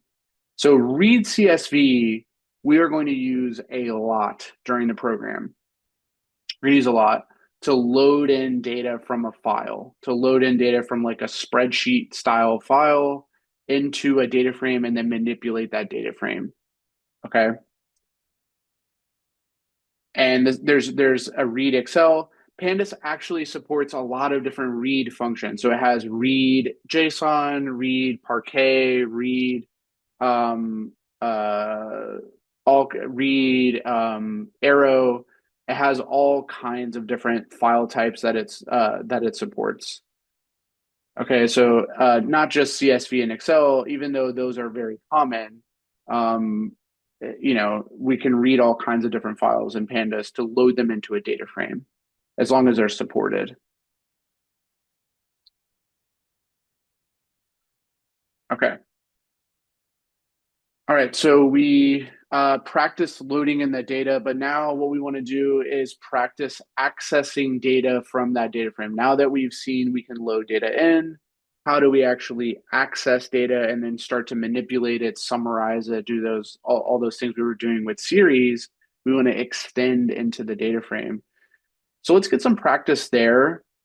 Let's scroll down and build an example data frame with some fake columns here. So we have column underscore name, column 1, column 2, another column. We're going to practice accessing data from this. And then eventually we're going to come back to this data frame with all that data we just loaded from the house prices or the iris and practice working with that. But for the moment, let's work with this fake data frame built from this. So we do pd.dataframe, that builds it out of this dictionary. And here's our column data that we have mapped to these different column names. So if we want to access a column, it's super easy to do. We just pass in that column name here inside of the brackets. So we do df, which is the name of our data frame, and we just have column name here. That's going to access all of the data within a column. By the way, what do you guys think is the data type of an entire column? We just studied it. What do you think an entire column is inside of a data frame? It's a particular type of object. You're right, it's an object, but what type of object? It's a pandas object, not a string. We just learned about it. We just were manipulating it. Series, very good. So a column is a series. Okay, a column is an entire series. Yep, a column is a series. So when we access this column, it's as if we're accessing an entire series. Okay, so if we print out that column, we get this. This looks like a series, doesn't it? It looks the same because that's what it is. It's a series. We're grabbing that entire column, which is 5, 15, and 8. So to access a single column, we just use the braces and we pass in that column index name and we pull back all the data from that column, which is really a series. So remember, a single column is a series, is a pandas series. So we're actually accessing that series when we do column name. By the way, if we were to try and access an invalid name, we will get an error. So let's say we did some column. Now this doesn't exist, so this will give me an error. So if I try to do this and that doesn't exist, this will give me an error. And you can see what kind of error. I get a key error that this does not exist. Basically, I don't know how to access that column because it doesn't exist. Right. So this is, we would not want to do this. We would want to use the proper column name, and that should work just fine. Okay. All right, now how about this guy when we pull back multiple columns? So we can use a list and select multiple columns at once. Now, what is a collection of series? We are studying it right now. What is a Pandas collection of series? Perfect, DF. Perfect, you guys got it right. DataFrame. Perfect. So when we pull back multiple columns, this should be multiple series, which is a data frame. So you guys are absolutely right. When we access multiple columns,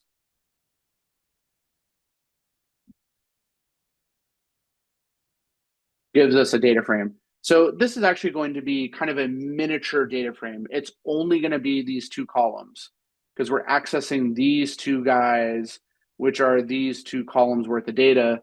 That's kind of like a mini data frame that's part of the whole data frame, right? Selected columns there.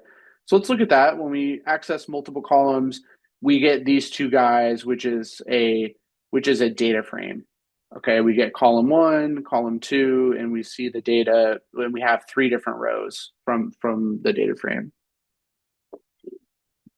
So we definitely can access as many columns as we want by passing in a list into that data frame bracket, and it will allow us to access multiple columns. Now, we can't forget about loc and iloc. So, for instance, iloc will allow us to select particular rows based on the index.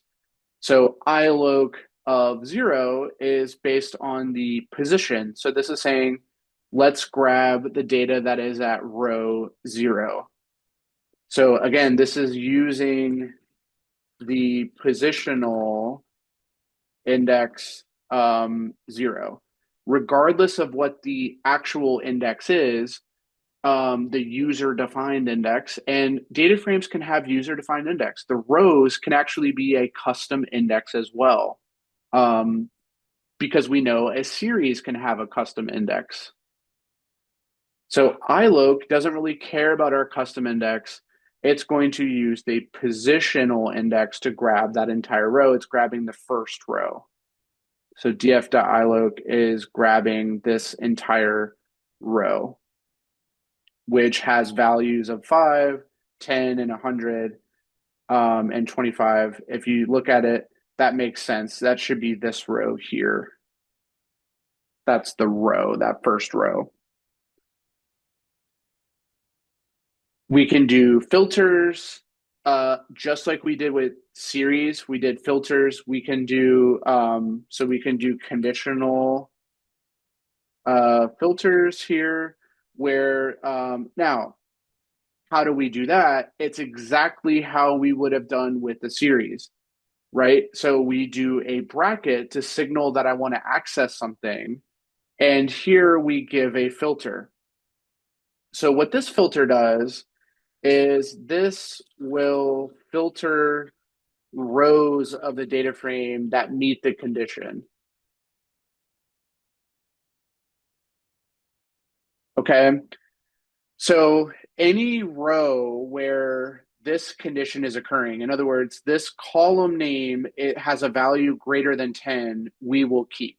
So we go to that, column name bigger than 10, which ones are bigger than 10? It looks like only this guy is bigger than 10. So we really should only be keeping this row here. Should be the only row that gets kept, because that is the one that corresponds to where this column has a value greater than 10. Okay, do we see how that filter works? We're really checking, so we go back to the syntax. We're checking where a particular column is greater than 10. Only those rows do we keep where this condition is met. So what we should do is go and double check this. So the filtered rows, we only are keeping that one row. So we just filter that one row because that's the only place where this guy is bigger than 10. So that's very powerful. We do this very big kind of filter operation on the data frame. So you have to think of the filter operations we did on the series, we're extending it into 2 dimensions. We only keep the rows where this condition is met. Okay, only keep the rows where that condition is valid. Any questions on that? Only keeping the rows where that condition is valid.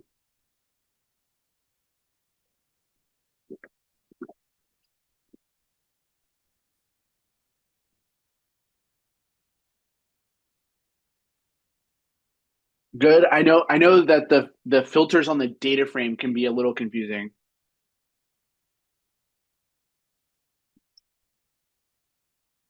This is just printing. This is printing a label, and then this is printing out the actual filtered data frame. This is just printing a regular string. So this is it just says this, and it puts a new line right here. So the \n is this new line right here. Yep.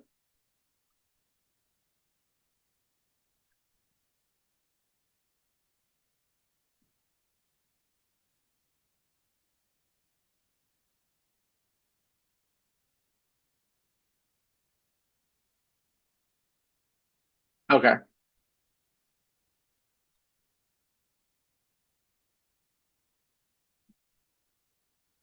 Yeah. So why do we need df twice?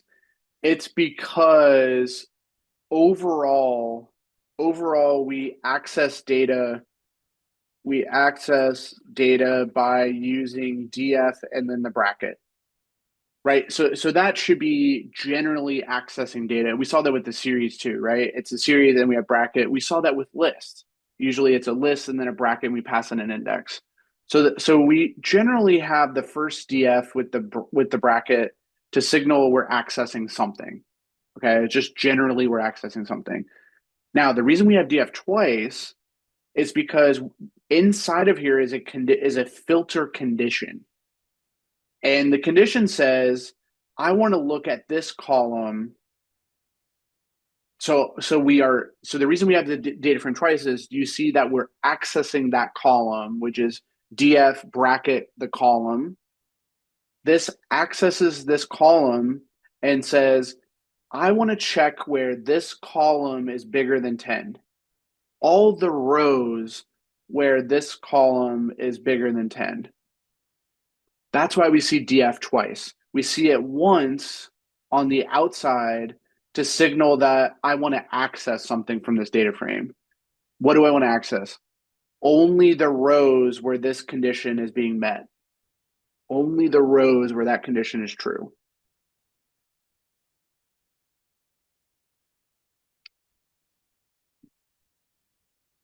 That makes sense, Roberto?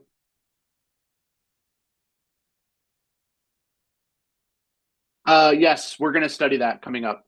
We're going to study that exact thing, how to get a summary. We're going to look at that. Yep. It's coming up soon.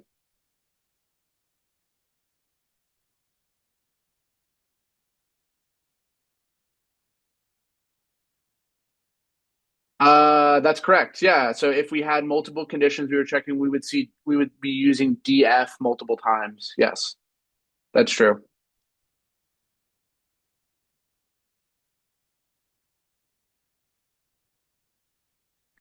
Show once again how we can load data from local folder. Yeah, sure. So do you guys see this folder over here? Do you see this folder icon on the left? Click that. Click that folder. and it should show something like this. And then click this upload button right here.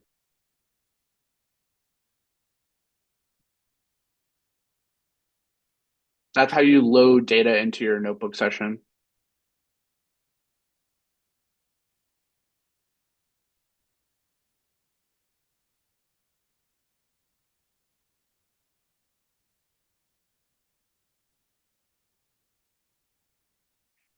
Yeah, so you can get the path. By the way, you can always get the. Do you see the file in there now? Do you see the file in there when you upload it?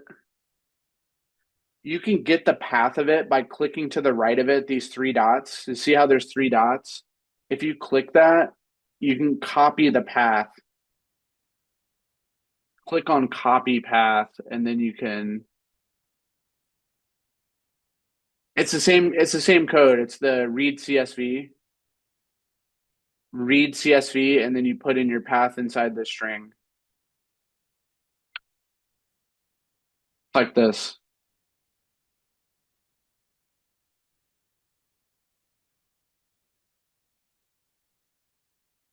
Which I think is probably the same, probably this for you.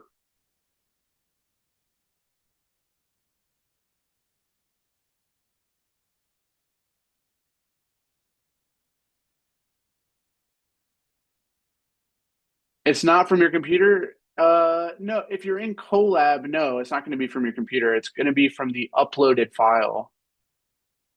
Are you working in Colab? Yeah, so if you're in Colab, it's going to be from this path. It's this path of the uploaded file. Or your drive path, wherever it is in your drive. Yeah, we're just somewhere in the cloud where you've either uploaded it here, and you can always copy that path. Um,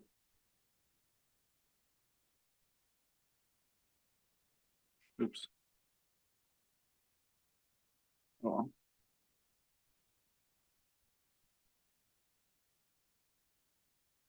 okay. Where was I? Oh, we were doing the filtering. Okay. Let me ask you guys, does the filtering make sense to us?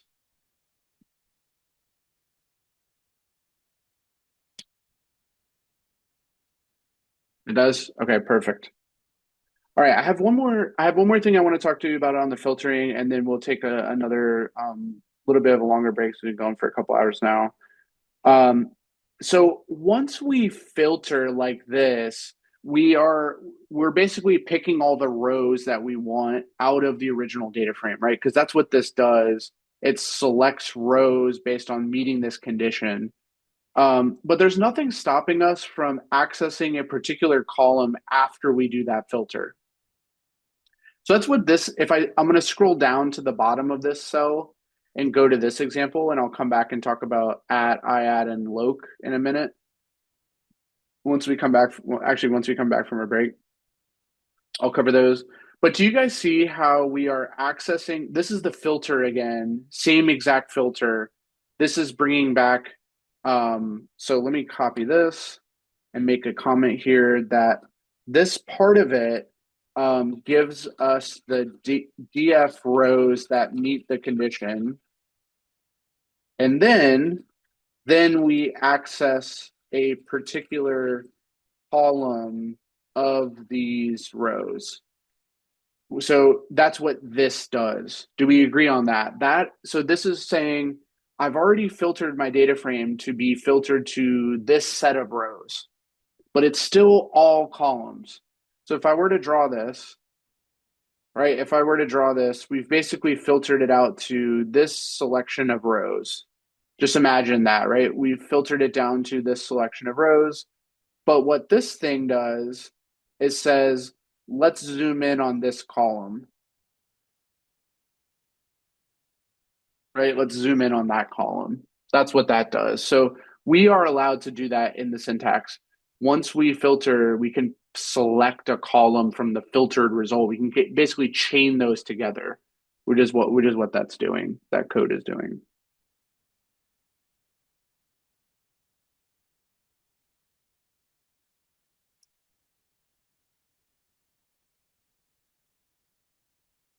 Yeah, I'll summarize it in a moment. Summarize it in a moment.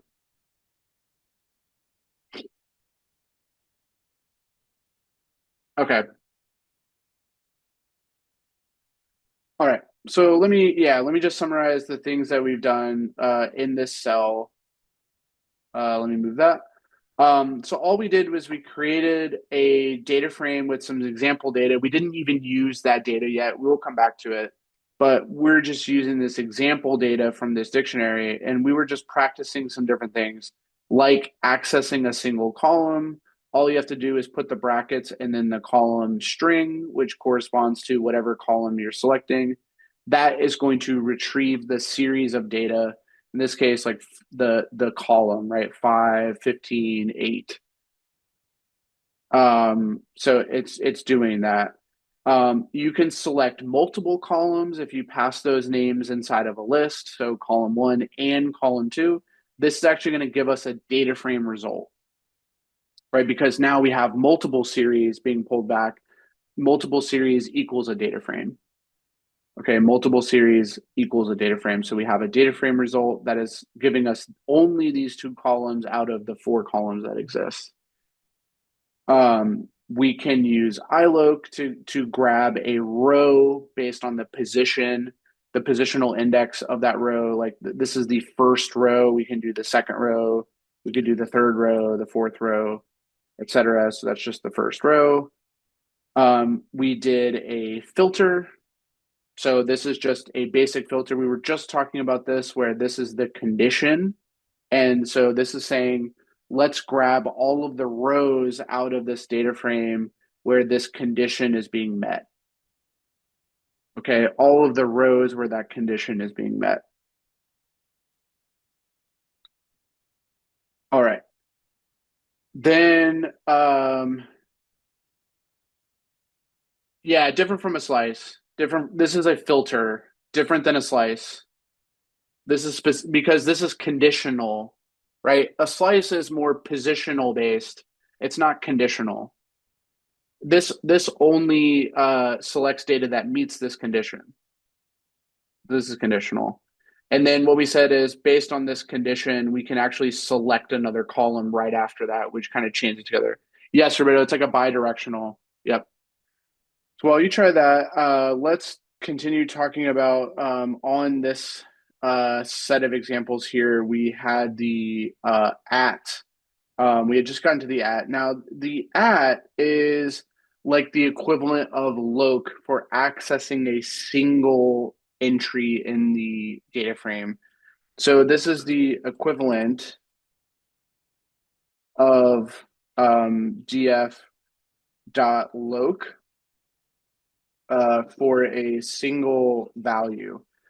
So at will use the index. So at uses the index, uses the row index and the column index for accessing. So the row index in this data frame is just the default. It's just the positional, just happens to be that way. Does it have to? No, it could be dates, it could be strings, it could be anything. In this case, we didn't specify any special row index. We do have column indices, right, which are these names. So we can use those, but there's no special row index with this dictionary when we create this. So it just has the default row index. So when we use at, we can say, I want the value at the first row, which is row 0, the second row, which is row 1, the third row, fourth row, fifth row, and those are all going to be this positional index because that is the true index of this data frame, the row index. However, we also have the column index, so we can access things based on that. So column name, we're grabbing the element in the column name column, but the first row here. So this should fetch us this 5 because we want to be within this column, but the first row. So this at should return to us the a 5. So if you go down to single cell by label, this should give us 5, which is what it does. So sometimes you can use at. Again, this you only ever use it if you want to access a single item, which is kind of rare. You're not usually going to be grabbing just a single item in the data frame. Usually you're going to be grabbing multiple rows, multiple columns, but there is the at function for passing in a row index and a column index to access a single item. Yes, but that's true, Ramiro. But I would call it the row index and column index. In this data frame, the row index is 0 because it has the default index, right? It has the default index for the data frame, which is 0, 1, 2, 3.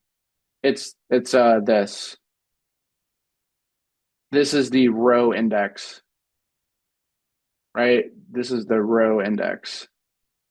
And then this is the column index. Column index.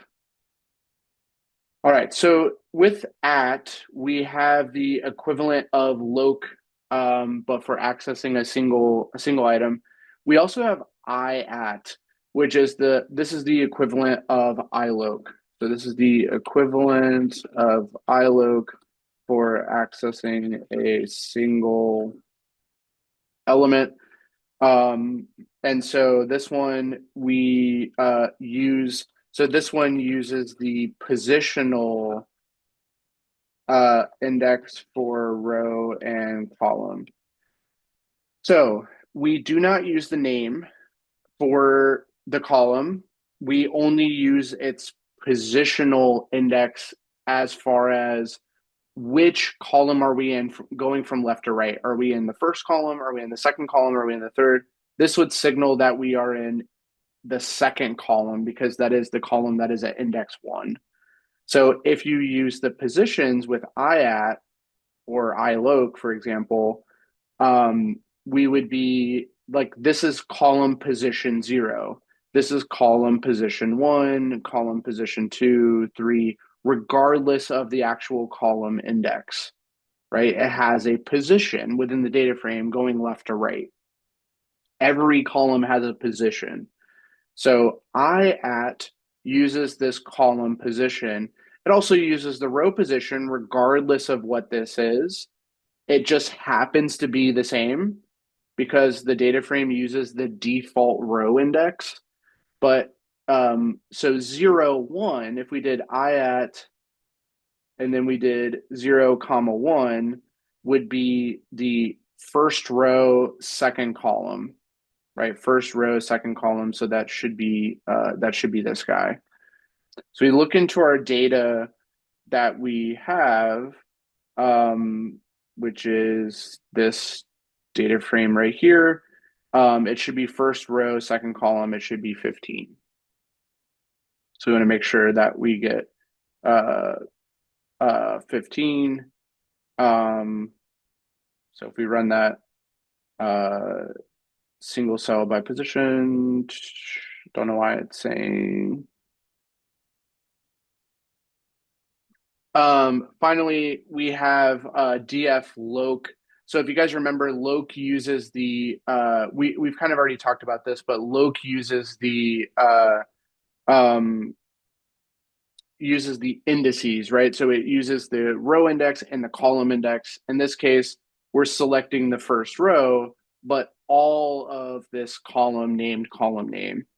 So here we are selecting the first row, but all of column name column. We're picking all of those values. So we should be getting first row, but the whatever is in the column name entry. And so that would be if we go back to, we should be in the first row, but only getting this 5 essentially, which is the value in that column name. So loc will use the indices just like at would. So at uses the indices. Loc also uses indices. It's basically loc we would use though when we want to select. So we use loc, just like we did when series, right? We use loc to select multiple values. You can even slice the rows. So for instance, we can grab the first two rows and slice it that way. And that would pull back multiple values for this data selected with loc. So it's actually going to grab um, all of those rows, 0 and 1, and the data belonging to column name. So you can even put it so you can use loc to grab multiple entries. So you can have a slice in there, which is pretty interesting. So here's a slice. 0 and 1 rows.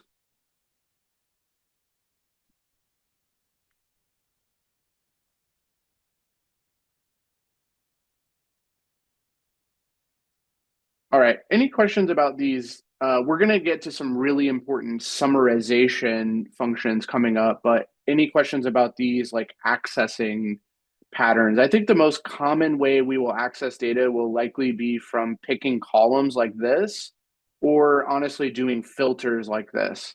Those will probably be the two most popular ways we select data.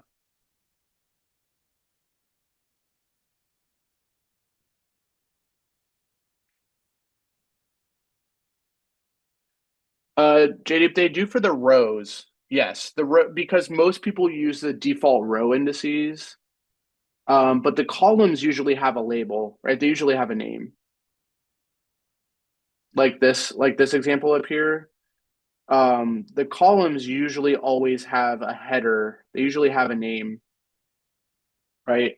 If you think about an Excel spreadsheet, columns usually have a header to them. But rows, yes, usually will have a default index like 0, 1, 2, which kind of lines up with their position.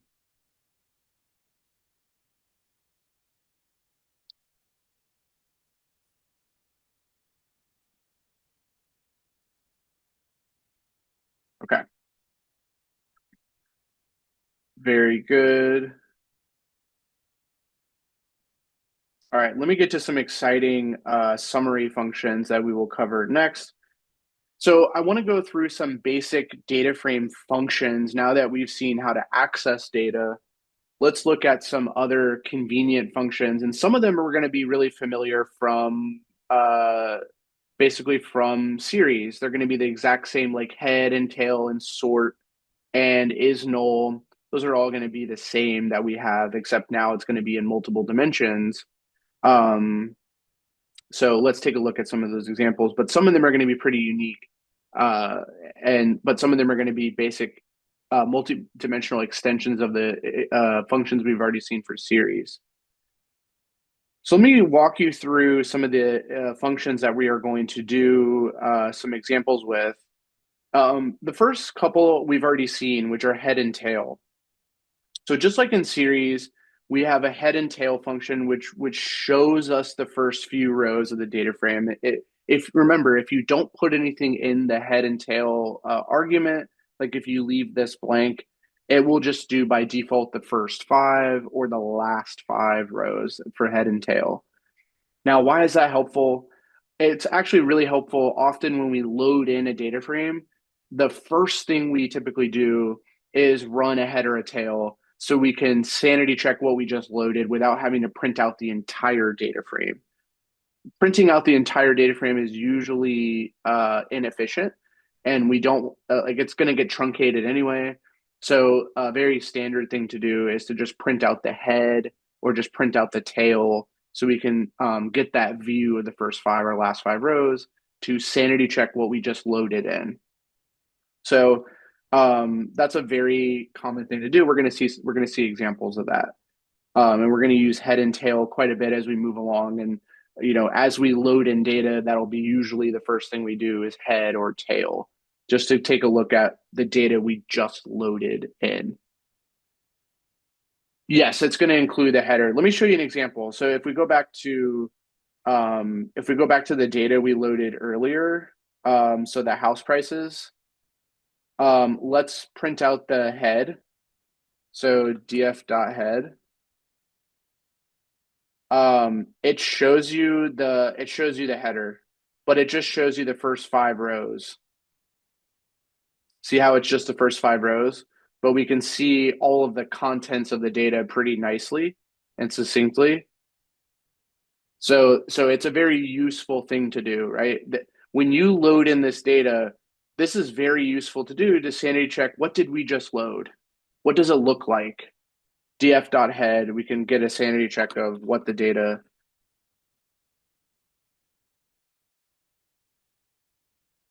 looks like after we, load it in. And we could do tail. So that will give us the last 5 in the data set. Right, that'll give us the last 5. So you can see there's 4,600 rows. This gives us the last 5 of them. Sanity check that too. Usually we look at the first 5.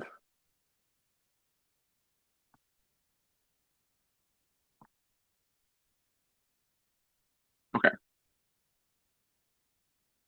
So head and tail. Now, you were asking Roberto about a summary earlier. Here is a couple of really nice summary functions, which are going to be 2 that we'll use quite a bit. One is called the info, which gives us an information summary of the data frame, including all of the columns that exist, all of the data types, and if there's any data missing from those. So the df.info function, which you see used right here, is an incredibly useful function to give us a summary of what is there. Okay, it gives us a summary of what exists. So let me show you what that looks like on the example I just did. So on that house price data set, we looked at df.head. Let's do df.info and print out the information summary. So if you take a look at this summary, what it looks like is we have a total number of columns. We have a total number of rows. So 4,600 entries, that's 4,600 rows.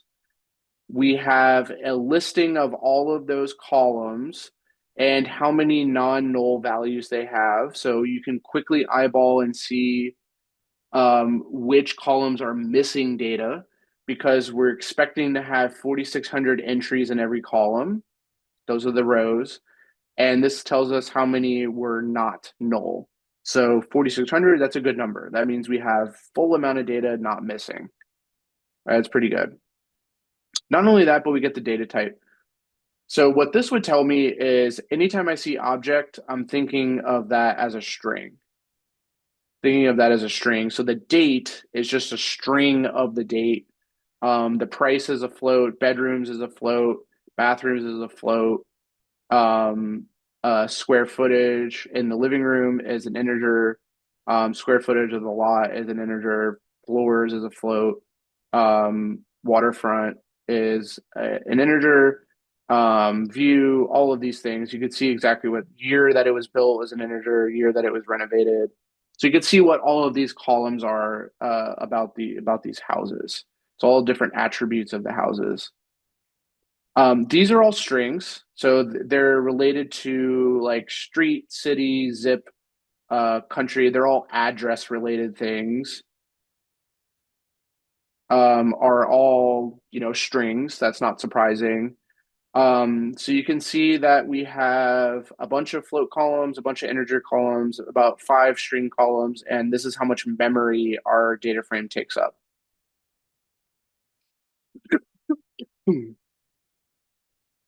That's a pretty good summary, I would say.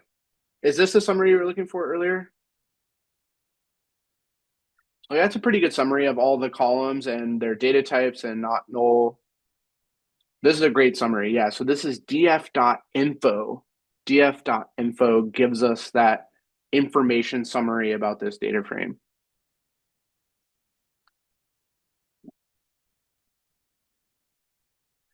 What is non-null? Non-null means not missing, like not null values, not missing,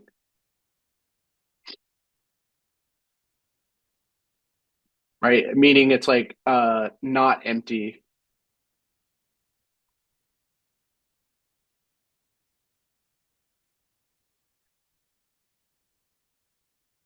Okay. So we have info, incredibly useful. Now, do you guys remember this? We had this for the series, was to describe.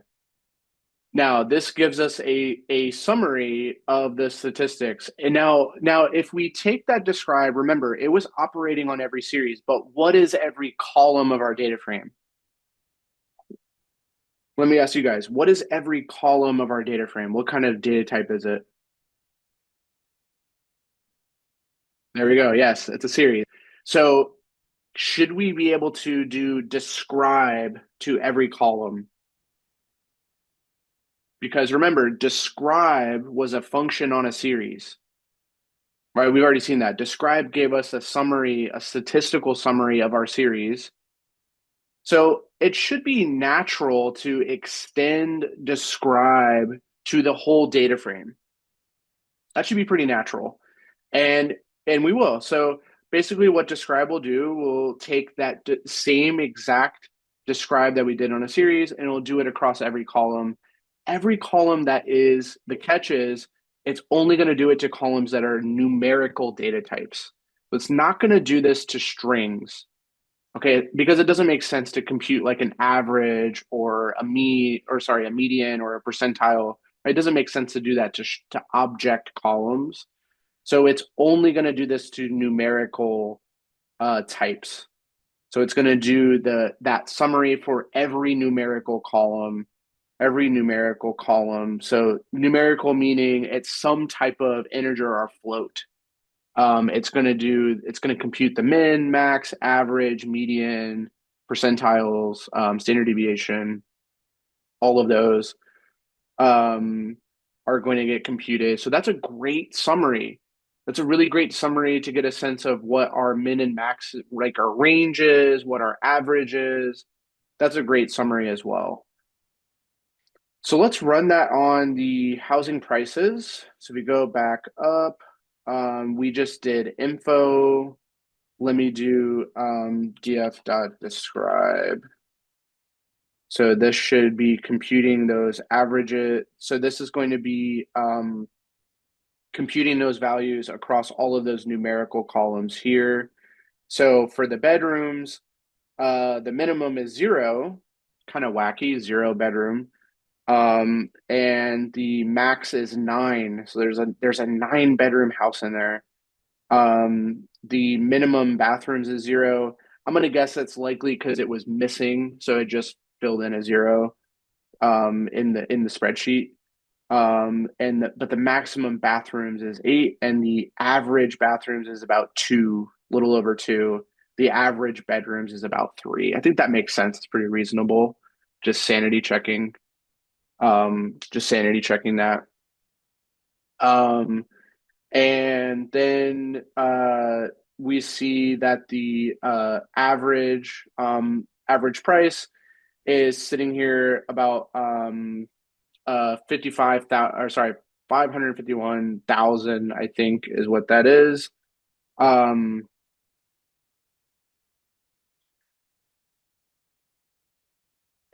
Because Roberto, I mean, it's not missing, but it was filled in with a 0 ahead of time. So there technically is a value there. It's just meaningless, basically.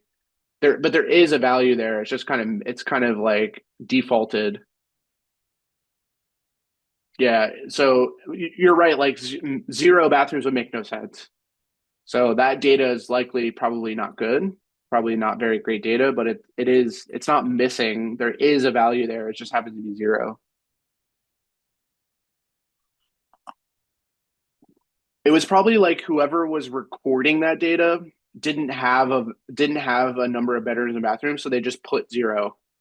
Does that make sense? Like if you were filling it out from a survey or something, they just probably just put 0 as a default. They didn't know what it was. Just put 0. How can you remove scientific notation? You can display it, I think, as a normal value. So I think if you grab, let's try this.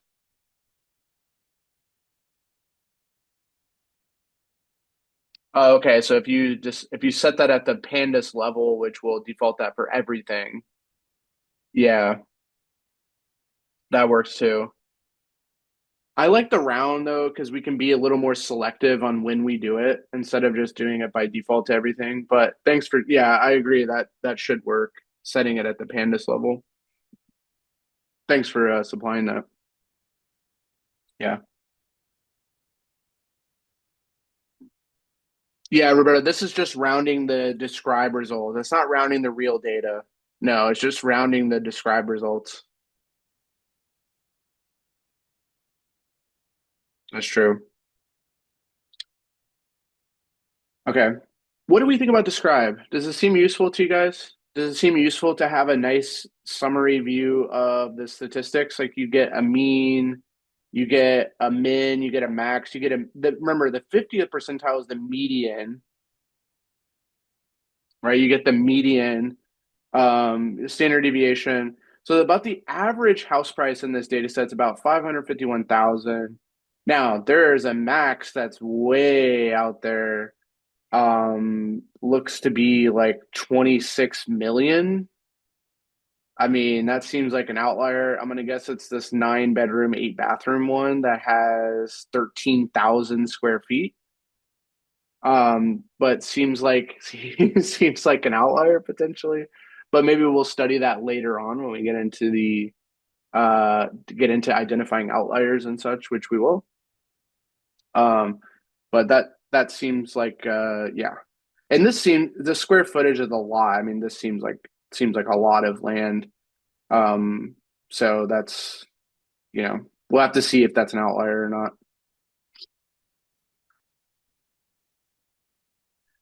Okay. All right. So let's go back to our function. So we had describe.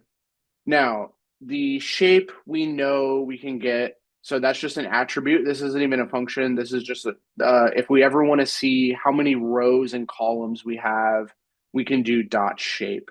So we go back to our data. We can do, so we had the statistical summary. We can do df dot shape to see how many rows and columns we have. So we have 4,600 rows and 18 columns. That we know that's what we had. So not surprising there. We can always do dot shape to see what we have.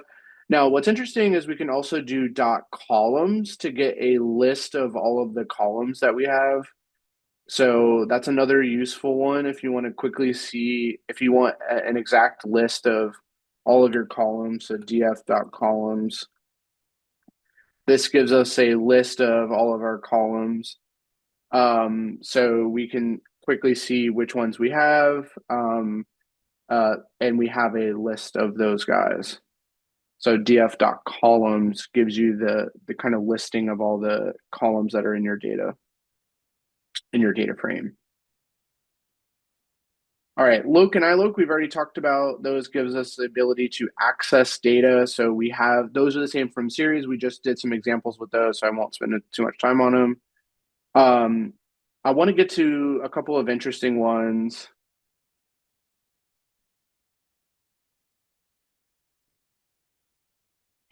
Any idea why I'm not getting my house price? Head or tail? Data load is complete. Are you running it like what did you load it into? What did you name the file when you did read CSV? What did you name it?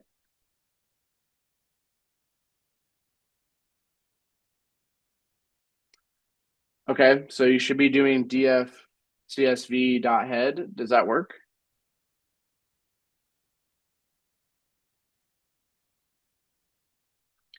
You could try, you can either run it in the cell or you can try printing it. Either one should work.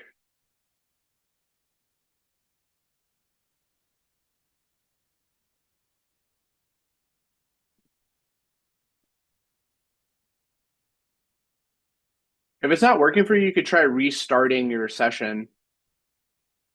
If you're in Colab, you could try restarting your session and rerun it. Maybe that'll work.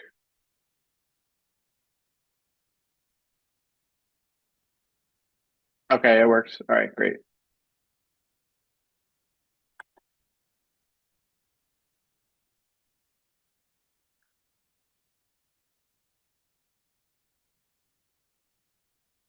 Yeah, that should work. Just df. That's what I did here. You don't need to do it with print. You can just do it in a cell and run it. Should work. Yep, should work.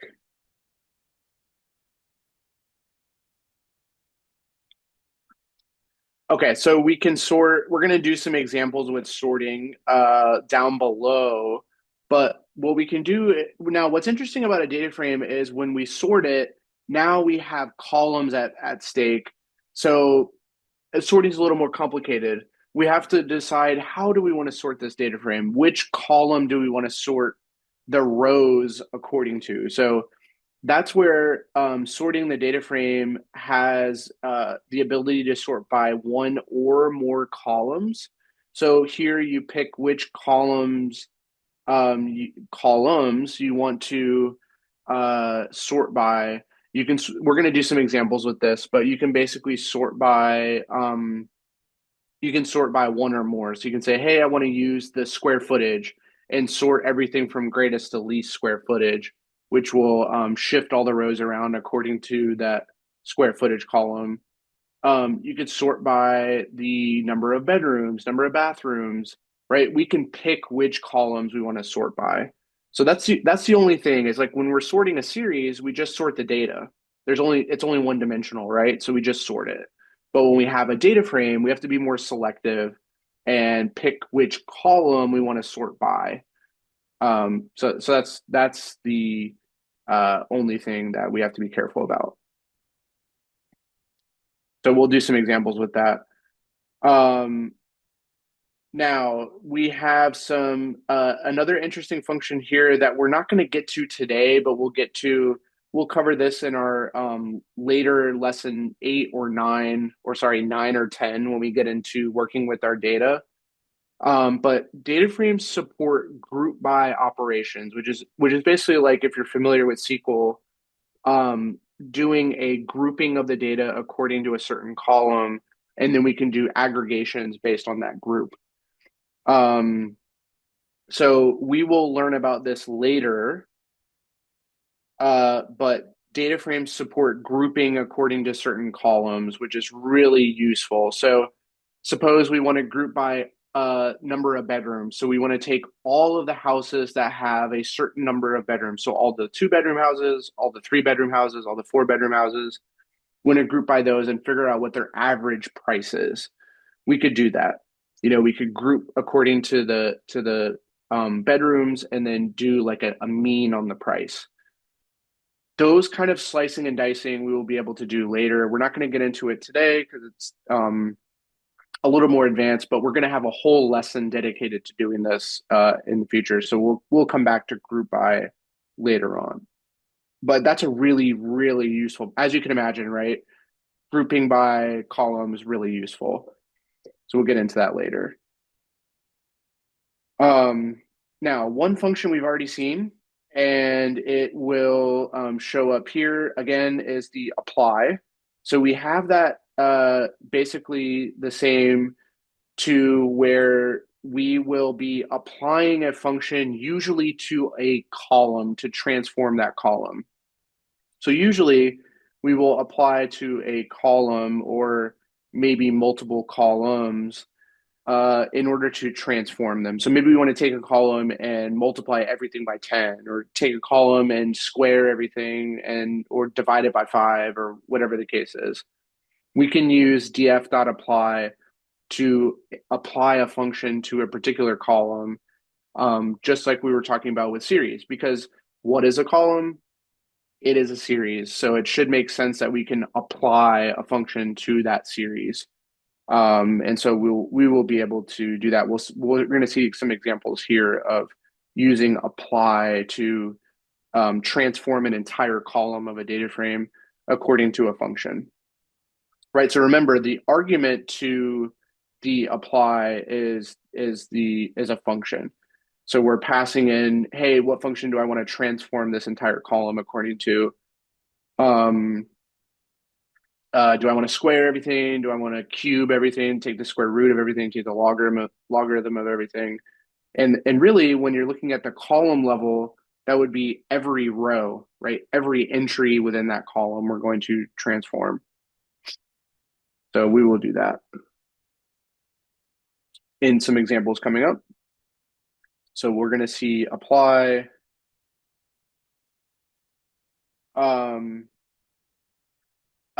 Now, something we're going to see later on that we have that will be also in the same basic lessons that we're going to learn about group by is going to be the merge or concat. Now, this will be able to take multiple data frames and merge them together. That's incredibly useful. You can imagine like loading in data frames from multiple files, and those will create multiple data frames, and we want to bring them together in some way. So merge them, like join them together like you would kind of like a database table join. We'll be able to do that, or just actually concatenate them. Just maybe they represent the same column, so we just stack all the rows on top of each other in a concatenation. So the ability to merge or concatenate data frames, we'll learn about that later. I don't think we'll do any examples today of those, but we'll, again, whole lesson dedicated to grouping, a whole lesson dedicated to merging, concatenating. So we'll certainly cover that later on. Okay.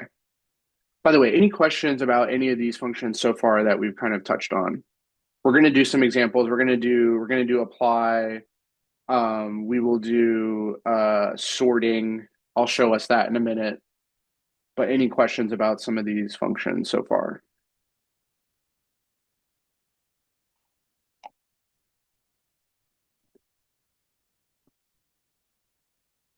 Good? Okay. Nice. Okay. All right. So a couple more.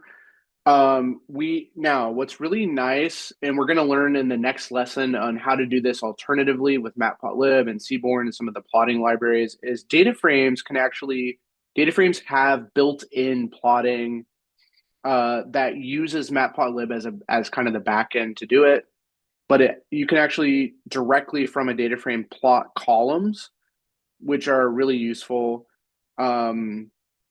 If you want to quickly visualize something about that data frame. So if you want to actually see what is a bar graph of all the, or a histogram of all the housing prices, we could do that really quickly just with the data frame. We don't need to use any additional plotting libraries.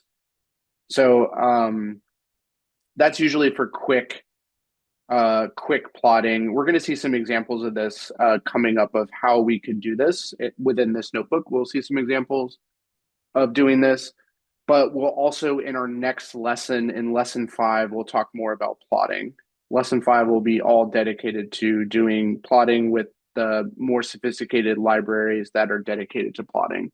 But just for doing something quick, the data frame actually supports plotting directly out of the box. We can do something like df.plot and directly plot attributes of it, rows and columns of it, which can be pretty useful. All right, finally, data frames have the ability to drop rows or columns. So if for some reason we need to delete rows or columns, we can definitely do that. A pretty typical use case for that is maybe we load in a data frame from a CSV, like a file, and there's some columns we just don't need. Maybe there's a user ID, or there's some type of useless like extra column that's snuck in there that we don't actually need. We can go ahead and drop it. So you can drop multiple columns, you can drop multiple rows. We will see some examples of this as we go along, but pretty typical use case is dropping columns. And usually what you do is you just pass in the column argument here of which column do you want to drop. So it's like, okay, I have a user ID column. I don't really care about it.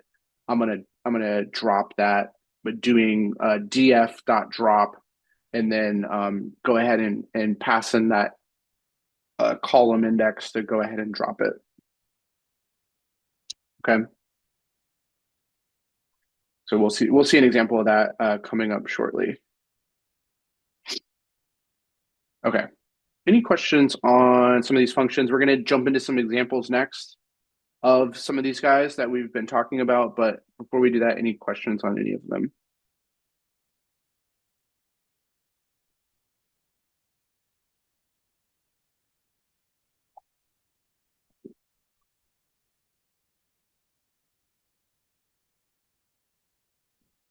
Okay. Very good. All right.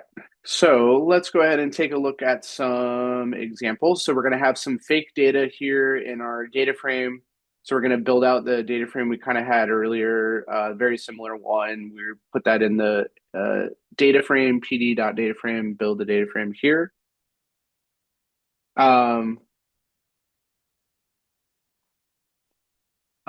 you had a question on the merge.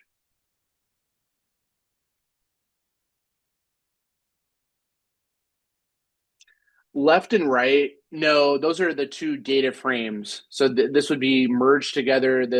So this would be df1 and this would be df2. We have two separate data frames and we're merging them together.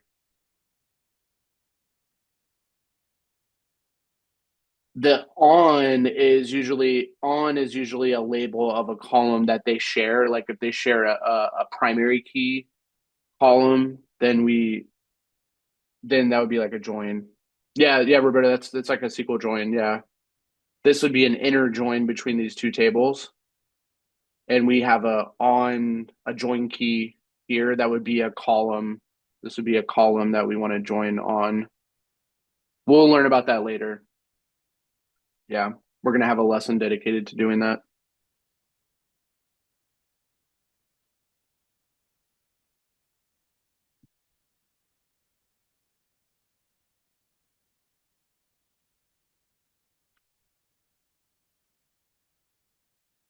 Okay.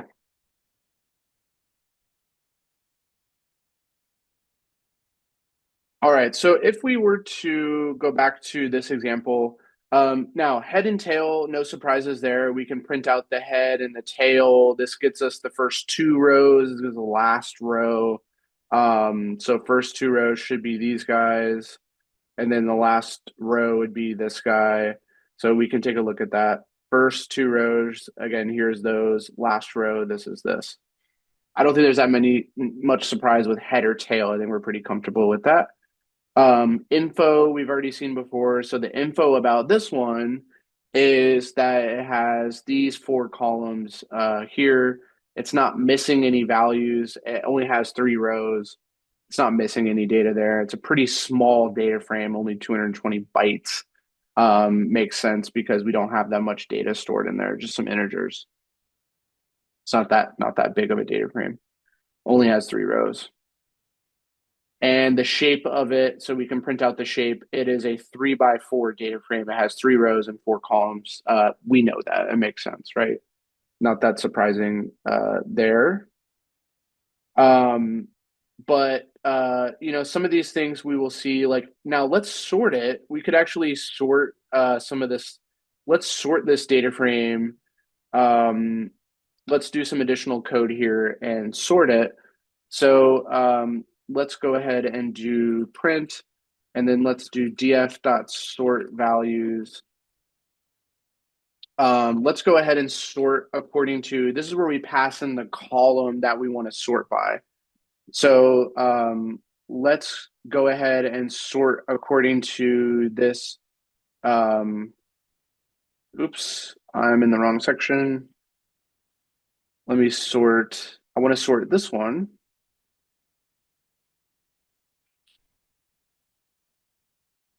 Let's sort according to column. Which column should we sort according to? Maybe this one, which is unsorted. Let's sort it from least to greatest. So column name. Let's use column name as the column we want to sort according to. Let's see what this does.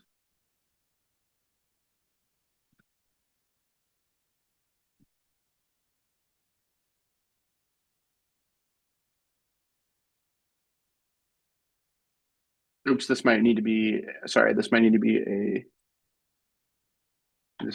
a list.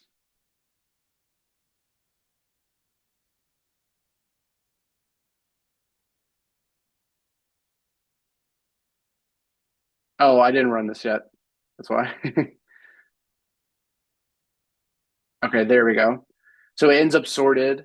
So see how that now shifts around this guy to be sorted. Now all of the rows are sorted according to this column. So we went ahead and sorted that, which will you see how originally it started as 5, 15, and 8. Now it's been sorted from least to greatest, which is the default. But of course we could change that to be ascending equals to false, and it should now do greatest to least. So 15, 8, 5. So that's the primary sorting that's done. And so that's an example of sorting. We could also, so this is an example of sorting.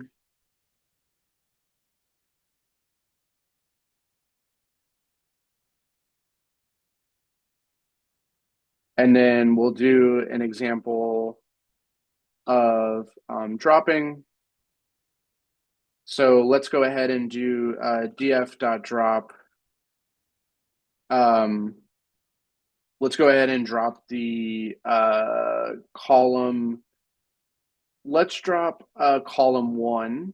Let's say we deemed that guy to be pretty useless. We're going to go ahead and drop that one. So we can go ahead and drop that column. Now, one argument here I forgot to mention is that if we don't, the default is to not do this permanently. In other words, if I run this, it's not permanently going to be dropped. We're just going to get a copy of the data frame as if it was dropped.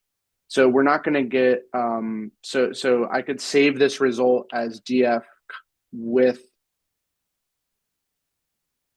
and save that as this. And what that will do is it will pretend that we had dropped this column from this data frame and store that result in this new data frame, which is a copy of the original. If we don't want to do that and we actually want to permanently drop, then we can set this argument called in place, and we set that to true. Now, what that will do is it will permanently drop that so that this data frame no longer will have this column 1. So we can do that, and it will no longer have column 1. Oops, I may need to have this inside of a list.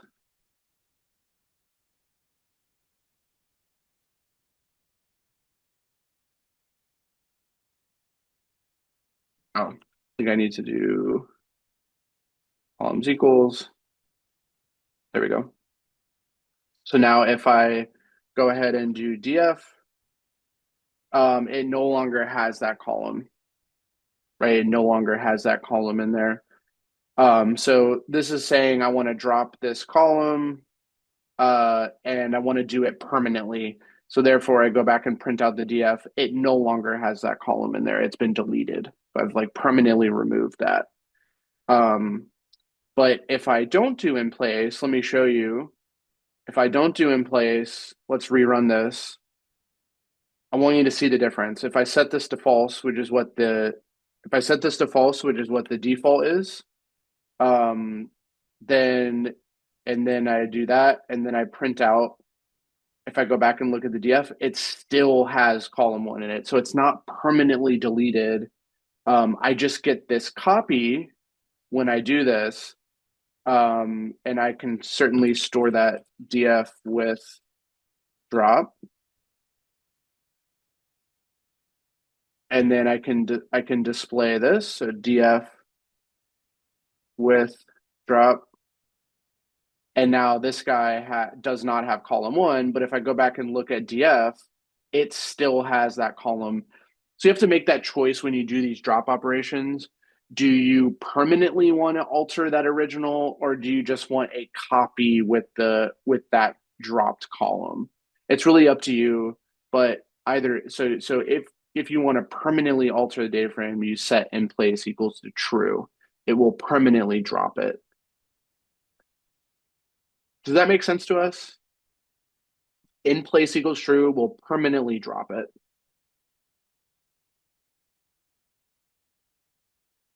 Any questions on that?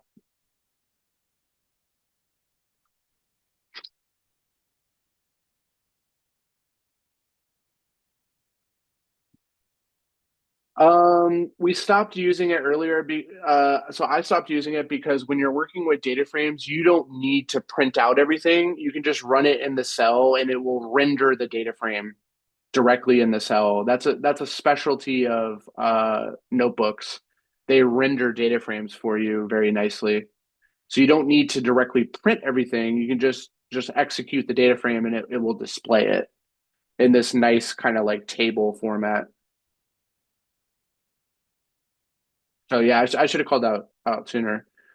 We can do both. So like if I print this, it's just gonna display it in a lower cell. It's just gonna display it like this. It's not gonna be as nice. If I just, it's still the same data, but if I just do DF, it's gonna render it as kind of a table, which is nice. That's just a feature of the notebook. All right, so this is the 4.03 notebook. So you have a moment, you want to pull this one up. This is the one we had finished last time. We had just gotten to the beginning of it. This is where we left off on.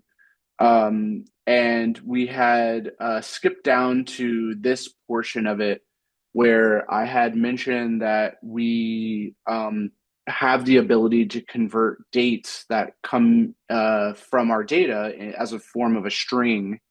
We have that ability to convert those dates over to a datetime object, which is really advantageous in Pandas to do because we can extract a lot of information from that object and manipulate that object a lot better as a datetime object rather than if it was just a regular string. It's not that useful. So this was an example of doing that. I just wanted to recap that. Here we have a single column which is the date column. And so if we were to do df.info at this stage, which is what I put there in the code to kind of do like a before and after. If we currently look at that info, it tells us that the date is an object type, which is Pandas's way of saying that's really a string. And we know it's a string because we are hard coding the data as a string, right? So it's being read in as a date string. But one simple line of code we have here to overwrite that date column and set it equal to a conversion, which is to take your existing string date column and pass it into this toDatetime function. What that's going to do is Pandas is going to convert those strings over to what are called datetime objects. And you can tell it's a datetime object because when you look at the info after doing that, you can see that now we go from a generic string over to datetime 64 object, which 64 just represents the precision. It's down to like, it can go down to the nanosecond of time.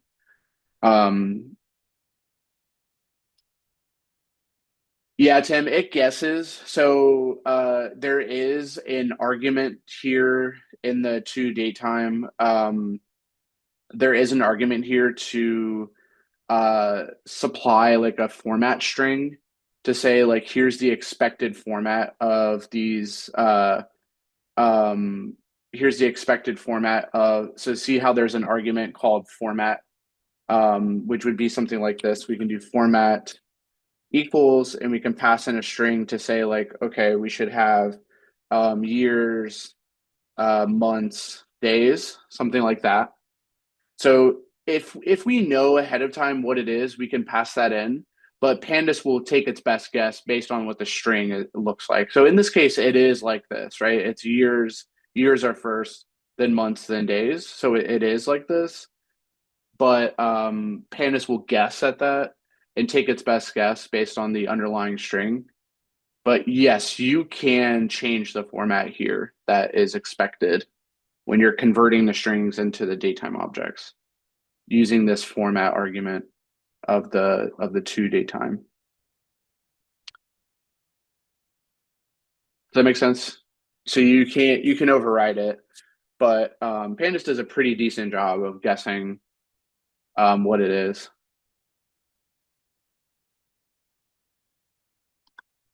Which is the default behavior. If you don't specify kind of a specific format, it will try to guess what it is based on the string. Okay, so why bother doing that? Well, it's because once we have it as a datetime object, which it now is, we can extract various pieces of information about that date. So, for example, we in order to access attributes about the date, we use the DT property, which is short for the date time property. So we're accessing the date time attribute, and we're accessing the day of the week. So, or sorry, the day of the month. So this would give us like the numerical day. In this case, we know from the string it should be 1, and it should be 2, and it should be 3. But we're actually going to generate that into a new column. This is going to take every date and extract its day of the month. So this extracts the day of the month from the date object, from the datetime object. Okay, that's what this dot day does, is it extracts the day of the month. So, and we should end up with a column that has 1, 2, and 3 oh, I'm sorry, not those. Should be 1, 15, and 20. Those are the days of the week. So let's get the format right. Similarly, we can extract the month of the year. So this is going to be the first month of the year. This is going to be the second month of the year. It's going to be the third month of the year. And that's going to be the integer month. So this will extract the integer month of the year. So first, second, third, fourth, all the way to 12th. And then this will extract the integer year. So we know these are all 2023. So every one of these should be 2023. But of course, if we had data that had different years, we can extract that year directly from this date object. And so in a way, you could think of this to datetime function as kind of like parsing the date. It kind of parses the date for us so that we can extract pieces of information out of that date that we may need to know. We may need to know specifically what is the day of the month, what is the month, or what is the year. We may care about only those pieces of the data. So if we take a look at it, you can see that these turn into integers because these new columns have the extracted information from these dates. What's great though is even when we have datetime objects and we go ahead and print or we display the datetime object, it still displays like a normal formatted date, which is nice. Like it doesn't display as a generic object. It actually displays as same thing kind of as a string, but we know it's a datetime object, and that's what allows us to extract these bits of information out of those dates. Okay, so that's pretty useful. Now, these are not the only pieces of information we can extract. We're actually going to do some more examples with it, but those are pretty useful just to be able to extract the day, month, and year from the string. Any questions on that?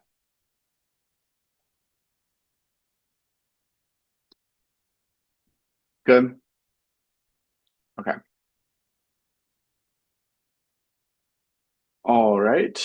So let us continue then. We also can extract other things from the datetime objects. So we have an example right below where we actually, instead of converting strings over to datetime objects, we are going to basically build a date range. So Pandas supports building a custom range of dates if you want to build. So this will create a custom range of date time objects. So what this means is we want to build a range that starts on this and has 5 days essentially. So the default is how many days do you want to separate from the start? So think of this almost like a slice of dates. We want to start on the first and have 5 days worth of data. So when we first look at our data frame, it starts on the first and goes all the way up to the fifth because that is 5 total days. So if we change this to 10, that would be 10 days starting from the first. We could do 100 days starting from the first. So think of this as number of days that we want starting from this exact date. This builds a range of datetime objects using this syntax. Okay. So what's nice is we don't need to convert anything here to strings. They already, because we're building a custom date range, it already is going to be a datetime object. And because of that, we can extract something like the day of the week. So this is an integer. So we extract the integer day of the week. And something I should say about that is Monday is 0, Sunday is 6. Okay, so it starts on a Monday as a 0 and then goes Monday, and then Tuesday is 1, Wednesday is 2, Thursday is 3, Friday is 4, Saturday is 5, and Sunday is 6. So this just gives us the integer day of the week. Why might we care about that? Because that might be useful data to know is what day of the week is a particular date. We can always extract that if we know the datetime object. We can extract the day of the week, which is not immediately known. If you take a look at this date, like January 1st, we don't know what day of the week that is necessarily, but Pandas can compute what day of the week that should be by just extracting that from the datetime object. It can extract that. Okay. Now here's an example where we can use that day of the week to create a new column.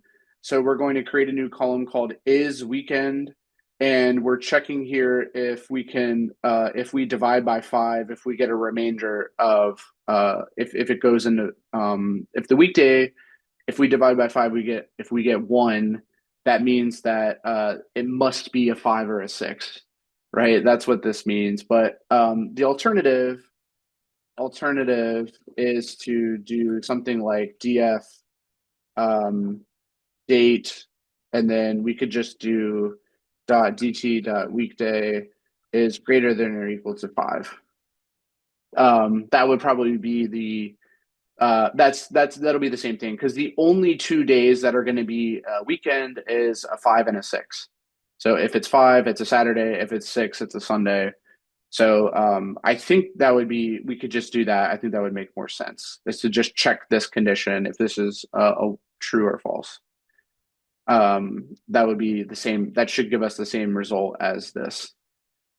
So this is a way of doing it, is checking the integer division by 5. If we get a quotient of 1, that means 5 will divide at least once into that day, which means it must be a Saturday or a Sunday, right? If 5 goes into that day fully at least once. That's right, JD. Yeah, it's a quotient. Oh, I'm sorry, I missed your question, Roberto. Are periods always days, or they can be weeks? No, they can be different. In the date range, you can change the frequency to be you can change the frequency to be like a string. So the frequency can be like a day, it can be a week, it can be a month, it can be a year. Does that make sense? It's a character. The default is day, which is D. So this means 5 days starting from this day. That's what this would, if that's what you read with this. But we could change it to be months. So it'd be 5 months starting on this date. Um, does that make sense? That's a great question. Great question. Yeah. So it's this frequency parameter, which changes, like you can change it to weeks. So 5 weeks starting on this day. I think you can even do quarters. So like 5 quarters starting on that day. You can do Q frequency. But the default is day, 5 days. You can do time. You can also do hours. So you can do like hours, which is H, or minutes, which is M. So you can do those kind of frequencies as well. Um, Actually, I think it's lowercase m for minutes. Uppercase M is months. Yeah, we can. I mean, yeah, we can run this. So you see how we did every month it goes to the end of the month. So see how it goes to the end of the month for those 5 months. So monthly starting on this date. So 1 month from that then is 1 month from then is this, 1 month from then is this, 1 month from then is this, 1 month from there is this. And then just as another example, we could change it over to weeks, which should be changing this frequency to W, and running that. So you can see you get weekly values starting on the first. And notice that the weekday is always the same because that makes sense. It's just 1 week from that day. It's always going to be on the same weekday. For doing hours and minutes, yeah, that's true. So our date doesn't start that way. So it should start like something like this. That's true. Our date should be something like this in order to use hours and minutes. But we're just working at like a daily level as a simple example.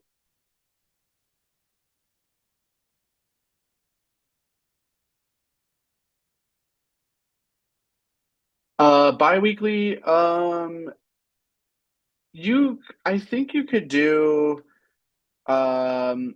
customize it. I think there may be a parameter here to do uh, um, starting, ending, frequency.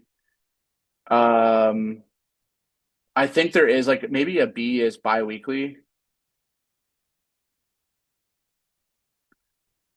I think it might. Yeah, I think it might have. I think it might have biweekly. Have to look that up though.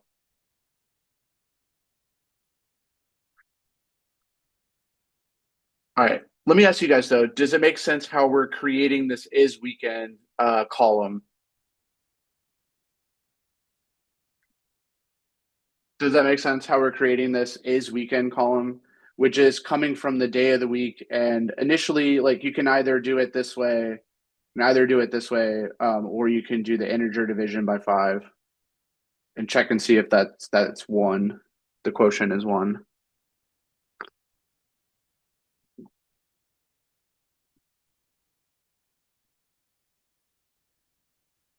Okay. Oh, it's biweekly. Yeah, it is two W. Makes sense. Every other week. Yeah, biweekly.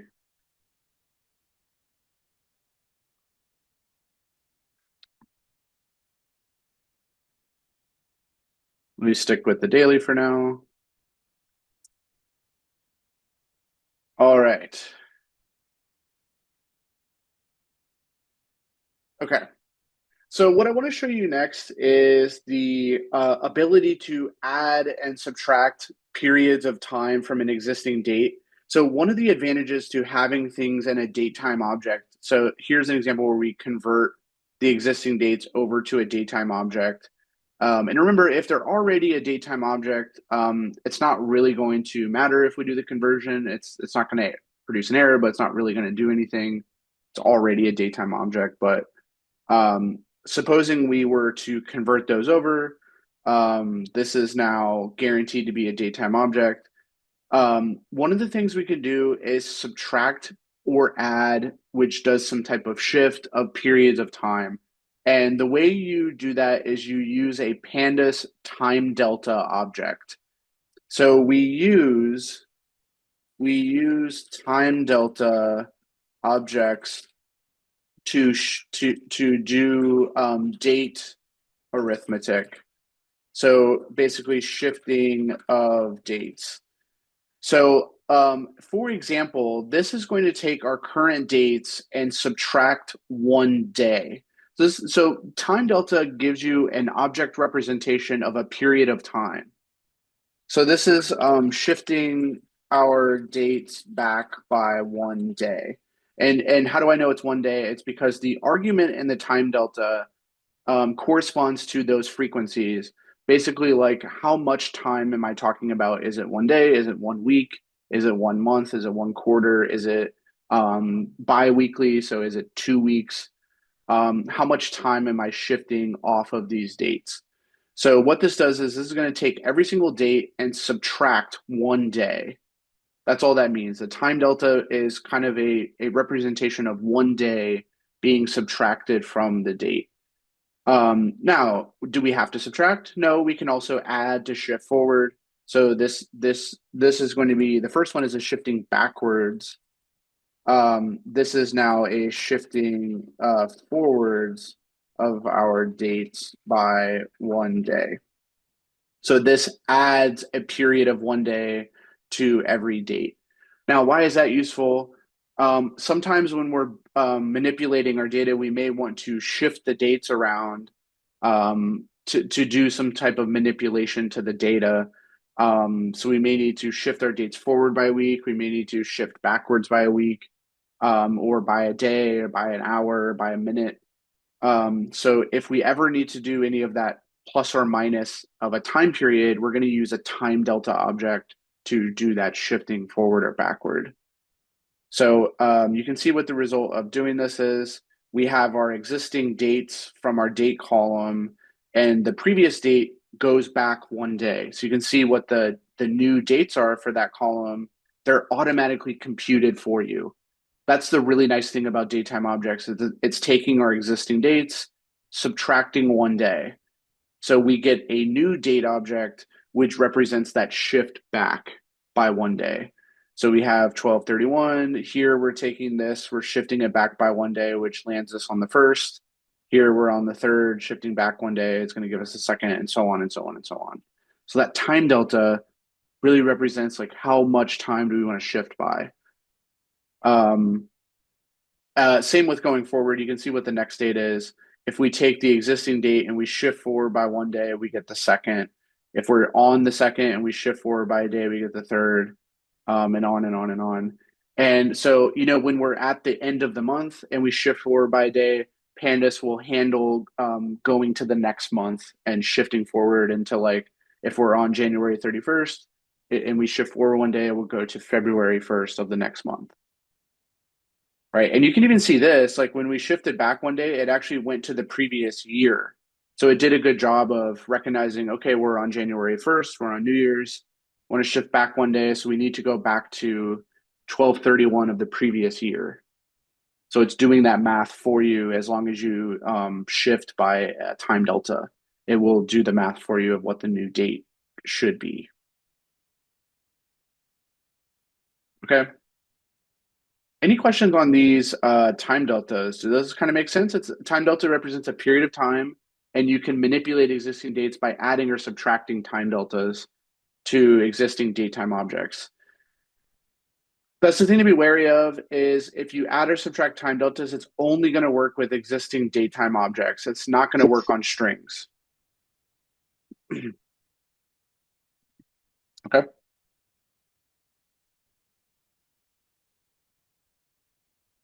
All right. So here's an example where we have a couple more time delta examples. This creates a frequency, this creates a date range that starts at January 1st, but has 10 hours of time. So it's going to generate 10 hourly intervals starting on the 1st, which assumes that it's at 000 of the 1st, goes forward 1 hour 10 times. That's the date range. And we can shift forward that time by 3 days, or however, we can shift forward by hours. Like if we replace this with hours equals 3, we can shift everything forward by 3 hours.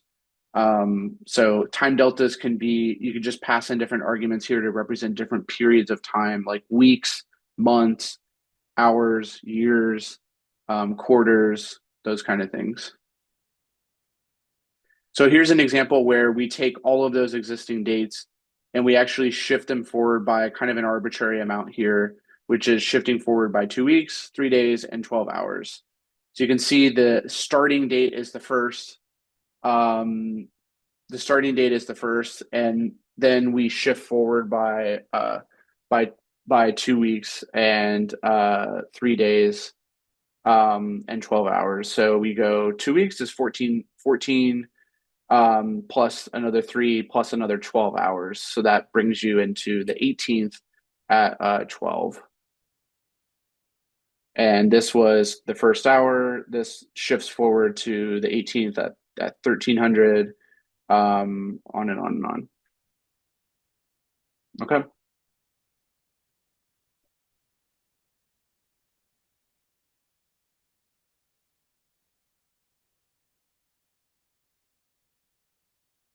Any questions on this example?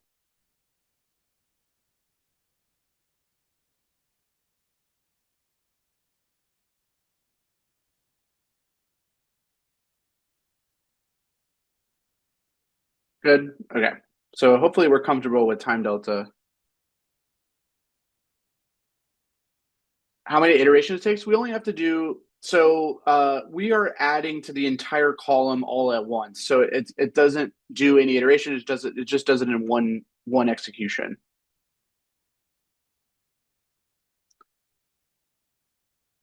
So really just one execution to add all the time delta to all of those dates.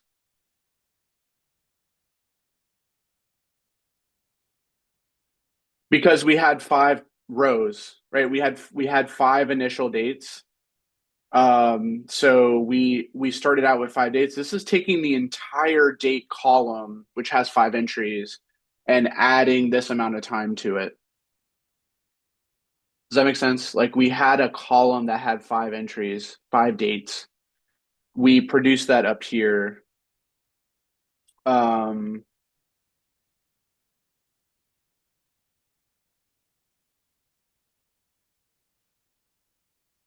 We produced that. Actually, I realized I didn't run this. So if I rerun this, this should be the proper, yeah, there we go. It should print these does that make, so sorry, now it has the proper number because we had 10 periods. This data is based off of running this cell first. That should be proper now.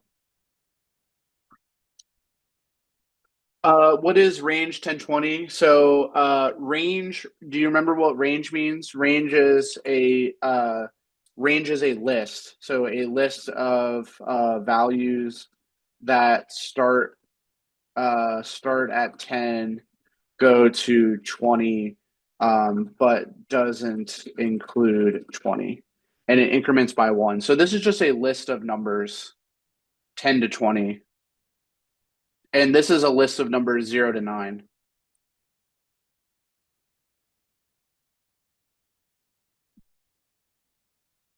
Does that make sense? That's the range function in Python, which creates a range of numbers with a starting, you just give it a starting and a stopping point. If you only have one thing, this is the same as having a starting point of 0. It's not being used in this yet. It's just here as additional data columns. These are just additional data columns that are in the data frame. It's not really being used with the dates.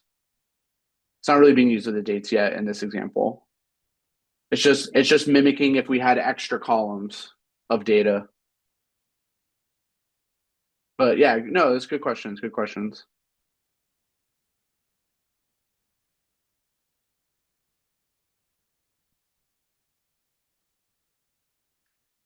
Yeah, well, because there's 10 rows, but yeah, if that's what you mean, yes. There's 10 rows, so it'll do 10 shifting of dates by this amount.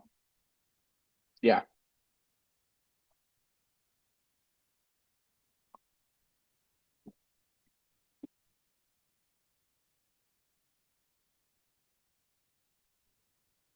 Okay. Any other question about the time delta?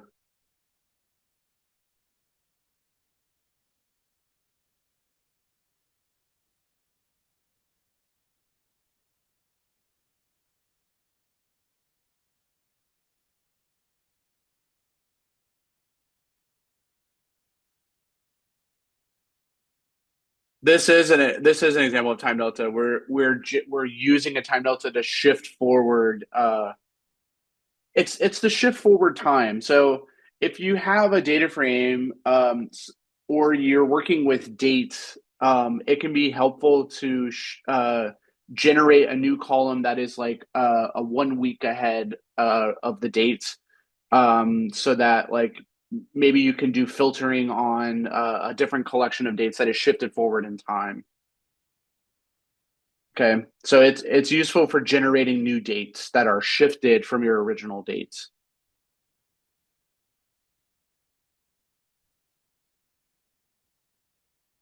That's the purpose, is to generate new dates from the existing dates, which comes up in data analysis. It comes up in plotting. It comes up in a lot of scenarios. Yeah, I could go back. You can subtract. If you subtract, it goes backwards, right? Yeah, you can go backwards. You just have to subtract, right? Because subtract will take the existing date and go back by 2 weeks, 3 days, 12 hours. If you subtract. If you add, it goes forward, right? By that amount of time in the time delta. So I think we had an example earlier of going backwards, like here. This goes back 1 day. This goes forward 1 day. Yeah, so to go back, you just have to subtract a time delta.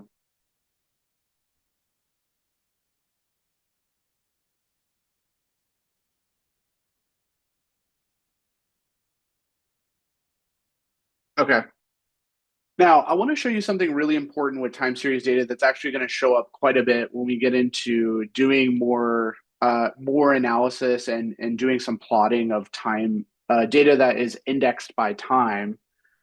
And the thing we're going to take a look at is something called resampling time series data.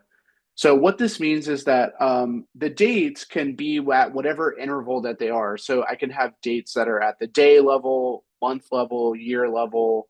I could have hourly dates. I could have time that's at the seconds, and I can have a bunch of different rows that represent data at the second level, day level, whatever it is, right? So resampling is the process of aggregating those times to be at different intervals than what I start with. So let's say I have data that is at the hourly level. So I have a record of like a temperature. Let's say I have a record of a temperature that is, and then I have the date, I have it recorded at every hour. So I have it on 01, 01, 01 on that day, but I have it at 0, 0, 0, 0, 0, 0, 1, or sorry, 0000. So I have it at the very beginning of the day, and I have the temperature as let's say 40 degrees Fahrenheit. So I have 40 degrees, let's say. Okay, and then I have another recording at the next hour. So I have a data point that is at the same day, so 01, 01, 01, but then I have it at the next hour, which would be which would be 0, 1, 0, 0, 0, 0. So let's say I had a record here, and it's now 41 degrees, let's say. Okay, so and on and on and on. So I have a bunch of data that's at the hourly level. What we can do is we can actually resample this to get an aggregation at a different level. So let's say like I don't really care about what the temperature is every hour. I care what the temperature is across this entire day. So I only care about it across what is it on average across this whole day. So I could boil down all of these dates into a single record for that day. So I could just have an entry for 0101 2001, let's say, and I have now an aggregated temperature here of it's like 53.7, let's say. So now and then I go and so then I have a bunch of data that's at the hourly level for the second, but I can aggregate that down to an average for that day, which is maybe 54.2. So something like that. So this process is called resample or resampling, which changes the frequency, basically aggregates the data at a different frequency than what it is recorded at. So let me give you an example of that. Let's say I had a bunch of values that are recorded for each day, and I wanted to get an aggregation. Let's say I wanted to get an aggregation in our data frame. So you see how I have a bunch of different values that are at an hourly level currently for this data frame. What I'm going to do is pick all of my numerical columns. That's I forgot to mention this. Let me come back to this in a moment. This picks all of our numerical columns. So basically exclude any strings, exclude any objects. Let's just pick all of our integers or float columns that we have. And what we're going to do is we're going to resample those at a daily frequency. So I'm basically going to roll all that data up into an aggregate. And which aggregation am I going to choose? You can put that at the end. So you can take a maximum, you can take an average, you can take a median, you can take a sum. Any of those Pandas functions that we've seen that do a statistical operation, we can do a count, we could do a total, which is what we're doing here, the sum. We can do a mean, we can do a max, we can do a min. But this is what this is doing is aggregating that data at the day level. So notice that we take all of this data, which has 10 different entries for these columns. Let's print out our data frame so far. So our data frame has existing dates, it has these existing values, and it has these time delta shifted dates. But what we're going to do is basically aggregate all of this data to be resampled at the day level. So it's going to produce a single data point for this day. Does that make sense what it's doing? We're producing a single data point for the day. And we have to say, how are we doing that? How are we aggregating? Well, we're really taking a total. We're taking a sum. So we're actually going to sum all of these guys that correspond to that day. We're going to sum all of these guys that correspond to that day and get a total for that day. But, we don't have to use a sum. We could do a min or a max or an average. So we can, of course, replace this with mean. We could replace it with the maximum across that day. We could replace it with the minimum across that day. But here we're using the total across that day. And how do I know it's resampled at the day level? It is because this is the frequency of our sampling. So we are producing a data point at the day level, knowing that we already have values at an hourly level. We're aggregating them to the day level, and we're aggregating them via this function, the sum. So see how our other two columns produce totals of 45 and 145.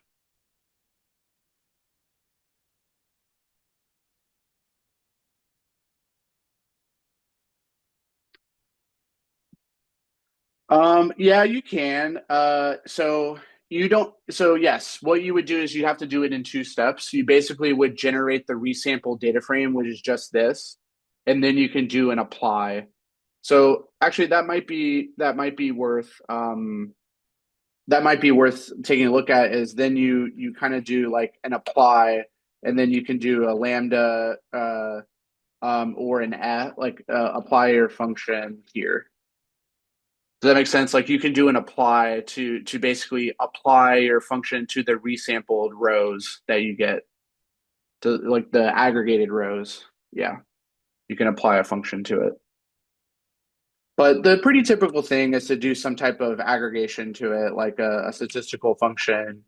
In this case, we're doing sum to get the total for each day.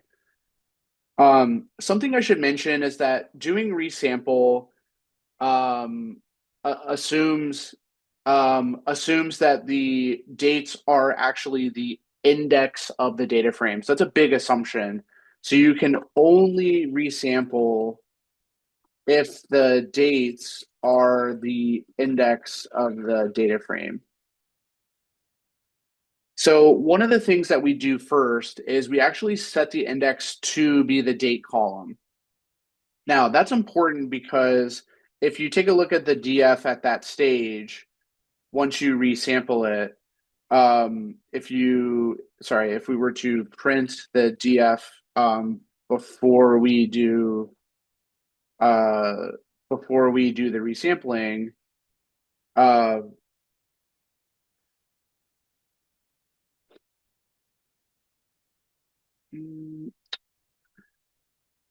oh, because I already ran this one, so I have to redo it. Let me redo it. Sorry. Rerun this. Rerun this. Rerun this. Okay, so if you take a look at our dates, or our data frame, so what we did is we set the index to be the date. So remember, if we don't do that, the default index is, see how when I printed it out before, the default index is the positional index of the rows. That's the default behavior when you create a data frame, right? It just gives us the index as 0, 1, 2, 3. That's the default. But we can overwrite that by doing this set index function, and we purposely want to permanently, that's what the in place equals true does, right? Permanently reset the index to be the date column. So now when we print out this data frame, you can see that the index is actually the date now. That is the index. There's no positional index anymore. The date is actually our index. And once the date is the index, then we can do resample. So resample assumes your data has the index as some type of date time object. So it's not going to work if you just have if you have the default positional index. Resample won't work. Yeah, Roberto, let me explain that. Well, I'll explain that in a second. Do we see what I'm saying by resetting the index? Where this is a way to set the index on a data frame to something that we like an existing column. So saying, okay, set the index to the date column. That's what I want the new index to be, and I want to do that permanently, which is why I have the in place equals true here. So we let me write that down as a comment. We permanently in place equals true. Set the index to be the date column. Permanently do that so that resample will work.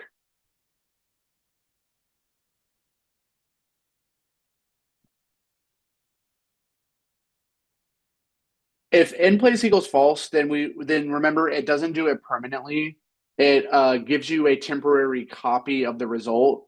So you would have to do something like df temp is this, and then we would resample df temp, because this will, like, if this is false, then it doesn't permanently affect the underlying data frame. It only gives us like a view of the result.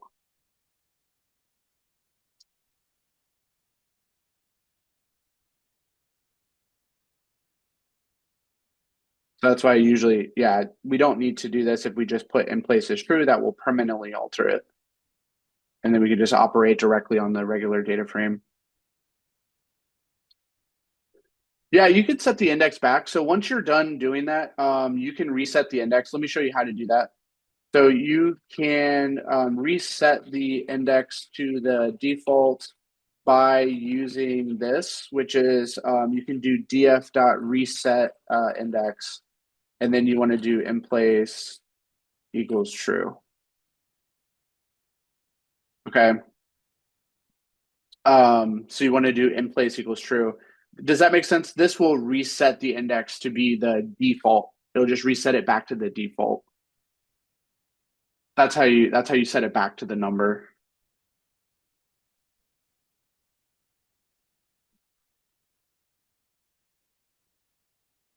Okay, let me go back and explain because it's a good question. What does this mean? So the select D types is a way in Pandas. Um, select D types is a way to select data. So one way to select data is to use the brackets, right? And we can put in filters in the brackets. We can have many different conditions in there that will pick out the rows that we want to return when we're selecting data. But select D types will select rows, or it will select data from the data frame according to what we include or exclude. So include, if we have an include argument, that means I want to return all data that is numerical in type. That's what select D types does. So this will return all data that is a numerical data type. So what does numerical mean? Think of int or float, right? Some type of numerical data type. So the reason we do that is because resample is not going to be able to aggregate things that are strings or other types of objects, right? Does that make sense? Like it's not going to make sense to aggregate a bunch of data at the hourly level down to a day when we have something that's like a zip code or something like an address. It's like, how do I take the average of an address? Can't really do that. So what this does is it filters the data to only include numerical values, right? Only include numerical values when we do this operation. So this is like a select D types is like a filter. It's like a shorthand. It's like a shorthand.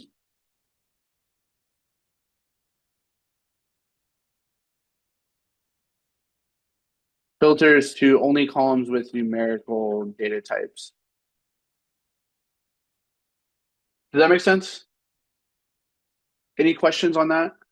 This returns a portion of our data frame that has all of the only the columns that are numerical data types.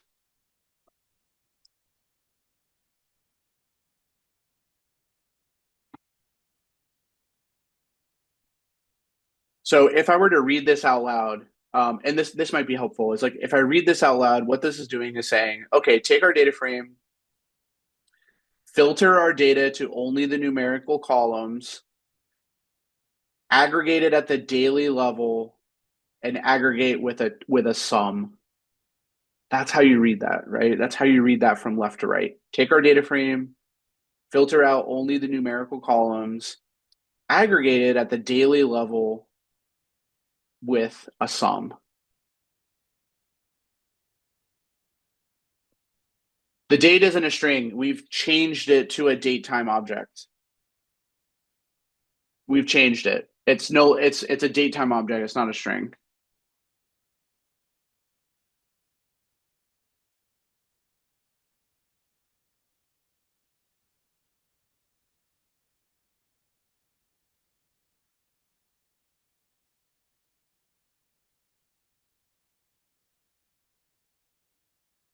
Yeah, that's what it's doing. Aggregate all columns which has numeric data.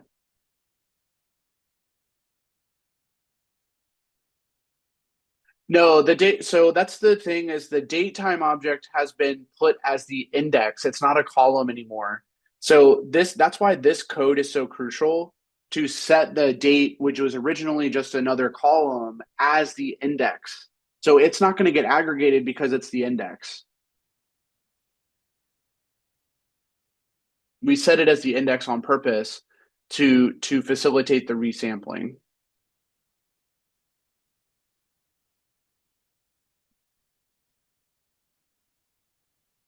And let me make a comment here that the D is for daily aggregation. Um, obviously, we could do yearly, we could do weekly, we could do quarterly, we could do monthly. We can do different types of frequencies there. Basically, the same frequencies that we could do earlier in the date range, we could do here in the resample. So see how the main takeaway to this is we go from data that looks like this at an hourly level to a single value for the day. We go down to a single value for the day for those numerical results. Now, that is extremely powerful. Like that resampling operation is extremely powerful to be able to aggregate time-based data at different frequencies. Really useful, right? For summarizing, for generating reports like quarterly reports or like yearly um, summaries. Like it's extremely useful function. Categorical data is, data that belongs to usually a distinct number of categories or discrete number of possible values that it can be. So for example, we may have data that is usually this would be like in the form of a string, and there's only a certain number of possible strings that that data can be. So like, for instance, what if we had a column that had values that were like this, where the entries in that column were only things like low, medium, high, and those are the only three values we saw. That is definitely a good example of a categorical column or categorical data. Because in that setup we only have three discrete possibilities, the data points are only going to be these three possible categories, which are low, medium, and high. Pandas does support allowing you to convert objects into categorical data into a categorical data type. And the reason you may want to do that is to have a sense of ordering or be able to sort based on those categories. So, for instance, we can take the values that are like low, medium, high, and we can generate a categorical data from that, which is going to be basically a series which has a categorical data type. So this goes from a string, and the data is now going to be categorical, and we can tell it what categories exist. So in this case, only low, medium, and high exist. And we can say that there is a natural ordering, and the ordering follows the order that's inside of the categories list. So low is first, then medium, and then high. And it goes from least to greatest. So low is the least value, medium is the next, high is the highest categorical value. All of our data now can be converted into a categorical series, which can be useful for sorting it, because now instead of sorting it alphabetically, which we may not want, because if we were to sort this, it would just be treated alphabetically as strings. Now, if we were to sort this, it's going to be sorted according to these rankings of the category, low, medium, high. So putting things in a categorical type often has a benefit of allowing us to then have some natural order amongst the categories, which can help us whenever we are doing analysis or sorting that data or grouping that data and slicing and dicing it. Okay, so let me run this. So the what I want you to see is now the categorical variable is now it now is data that looks like this and has three categories ordered from low, medium to high. So it goes from regular, the data starts out as just a list of strings, and it turns into basically a series that then has categorical data. So pretty useful. What we can do with categories as well is we can count how many unique values there are from each category. Now, we saw this, I think on Monday, I showed us this, but showing you guys this again is you can take categorical data like we have here, or you can take data that's just regular strings. It actually doesn't matter if it's in categorical format or not. We can take data that's just regular strings, and we can compute the value counts on that column, which generates the number of occurrences of each unique discrete category. So in this case, we have data that only belongs to A, B, and C, but we can see C only shows up once, which is what this count is. B shows up twice, which is here and here. So you can see what that count is. And then A shows up the most, which is 3 times. You can see that's what that count is. Remember, you can pass in a normalize equals true argument here to create percentages. So half the data, this is signaling that half the data is category A, which makes sense. There's 6 entries and 3 of them are A. And then 1/3 of them are B because 2 out of the 6 are B, and then 1 out of the 6 is C. So you can produce percentages. The default behavior is just to give you the total count of how many are each category.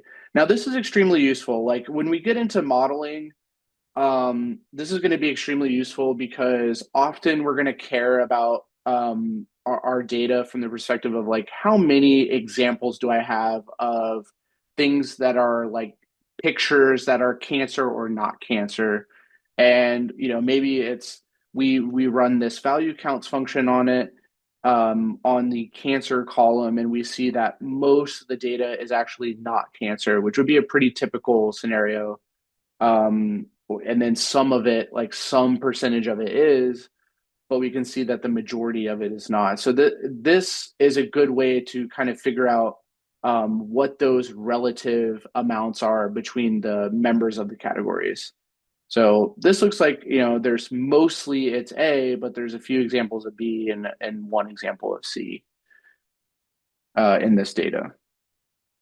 So value count is an extremely useful function on a column. Usually you run this on one column to kind of see what the categories are. So not only does it give you the counts, but it also will give you the unique categories within that column. Here we have an A, B, and C. We know that because we can see it. But if you imagine you loaded in this huge spreadsheet, you may not know all the discrete values that are in a column. You may not know that right away, but if you run value counts, you can actually get those. And not only that, you can get a frequency of how often those show up in that column. So pretty useful. Okay. Any questions about value counts?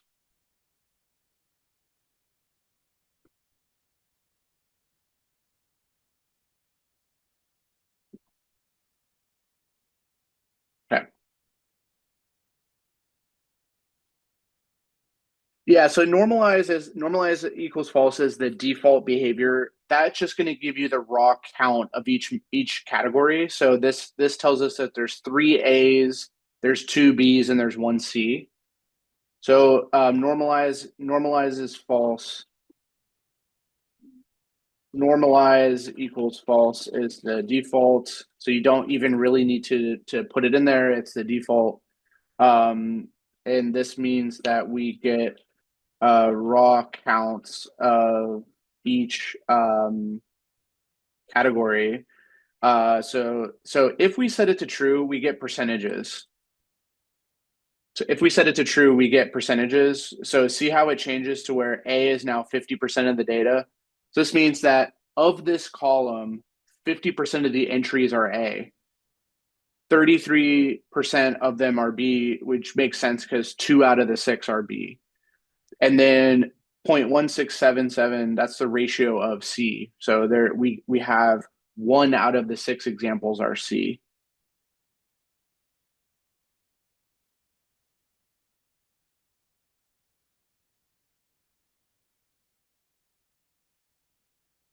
No, Tim, value counts is really a function on a series. So you should only be doing it on a single column because remember, what is a column? It is a series.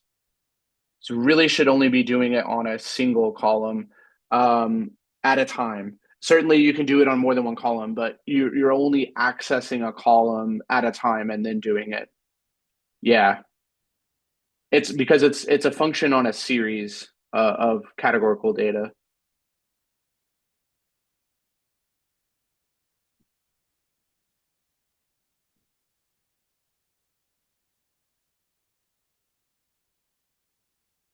And that's the use case anyway, is typically the use case is to zoom in on one particular column or maybe a couple and do the value counts on those, the columns of interest.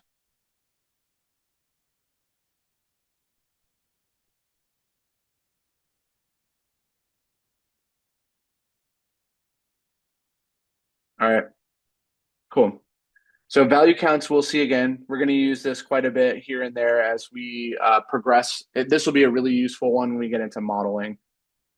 Okay, really useful function for us as we will see later down the road.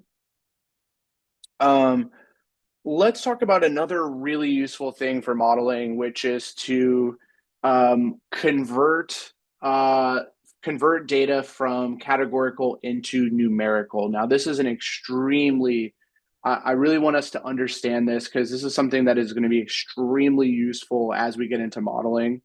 Is machine learning models are going to not really be able to make use of these categories as they are because it's not going to know how to work with strings out of the box, right? So because they're mathematical models, they're going to struggle to make sense of, well, what is an A string? What is a B? What is a C? What is a D? It's not really going to know what those are. So what we want to do is convert those into a numerical collection of data. And the way that we do that is we actually generate new columns which indicate the presence of that category or the absence of that category. Let me give you an example. So if we have this original data here, so let's just say we had a column called data and it took on these values like we see here. We have an A, we have a B, we have an A, we have a C, we have a B, we have an A. Okay, let's say we had that. Now, what we are going to do to convert this to numerical is generate some new columns that indicate the presence of each one of those discrete categories.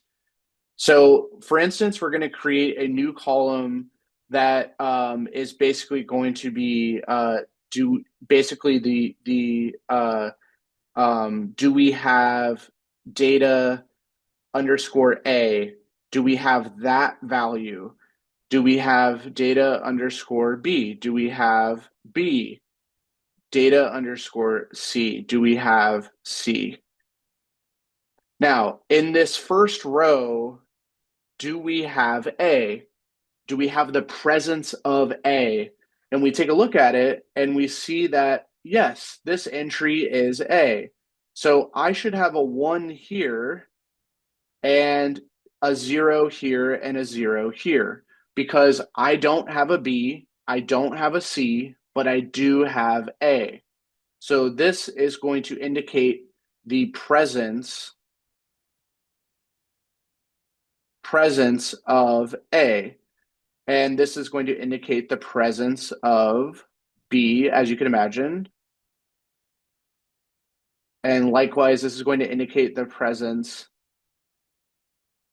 of C. So in this first entry, I have A in our data. That's the first entry in our data. So I have presence of A. So I mark down a 1 for that column and a 0 for presence of B and a 0 for presence of C. Let me ask you guys, what do you think presence of A column is going to be for this next entry? So if I look at this entry, what's going to be the presence of A? It's going to be 0. Yes, perfect. You guys are right on top of that. This is going to be 0. Now, what is going to be presence of B?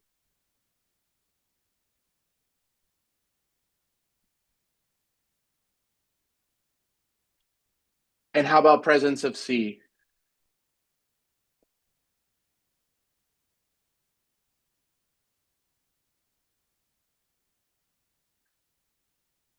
Perfect. So presence of C would be 0. Perfect. So now, does this process make sense how we are converting? So look at what we're doing. We're converting our categorical data into numerical data because now this is all integers, which is great from a model perspective. That's fantastic. I actually have numerical data I can work with. So that's fantastic. Now, what was the cost of doing that? I have 3 new columns. It's not for free. There's a cost to doing that.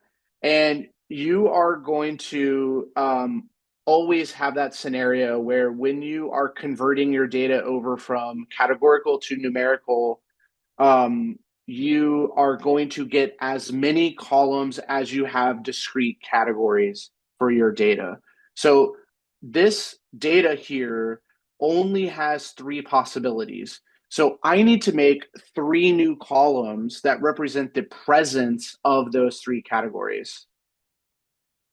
Does that make sense? The presence of those 3 categories. So I have 3 new columns.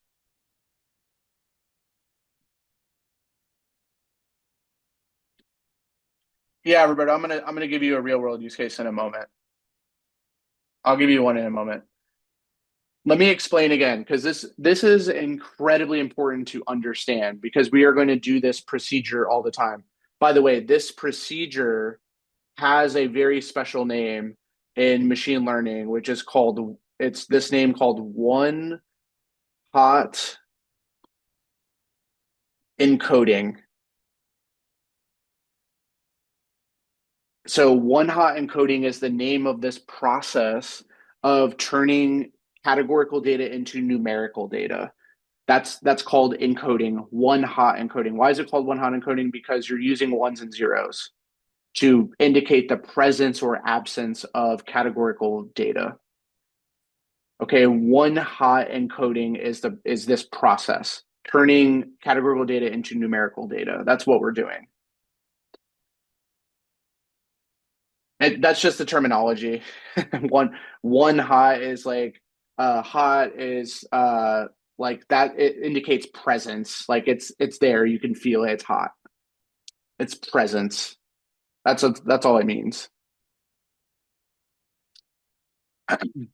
Yeah, it's live, it's active. That's the category that's active. You can think of it like that. Yeah.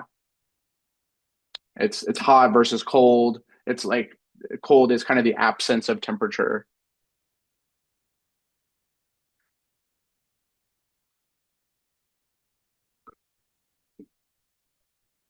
Okay, so let me walk through that again because it's really important that we walk through this and understand it. So this data example has a column called category.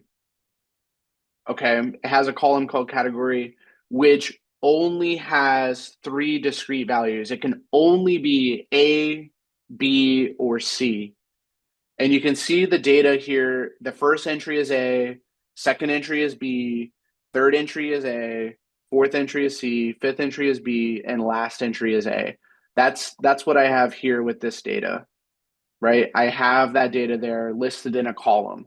So for any time we have categorical data listed in a column and we're going to do modeling with it, we want to do one hot encoding. We have to do one hot encoding.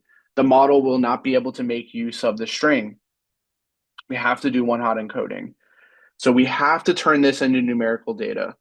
So the trick to doing that is to generate 3 new columns. These columns represent the presence of those unique categories. So we have a column for presence of A, we have a column for presence of B, and we have a column for presence of C. Let me pause there. Does that make sense so far of the setup? So in order to convert our data to numerical, I'm saying let's create 3 new columns which indicate whether or not we have one of those categories, A, B, or C. The presence of A, presence of B, presence of C. That's all I'm saying is we're going to set up 3 new columns to represent this one column of data. We're going to generate 3 new columns called presence of A, presence of B, presence of C. And the way we're going to fill out those columns is we're going to look at our data. We're going to look at our data and we're going to say, what is the value of that data? It's an A. So therefore, presence of A should have a 1 because that means, yes, we have presence of A in that first entry, in that first row. Presence of B, no. We actually have absence of B. So we should have a 0 there. There is no presence of B. There's 0 presence of B. And there's no presence of C. So that also should be 0.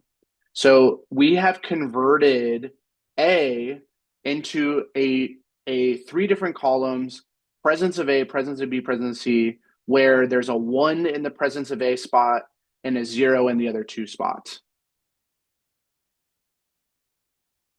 Okay. And we go down to our next entry. We look at B and we say, okay, how about B? It does not have presence of A, so that should be 0. It does have presence of B, so that should have a 1. And it does not have presence of C, so that should be a 0. So we have this, we have 0, then we have 1, and then we have 0 for that second row.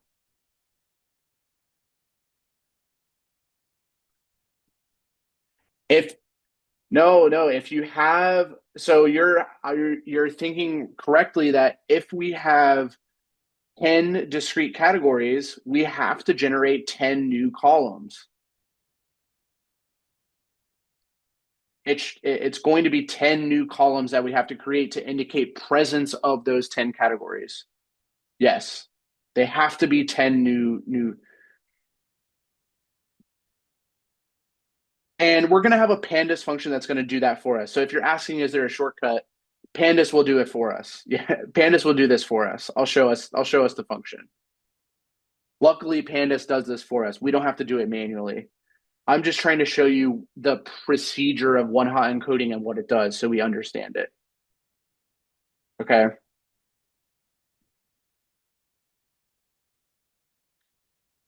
Should it be a categorical variable or any data? So technically you can one-hot encode any data. Now, do you think it makes sense to one-hot encode numerical data? Do you think it makes sense to do that? Like, would we want to do presence of 2.3, presence of 3.5, presence of 4.7? Like, would we want to do that if we have a lot of, because what's the issue with floating point numbers? What can they be? What can floating point numbers be in general? Like, what's their range? Or even integers for that matter. Like, what's their range?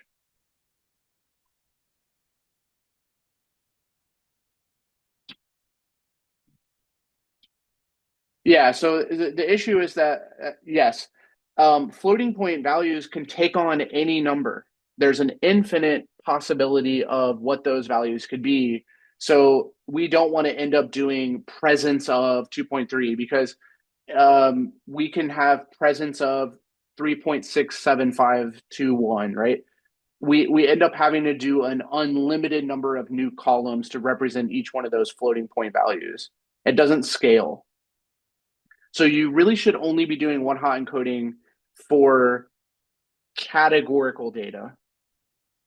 You should only be doing one-hot encoding for categorical data, like strings that have discrete number of possibilities. Does that make sense? Like that's when we want to use this, is for discrete number of options, which is what categorical data has.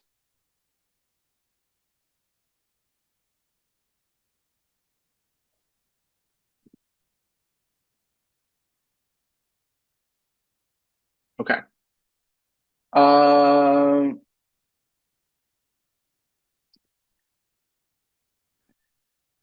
yeah, I saw a question. One or zero are constant with these numbers, no matter how many yeah. And does it make sense that only one of them is going to be a one, and because you're only going to have presence of one of them in every row, and then every other one has to be zero. So you're only ever going to have a one once, and then every other entry has to be zero. That's what it has to be, because you're only going to have presence in one place. You're only going to have presence of one of these categories, and then every other entry is going to be zero. Is there a limit? And basically, until you run out of memory, that's the only limit. So technically, Pandas doesn't enforce a limit. Basically, you can, if your data frame grows too big, like if you have too many unique values, and your data frame grows too big, you are injecting too many new columns. That's when you would hit the limit, like the memory limit of the data frame of your machine. But like technically, there's no limit.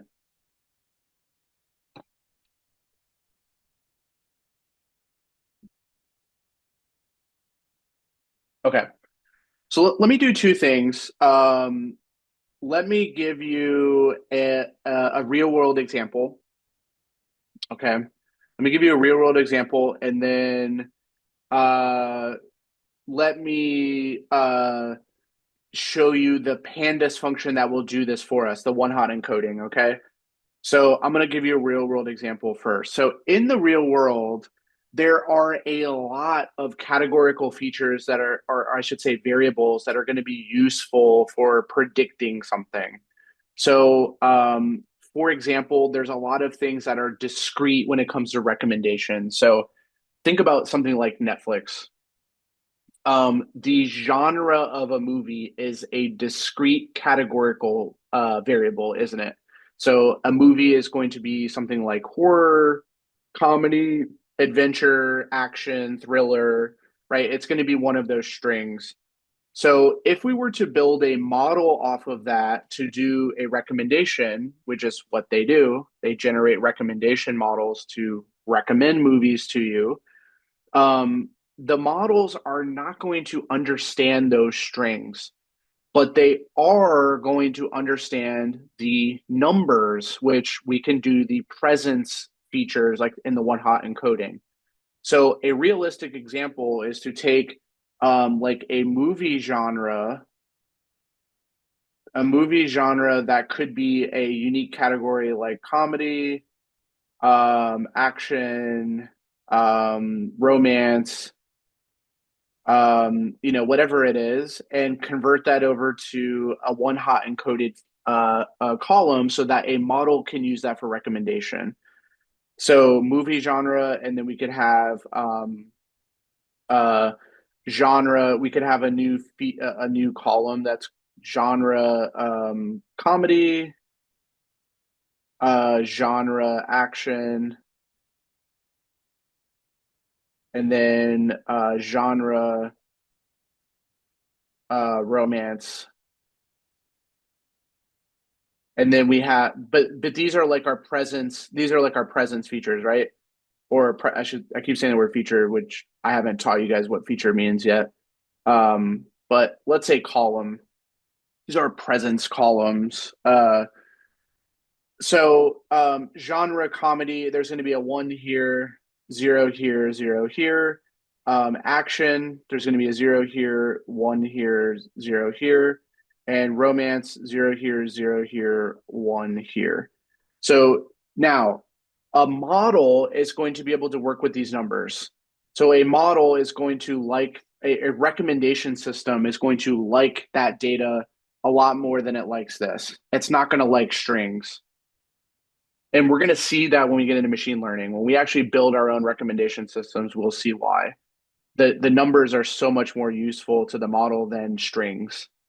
So that's a real world example. And that's not just for recommendations, it's for a lot of different predictive models. A lot of predictive models care more about the numerical data rather than strings. So it's in our best interest to convert any categorical data into numerical data prior to building a model. It's really important to do that. So we haven't learned that yet. We haven't learned how to model or do anything like that yet, but we will. Give us some time, we will.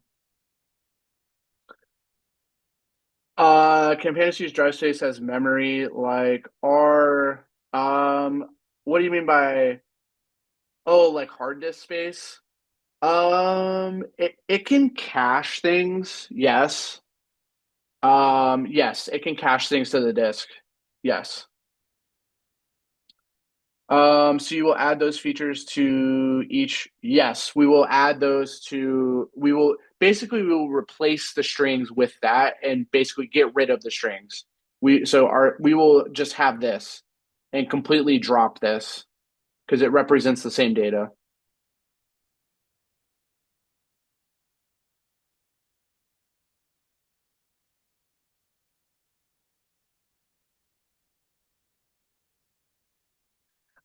We could put the values in an array, run a loop, and then use that to update the counter of each genre, like genre comedy. Um, yeah, like we could get a count, but a count doesn't tell us presence of that data in a row. Does that make sense? Like it's important to know that this row is comedy. This row is action. This row is romance, which is why we use a 0 or a 1. Right? It's because we're using it as a variable like presence of comedy, presence of action, presence of romance. We use a 0 or 1 for that. So you're thinking more about like counting the total number that we have, which may be useful for analysis. But I'm thinking more about it from identification, right? Yes, exactly. Very good, very good.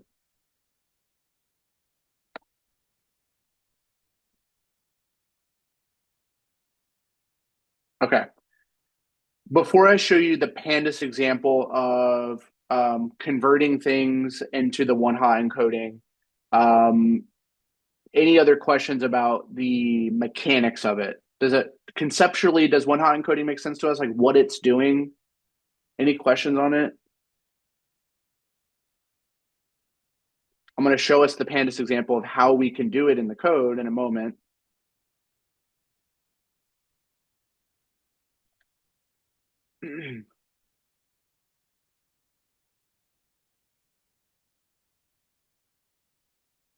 Okay, very good.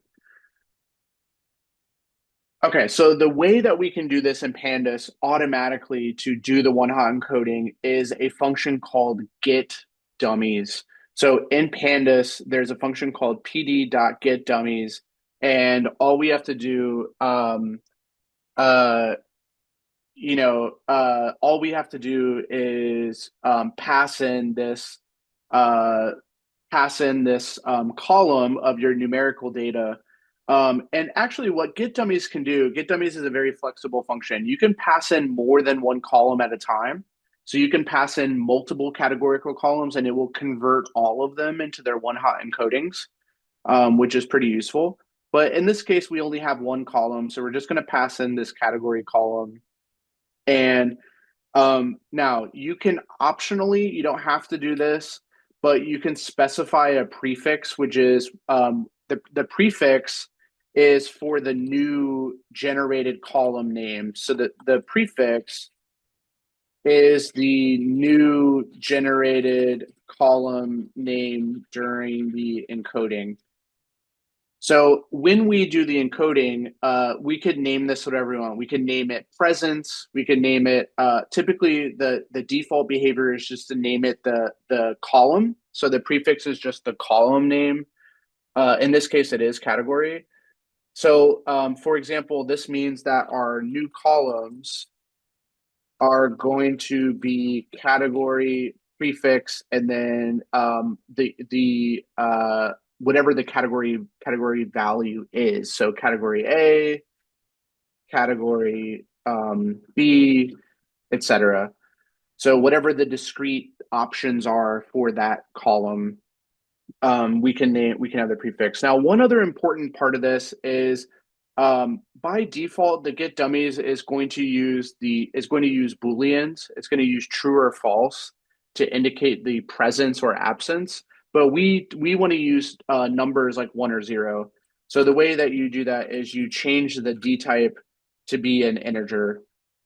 So we want it to be integer result, which will change the true or false into 1 or 0. So we want to purposely end up with numerical data, right? We want to take our categories and end up with numerical data.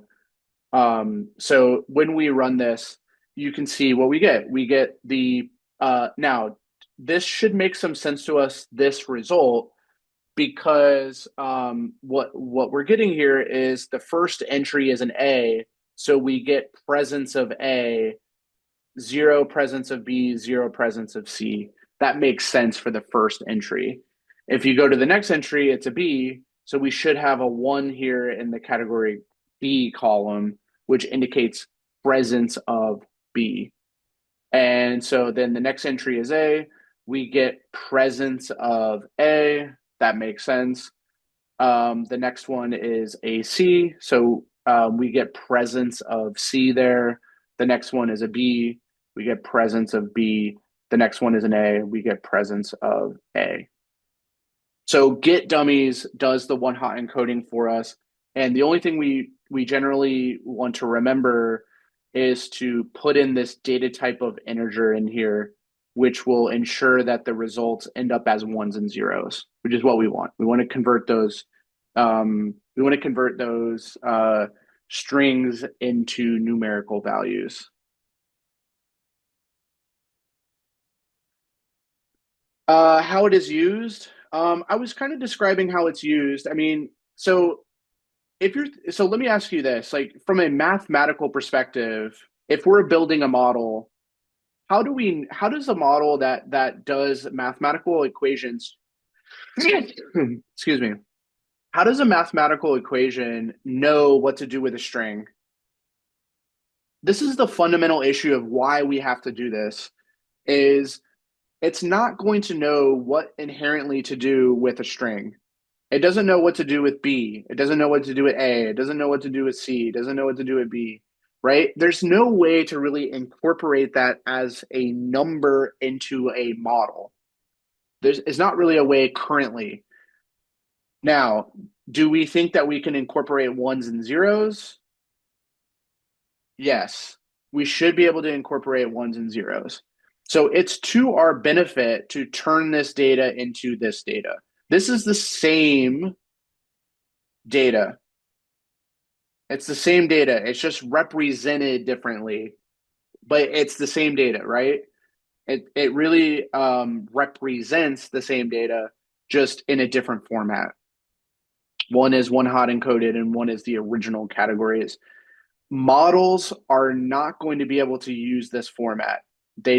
Models are not going to be able to work with that. Models can't work with these strings. But it's not like, now they can't work with the strings, but it's not like we should ignore it. It's still useful information to know that, okay, this data is category A, this next row is category B, this next row is category A. Let me give you an example. In the house prices data set, do you remember how we had data that was number of bedrooms, number of bathrooms, and square footage? Those were all numerical. There were pretty useful categorical columns as well. So there were things like the neighborhood or things like the zip code, things like the address that are important categorical features as well that give some meaning to the house, like what state it's in. The state is a discrete categorical feature that may be really useful to tell what the average, like the price is going to change based on the state. So that is a useful variable to know, but we can't use the state as a string, but we can use presence or absence as ones and zeros. So that's where it's going to be used, is in our modeling. We haven't learned modeling yet, but this is where this is going to be an incredibly useful Pandas function. Get dummies, right? Get dummies is going to be an incredibly useful Pandas function to do one-hot encoding.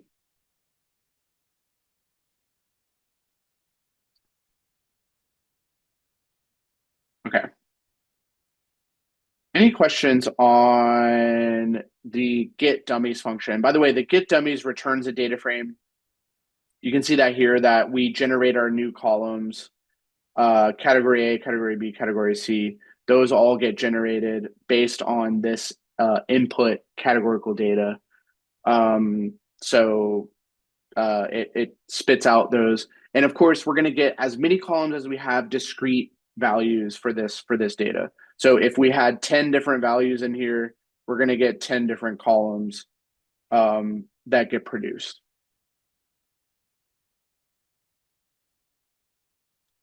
Any questions on that?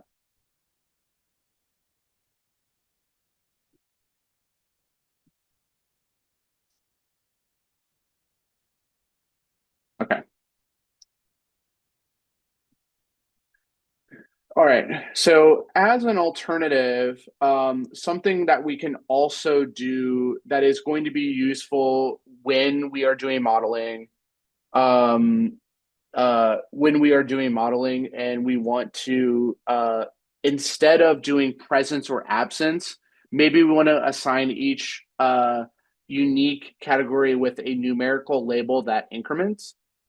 So for instance, we could have a mapping here that says, well, A should be assigned to 0, B should be assigned to a label of 1, and C should be assigned a label of C. Oh, poll came up. Okay, thank you. C should be assigned a label of 2, let's say. So we can encode this way, which will also change over those strings into numbers by assigning a label to every unique category. So what we're going to do is assign A to 0, assign B to 1, assign C to 2, and on and on and on. Like if we had a D, we would assign that to 3. If we had an E, we would assign that to 4, and on and on and on. So we can do this, and then it instantly maps our data to a new column that would be like 0, 1, 0. It's exactly this data here that you see, right? All of those values get mapped into their labels. And so this is called label encoding versus one-hot encoding. This is just a slightly different way of doing it. When we do modeling, we'll always do one-hot encoding.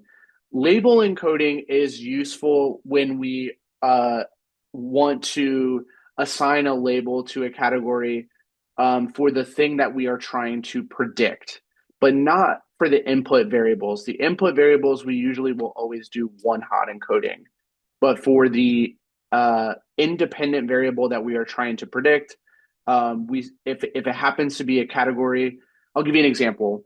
So for like, let's say we were trying to predict fraud, and we had we had fraud.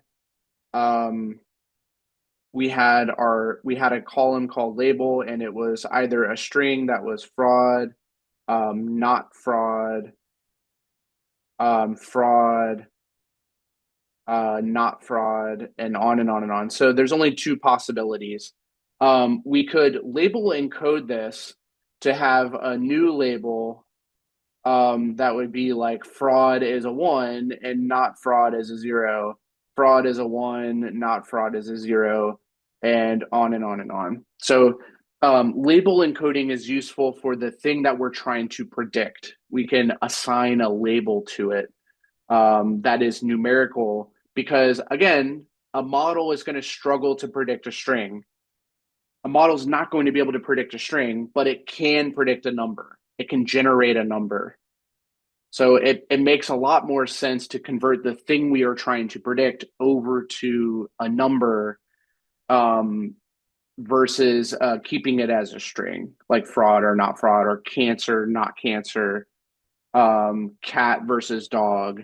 We could assign a label of 0 or a 1, or maybe if there were 10 categories of animals, like cat, dog, leopard, panther, cheetah, wolf, we could assign like 0, 1, 2, 3, 4, 5. Like we could assign a bunch of numbers to those for the thing we're trying to predict. Okay. So one hot encoding will be used for modeling or our basically our variables that go into the model, and label encoding will be used to convert the what we are trying to predict, right? The actual outcome label over to something numerical, so the model can have an example of how to predict that, like what number should it result in. Does that make sense? Any questions on that idea?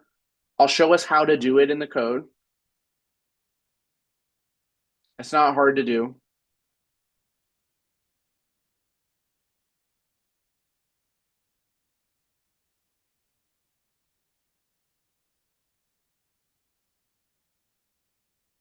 Which part?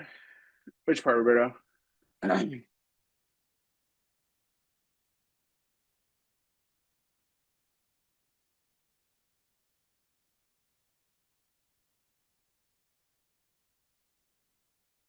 It is, but if it's mathematical, how can it generate a string? That's the issue. It's like if I give you an equation and I put numbers in, how am I going to get a string out? Do you see the issue there? If I'm putting numbers in, how am I going to get a string out of it?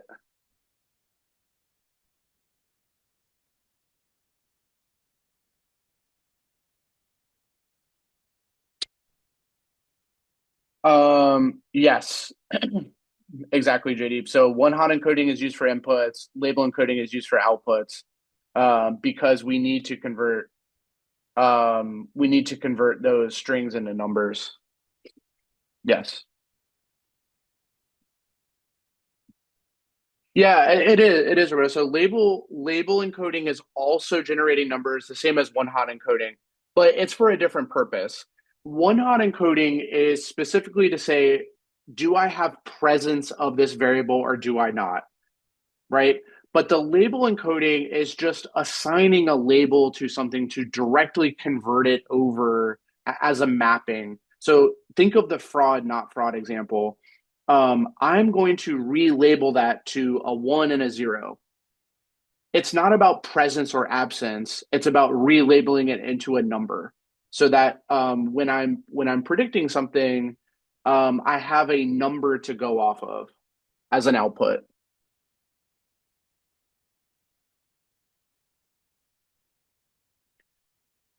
Yes, they go off. So the default behavior is to assign them to their index. Yes.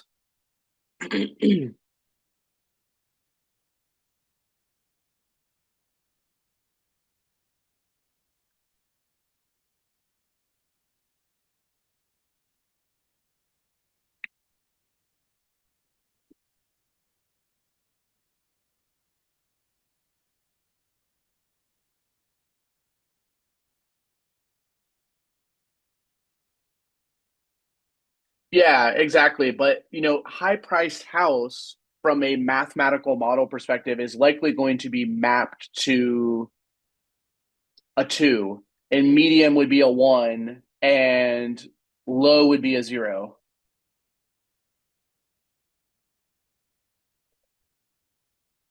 Yes, in label encoding, you can have multiple values. So look at this example here. It has A is mapped to 0, B is mapped to 1, and C is mapped to 2.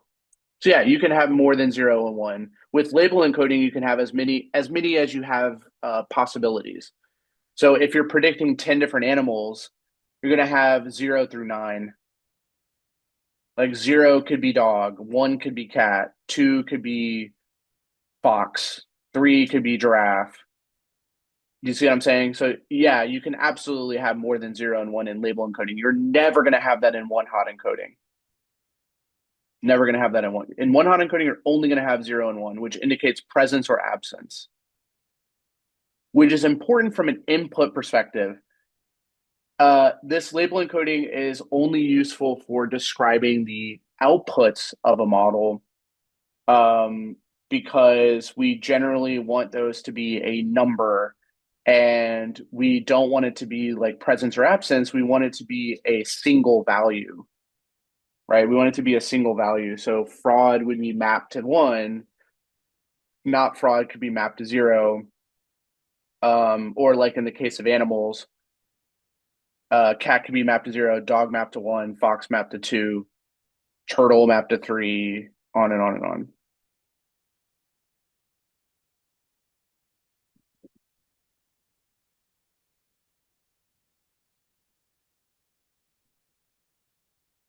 Okay. Let me show you how you can get the labels. It's actually not that hard to do. There's actually multiple ways to do it. We're going to see a different way to do it down the road that involves the scikit-learn package. But for right now, we're going to just use Pandas. So the way we can get the label encoding is we can first convert our data to a categorical type. We've actually already seen this using the pd.categorical is an alternative to convert to categorical. But once we convert to categorical, we access the categorical attributes by using, so we access .cat to get the categorical attributes, such as the label encoding, which is from the codes.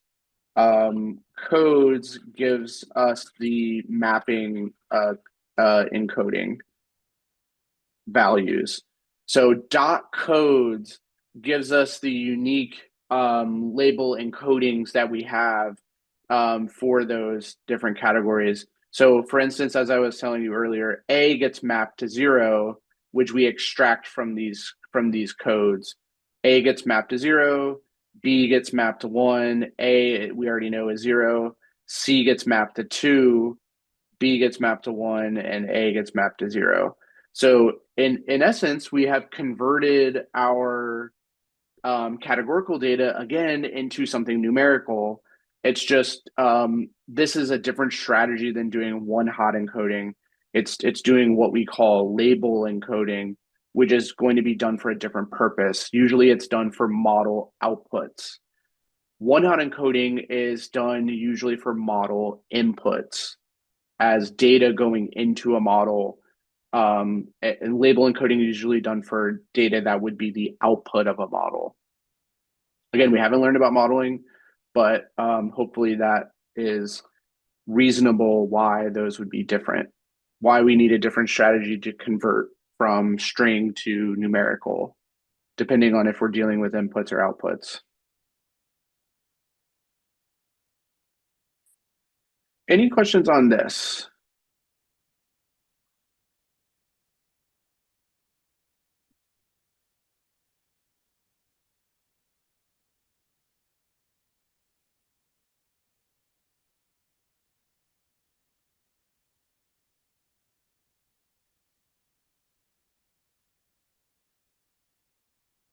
That's a great question. It's because some of the functions come from Pandas. So the functions that come from Pandas are going to come first. Like this is you know that because it's from the PD package, right? So get dummies is a function from Pandas. The things that come after are functions on an object, like a data frame or a series. Like a series has a value counts function, or like a data frame has a sort values function. So those come after the data frame because they are methods or functions of that object. Whereas this is a function coming from the Pandas library directly. So pd.getDummies comes from Pandas and we pass data into it as an argument. Versus like if we already have a data frame, we can operate on that data frame by sorting it, by doing value counts, whatever the case is. Does that make sense? Yeah. So that's now you as you practice more of this, you start to remember which things come from Pandas and which things are inherently done on a data frame once I have the data frame. Like there's a bunch of functions we've already seen that operate on a data frame like head, tail, info, describe, right? Those are functions on a data frame once we have the DF. So usually you see it as df.describe, df.info, df.head, all those things. But this is a function that is generically from Pandas, and we pass in a column or maybe a collection of columns to do the one-hot encoding.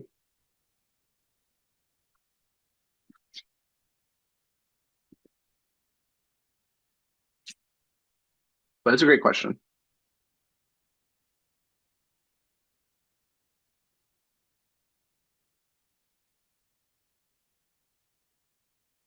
All right. So there is some extra practice here that, again, I will leave to you guys. Feel free to do this between now and next Monday. This is just extra practice for you to work through doing some converting of existing columns in the this is, by the way, this is for the housing price data set. So you're going to be doing some practice with the house price data set to analyze the year built and year remodeled ad to convert those to datetime format and extract things like the year, month, or day because these are dates. Calculate the difference between when the house was built and when it was remodeled. So you can subtract those dates, calculate the difference, which will give you a time delta object. Count the number of categories in the categorical features. So some of that data, if you remember, is going to be categorical. So those are going to be things like the zip code, the state, the address. So sometimes we want to know how many of those houses are from Massachusetts, how many are from New York, how many are from California. We should be able to do value counts to determine those numbers. And then we also I would encourage using something like the states to do the pd.getDummies to get some practice with building one-hot encodings of the data. So I'd recommend picking one of the categorical features or categorical variables and doing the get dummies with it. Yeah, the house price is CSV. That's what this wants you to practice with. This is with the house price CSV.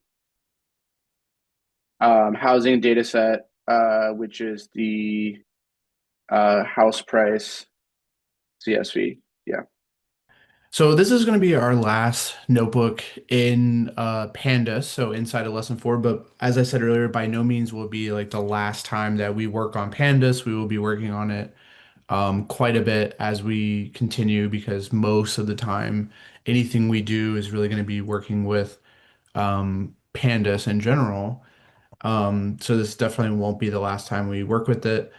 But I wanted to wrap up with some additional topics in Pandas. One is going to be working with text data.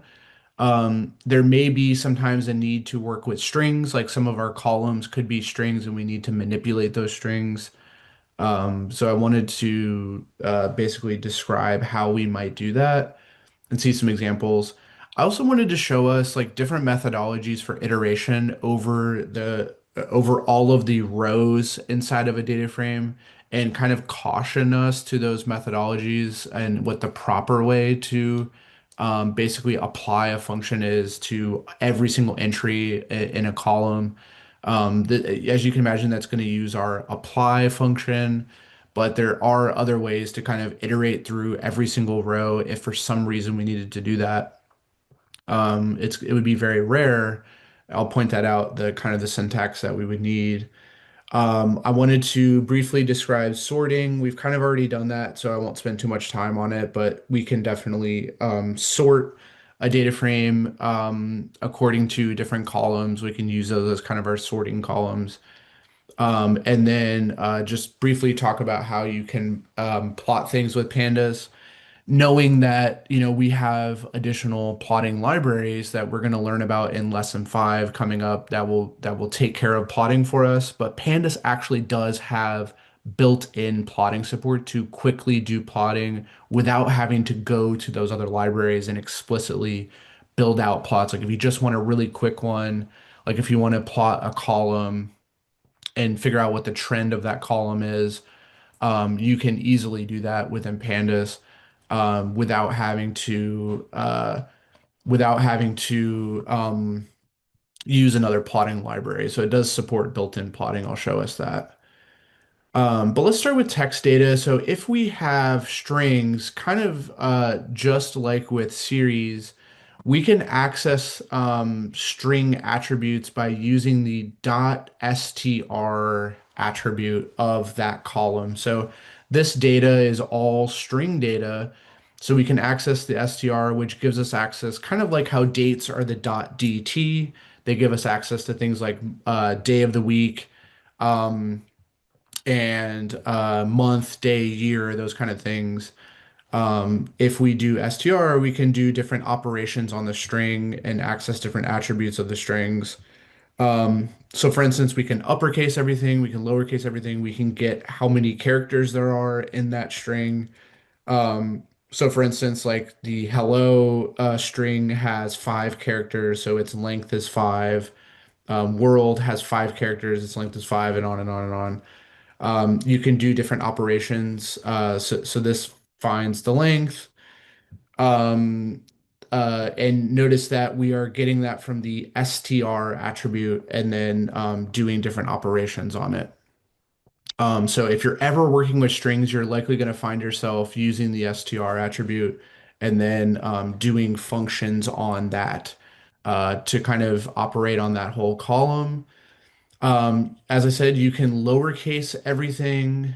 So here we're creating a new column called lowercase, which takes the existing column of data we have and lower cases it. So it removes all those uppercases and lower cases everything. You can see there.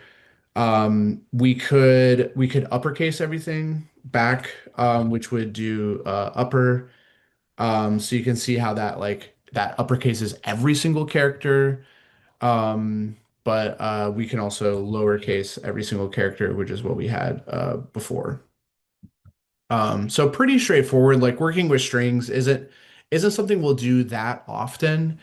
Most of the times when we're doing data science and modeling and we have strings, we normally won't work with it too much. We'll actually just convert it over to one-hot encoding to use it with models. So it'd be very rare that we have to do operations like this, but just pointing them out to you that we can operate on strings if we need to. Okay. Um, So another one is like we can check and see if strings contain any other substring. So this can be like checking if this data is within this existing string. So the only one that would return true on, this is something that's going to return a true or a false, is going to be that last one. So data science definitely contains data as a substring of that full string. So it returns true. So you can check and see if certain strings contain certain elements, which would be like certain characters. Like we could see if it contains an O, if it contains an L, if it contains a P. So we could do things like that. So we could check and see if things contain the P. Of course, Python is the only one that does, so it returns true in that example. Okay. Pretty straightforward, I think.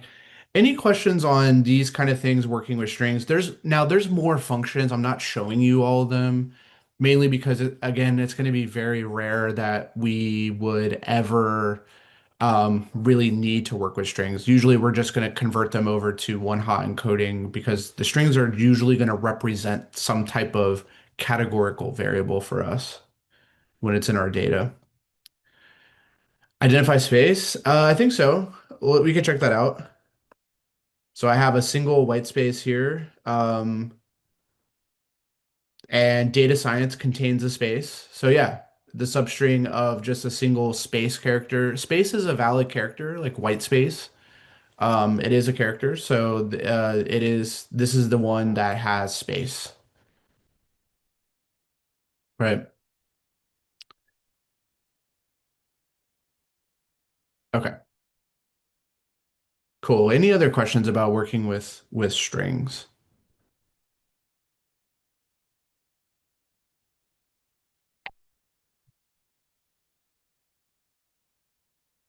An old term, yeah. Yep. All right. So what I wanted to get to next was something more important, which is going to be how we operate on collections of rows at a time from the data frame. And data frames actually support a couple of objects that allow us to iterate through the entire data frame if we need to. However, we should be really cautious if we find ourselves looping over the all of the rows using something like a for loop. It's generally discouraged because it's very slow as an operation. So it's very rare that we should ever find ourselves having to do a for loop where we work our way through every individual row. For one thing, most of the data that we work with will have lots of rows, so that will be incredibly inefficient, looping through every single row. And we generally don't need to do that when we have something like apply, or we can do direct operations on columns that will do a calculation to every single row all at once. There's not really a need to loop over every single row. If you find yourself doing that, you're likely doing something wrong, and you should rethink what you're doing, just because it's going to be incredibly slow to do that. But Python does support um, a couple of functions on the data frame that give you an access to every single row in the data frame, and you can see what they are here: iter rows and iter tuples. I'm going to show you an example of those, but it'd be very rare that we would ever need to use these. So let me show you an example of what I mean by this. So notice that we have a data frame built out here with two different columns and only three rows. So we have column one and column two. So really we have data that looks like column one, which is column one, which has data that looks like one, two, three. And then we have column two, which has data that looks like A, B, C. So a very simple data frame. Now, what this code here is going to do, this df.iterRows, it's going to give us the ability to access the index and the row as a tuple.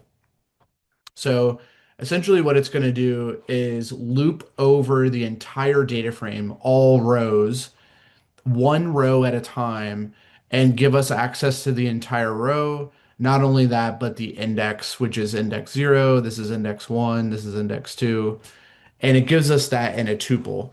So the first time through the data frame, you can see what the index is. It's 0. We actually print that out, print out the index, and we also print out the value at column 1 of the row and the value at column 2 of the row, of the current row in the iteration, right? So on the first loop, on the first pass through the data frame, we are on the first row, so we have index 0 and we have a 1 and an A as the two values from column 1 and column 2. That makes sense. That's what this is. Then we go to the next iteration. which goes to the next row. And that gives us index. We are now on index row index one, and we have column one's value is now two, and column two's value is now B. So we can have access to those elements of the row by doing something like this. Okay. And then on that final iteration through, we are on row index two, and the data that's in column one is a three. The data that's in column two is C. So you can see that here. Okay, so iteros gives us the ability to access the entire row at once, and then we can access particular items of that row based on the column name, just as we would like in a data frame where we put the bracket and put the column name. So we can access that elements of the row in that way. I should caution you that this is very slow. So, unless there's a very specific reason why we need to loop through every single row, we generally shouldn't be doing this. You could argue like one of the reasons we might want to do this is to manipulate this row element, um, or this row element or whatever. Like maybe we want to add them together or multiply or do some operation.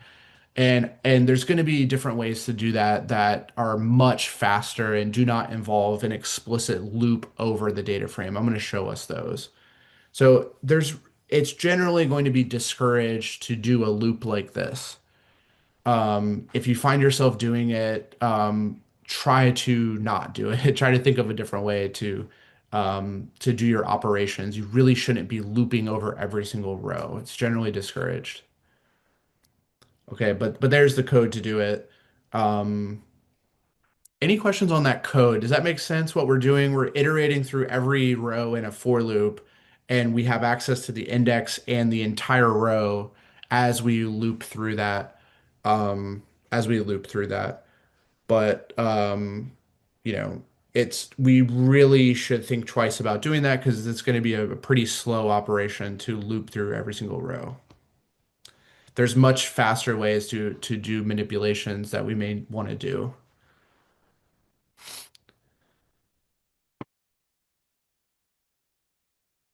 Any questions there? Okay. All right, so let me give you an alternative. So like if for some reason we wanted to go through every single row and multiply everything by two, well, we have a way to do that that does not involve looping through every row. That's going to be much faster, which is using the apply function. So we've already seen this with a series. Remember, what is a column? A column is just a series. So, of course, we can do apply to any column in the data frame, and that will allow us to manipulate that column and multiply every element by two, square it, take the logarithm, whatever we want. This is a lambda function that we are applying to every entry in this column that will take the entry, which is what this argument is, x, and multiply it by two. That's what this lambda is doing, is saying take your value and multiply it by two. So when we apply that to this existing column, we are going to get a new column that has every element multiplied by two. So we have a 20, we have a 40, and we have a 60. So pretty straightforward, but if you ever want to generate a new column with a mathematical function of an old column, generally you're going to want to use apply. Now, could you do this with the for loop? You could. You could iterate through each row and take the value that's at the existing column and multiply it by two. That's going to be slow. That's going to be slower than if we just did apply and did an apply function to this entire column, which Pandas has an optimization to do apply. It does it so much faster than manual kind of iteration through every row. So again, like if you want to do an operation to every element in a column, use apply. You pass in that function to apply, and that will apply that function to every row of that column.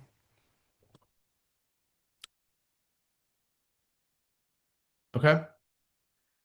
So we've seen this before. So nothing that new.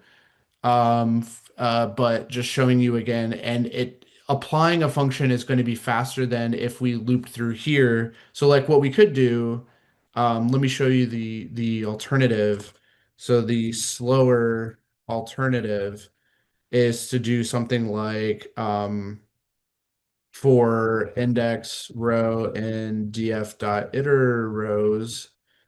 If we did row and we generated a new column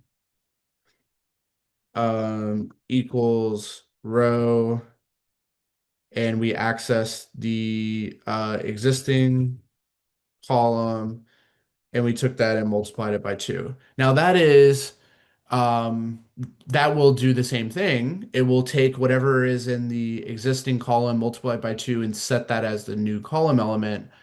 But this is going to be, there's no reason to really do it this way. It's going to be slower. It's less readable than if we just did apply and took this existing column and applied this function to it. This will be faster. Pandas has optimizations for doing apply. This will be slower. Don't generally want to do this.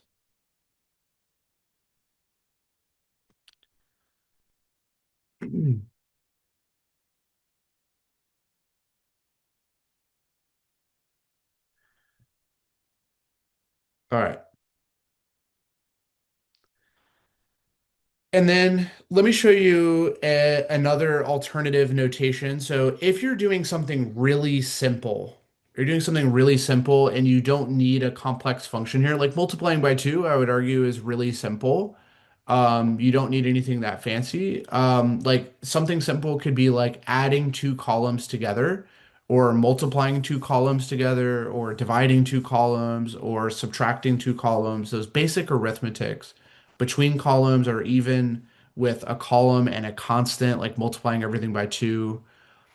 You can do what is called a vectorized operation where you actually take that whole column and you do arithmetic with it to another column. And Pandas will optimize this. Pandas optimizes this operation to be really fast. Now, why does it optimize it? It's because it uses NumPy under the hood, and it turns out to be an incredibly fast operation that would be so much faster than looping through every row and adding this row element with this row element. Like we could do that and get the same result, but it would be so much slower than if we did it this way. So taking the entire column of A, adding it to the entire column of B, we don't need to loop to do that. We can just directly do it. We can just directly do that arithmetic between the columns, and that will give us the new result, which adds those together. So that is called doing a vectorized operation because we think of the whole column as a vector, think of the whole other column as a vector, and we're adding two vectors, which is a really simple, it's like adding two NumPy arrays. It's a really simple operation. Okay, so you can do a lot of vectorized operations. You can do, another example would be instead of apply, we can actually do um, new result, or let me actually call this double result, um, would be df take an existing column, so let's call it column A, and multiply that by 2. Okay, or multiply it by 3, whatever your favorite constant is. And that will generate a new column that takes the column A and multiplies it by 3. Okay, so 3, 6, and 9. So this is an example. We could use apply for this, which would be like df column A dot apply, and then lambda x times 3. Like we could do that. But the doing it this way is actually going to be faster. And so when you have something really simple, we can just directly operate on the column most of the time and avoid doing apply. avoid doing for loop for sure. We never want to do that. It's going to be incredibly slow.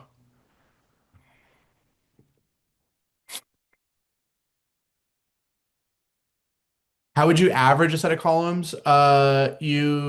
So that would be using the built-in mean function. So you pick a set of like you pass in a list of column A, um, column B, and then you do like np dot mean. You could do it that way.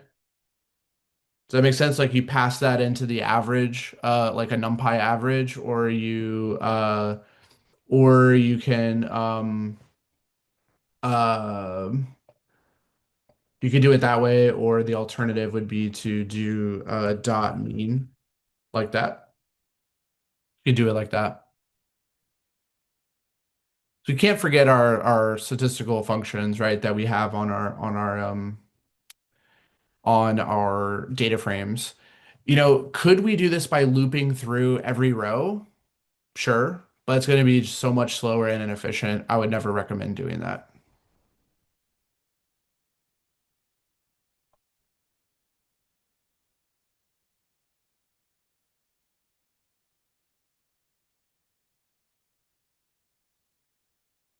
Okay.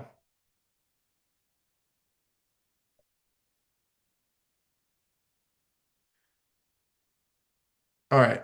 So, just like with a now we mentioned this example here to say you can also iterate over a series, um, just in the same way. So as an alternative, um, as an alternative to iter rows, you can loop over an individual column.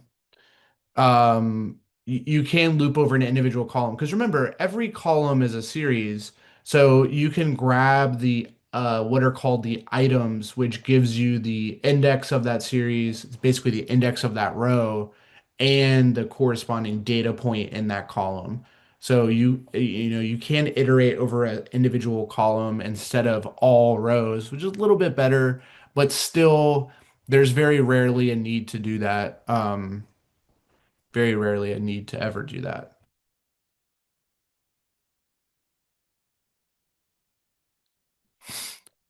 Yeah, so that's a good question. Is there any specific condition where only looping is useful, even if it makes the program bulky? So I would say only where you're doing something that is so complicated that cannot be put in an apply, that you need access to only specific, like you're doing a transformation that involves elements of the row, like maybe you're concatenating strings, doing some transformation, then doing like math with it.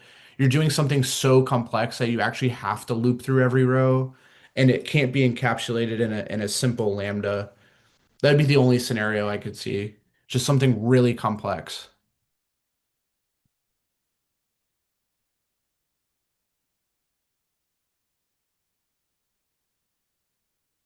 Yeah, just something so complex that you can't get away with doing it in a Lambda and you really have to do it. Or sorry, you can't get away with doing it in an apply. And you have to iterate through every row in order to apply that operation because you're doing something really custom. That's the only scenario. But again, like that's going to be something so complex, which would be very rare that you would do something that complex that you couldn't do in just an apply.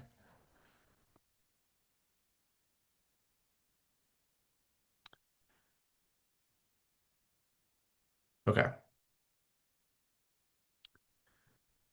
All right. Any questions so far about iteration or doing operations kind of on the at the column level? Hopefully, so your options. So just to recap this actually, your options when you're working with columns is your first choice. If it's something simple like doing arithmetic or multiplication by a constant or applying a simple function like an exponential or a logarithm, you can actually just do that directly to the column like this. So if you can do that, that's actually going to be the fastest and most efficient way is to just directly operate on the column. If you can do that and your operations are really simple, you can get away with doing that. That should be your first choice is directly operate on the column. If you need to apply a more specific function, you can use dot apply. That should probably be your second choice, is to think about if I have a custom function, can I apply it to every entry in this column? That is going to be maybe you need to do that because you have a custom function you want to apply, and it's not so simple to just operate that on the entire column like a basic arithmetic here. So that would be your next choice is apply. Last resort, last resort, something so complex that you can't use apply and you can't use direct arithmetic would be looping through every row.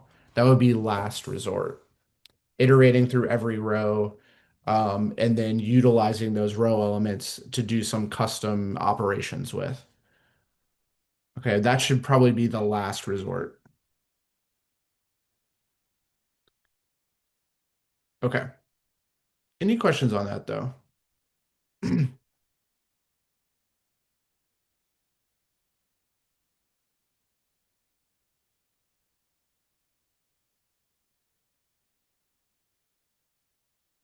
Okay, very good. Let's go on to sorting. So let's talk about sorting the data frames. We've kind of already practiced this a little bit, so I won't spend too much time on it. But we do have the ability to sort data frames, which of course will rearrange it according to a column or maybe a collection of columns, and it can be, either greatest to least or least to greatest kind of sort. So you can see in this picture, like in this example, we are sorting based on the height column, which will rearrange it from least to greatest and kind of shuffle those rows according to the sorting. And so let's take a look at that with this example.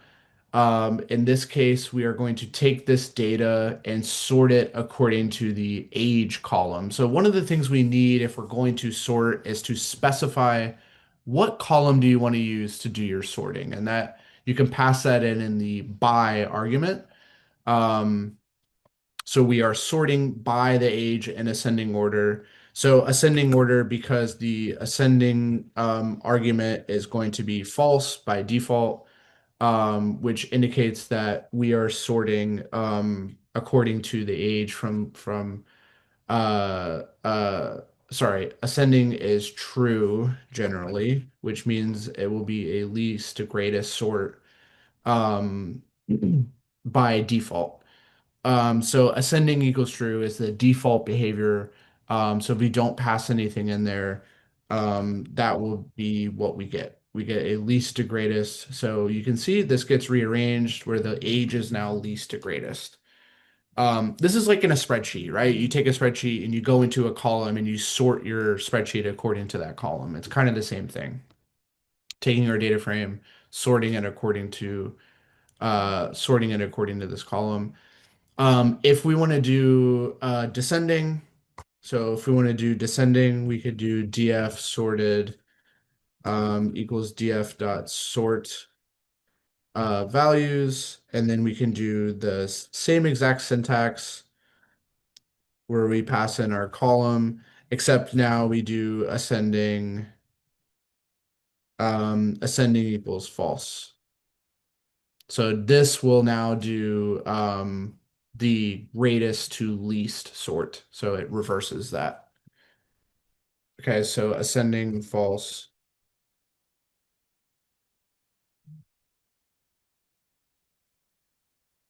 does a greatest to least sort. Okay, pretty straightforward, I think. Nothing, terribly interesting going on there.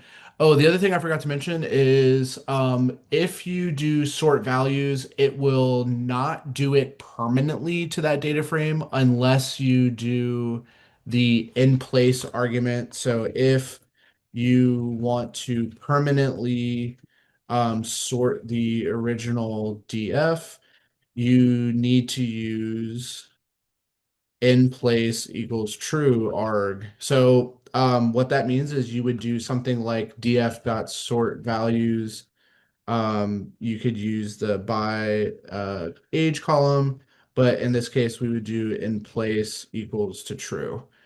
And this will permanently sort this data frame so that going forward, its values will be permanently sorted. Notice that we didn't do that. We just did sort values, which return, it's just like all those other things that return a copy of the data frame that has been sorted, and we store that into this df sorted variable that we can work with going forward. So when we do this, this original data frame is not permanently altered underneath, right? It's not permanently sorted until we do in place. So if we do in place equals true, then going forward, this df will be permanently sorted. Okay, so just like a lot of it's true of so many data frame operations. They're not going to be permanently altered until we do in place equals true. It's just how it is.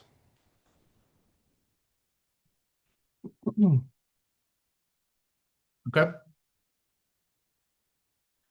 All right. So the other thing is you can sort according to multiple columns. So all you have to do is in the by argument, just pass in a list, and it's going to go in order of the list. So what that means is it's first going to arrange the data frame according to this first column, which is the age, and then it's going to secondarily sort according to this, if it can, right? So.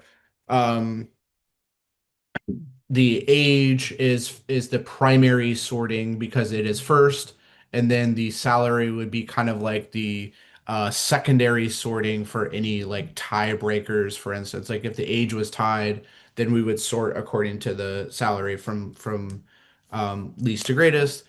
However, you can change the greatest to least or least to greatest as your primary or secondary sorting. You can actually change that in the ascending argument. You can pass in a list. So what that means is the age here should go from least to greatest because that is ascending true, but the salary would be kind of reverse sorted. So the salary should go from greatest to least if there was any tiebreaker of the age, right? So if any ages were tied, we would then sort according to salary, but that would be actually a greatest to least sort. So whatever is greatest would be first. Um, does that make sense? Like multiple columns could be used for sorting. Think of this as just here's your primary sorting, here's your secondary. You can have as many as you want. You can actually have as many as the number of columns that you have. You can sort according to those.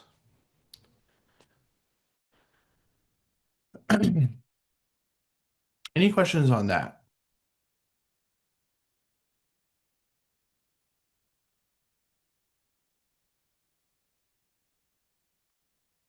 Okay, pretty straightforward then. Um, let's see. You can also sort according to the index. So this is useful when your index is something interesting other than the default index. So this will kind of reverse the data frame because the index is of course 0, 1, 2 by default. And if we do an ascending sort false, this will kind of like uh, reverse it in effect, right? Because now the it's now a greatest to least index sort. So the index 2 would be first, index 1, then index 0 is last. So you can also sort according to the index. This is useful when you have things like time. Like if your index is a date, you could sort according to like earliest to latest in terms of the dates. That may be useful. So when your index is something interesting, you can sort according to your index, which is pretty useful. So notice the syntax is a bit different. It is sort index rather than sort values. So sort values is used for any column you want to use to sort with. Um, Whereas sort index is, of course, just going to use the index. So when your index is something interesting, that can be helpful. Like if your index is a collection of dates, you can sort that, which will go like earliest to latest.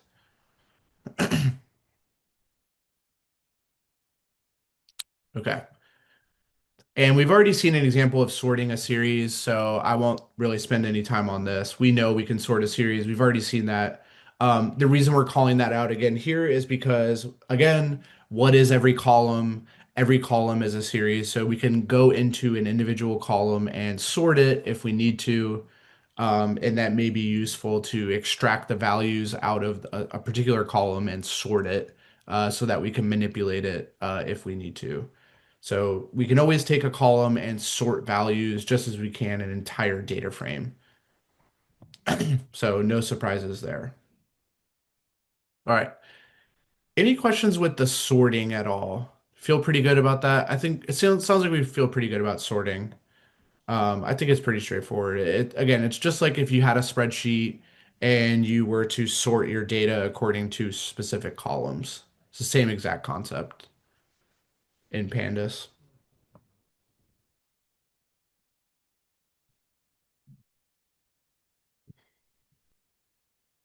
Okay, very good.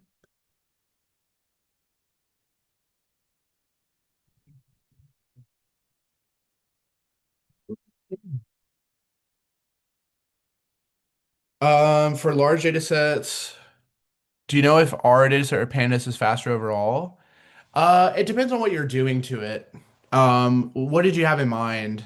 Like, if you're doing basic arithmetic, like if you're doing operations like this, like multiplication or addition of columns, I actually think Pandas is going to be faster because Pandas is backed by NumPy, which is pretty fast for doing those kind of things. I think Pandas is going to be faster for doing like basic vectorized operations, but anything beyond that, it could be slower. Yeah, I think for doing basic vectorized operations, I think it's going to be faster. I think you get in trouble with Pandas when you get outside of that. At that scale, yeah, it's going to be. I mean, there's other, by the way, there's other things that can work with data that's that big, right? There's other frameworks that can work with large data. Something like a Spark or something would probably be more ideal. Not that we'll cover that in this program, but yeah, generally for dealing with data at that scale, we probably would move outside of Pandas altogether anyway and be working with some other big data framework.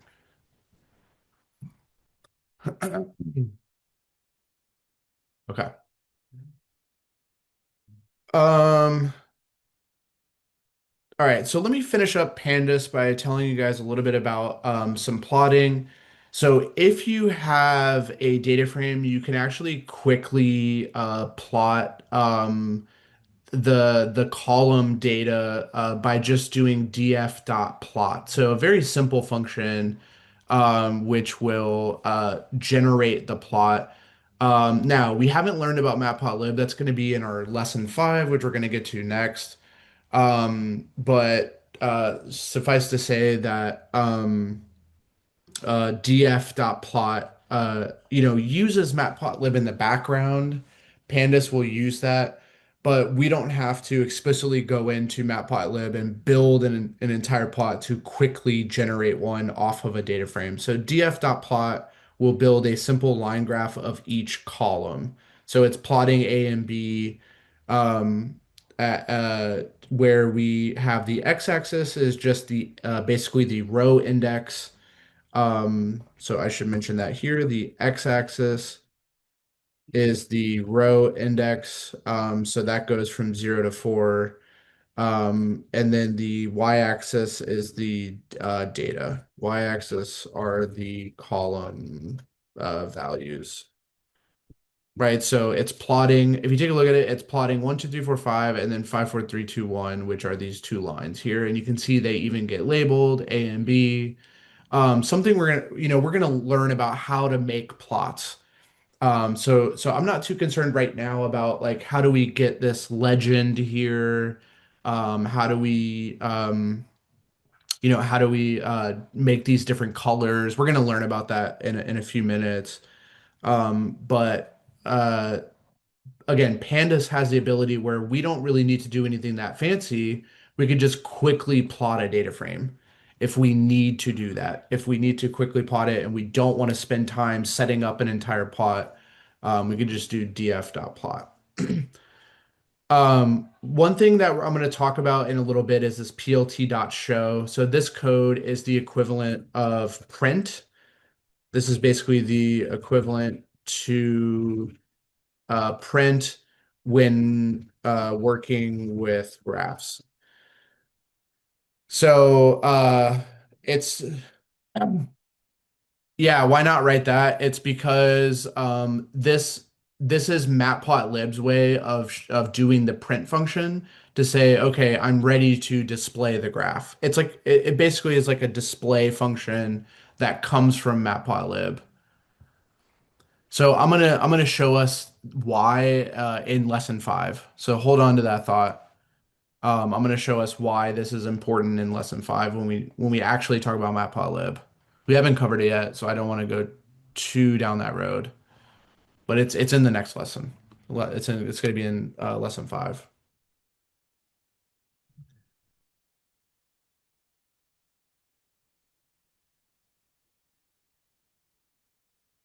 Yeah, this PLT part is matplotlib, but this is not. This is just the DataFrame.plot, which is what I want us to focus on. This part is from matplotlib, which is basically the print statement of matplotlib to like display the graph. So it's nothing that interesting other than saying, okay, I'm ready to show the graph. So go, it's like print. It's like print your graph that you have available from df.plot.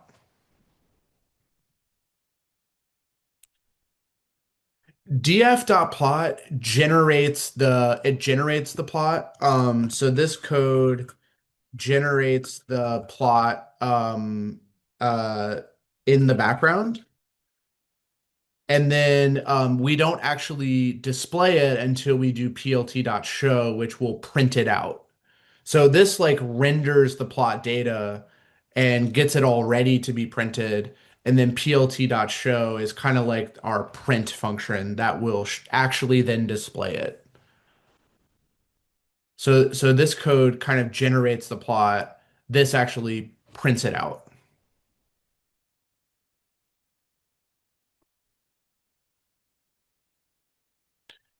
So we're going to see if that doesn't make sense now, that's okay. We're going to see plenty of examples of plt.show coming up of why we want this to be here.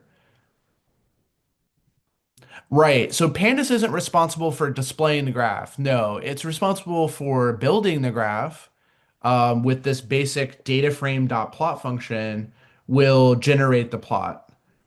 But it's not responsible for displaying anything. That doesn't happen until we run this code. And Roberto, I would encourage you to try this. Like in your VS Code, try running this, try creating this and leaving out this and see if it actually prints it out. Okay.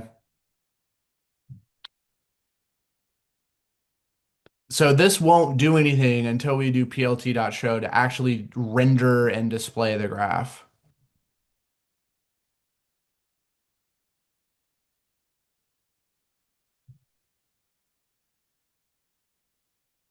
Okay.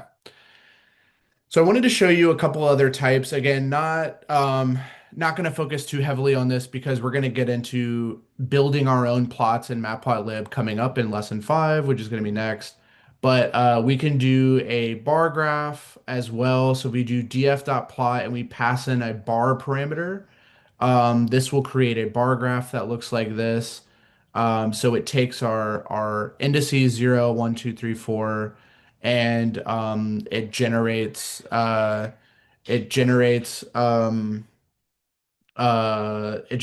bar graph of the values in our data. So we have A in the data, which column A has values 1, 2, 3, 4, 5. Column B has values 5, 4, 3, 2, 1. So we display. kind of a bar graph of that data here. And the only thing we really had to do is do df.plot and then change this over to bar. The default is just a line graph. So if we don't put any type in there, so like what we just did with bar, it's just going to build a line plot by default. Okay, it's just going to build a line graph by default. Okay, and it turns out that there's other types. I'm not going to get into them really because we're going to explore those in Matplotlib in 5.01. But there are other types that pandas can do out of the box. I will say that it's rare that we would actually use this as our plotting methodology. Generally, we will build the plots directly in Matplotlib code, which is what we're going to learn how to do next. Okay. That's what we're going to learn. But it's just to show you that Pandas does support doing like really quick plots on data frames if we need to. Like if we want to get a quick view without having to go into Matplotlib and write some Matplotlib code, we can actually quickly plot some characteristics of the data frame if we want to. Okay. All right. Any questions on this notebook?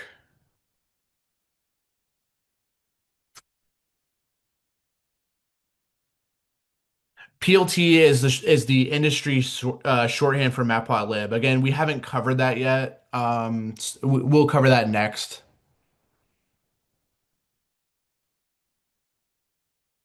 We'll cover that next.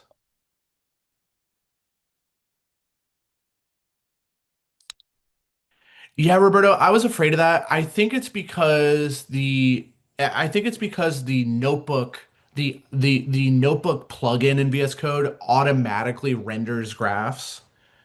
But if we were to run this in a script as well and we didn't include this, nothing would display. Like if we remember when we talked about running code as a .py file?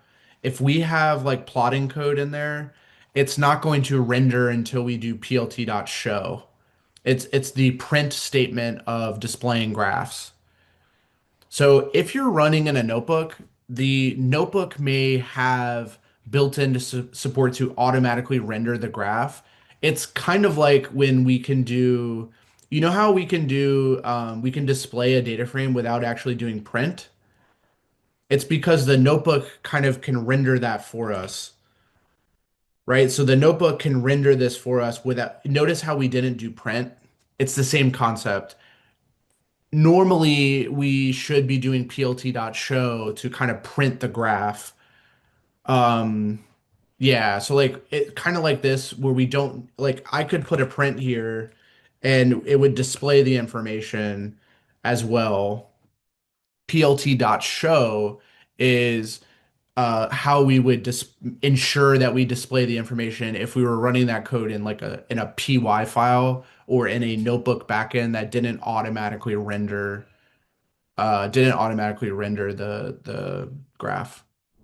And with that, we have come to the end of this course. If you have any doubts or questions, you can ask them in the comment section below. Our team of experts will reply to you as soon as possible. Thank you and keep learning with Simplilearn.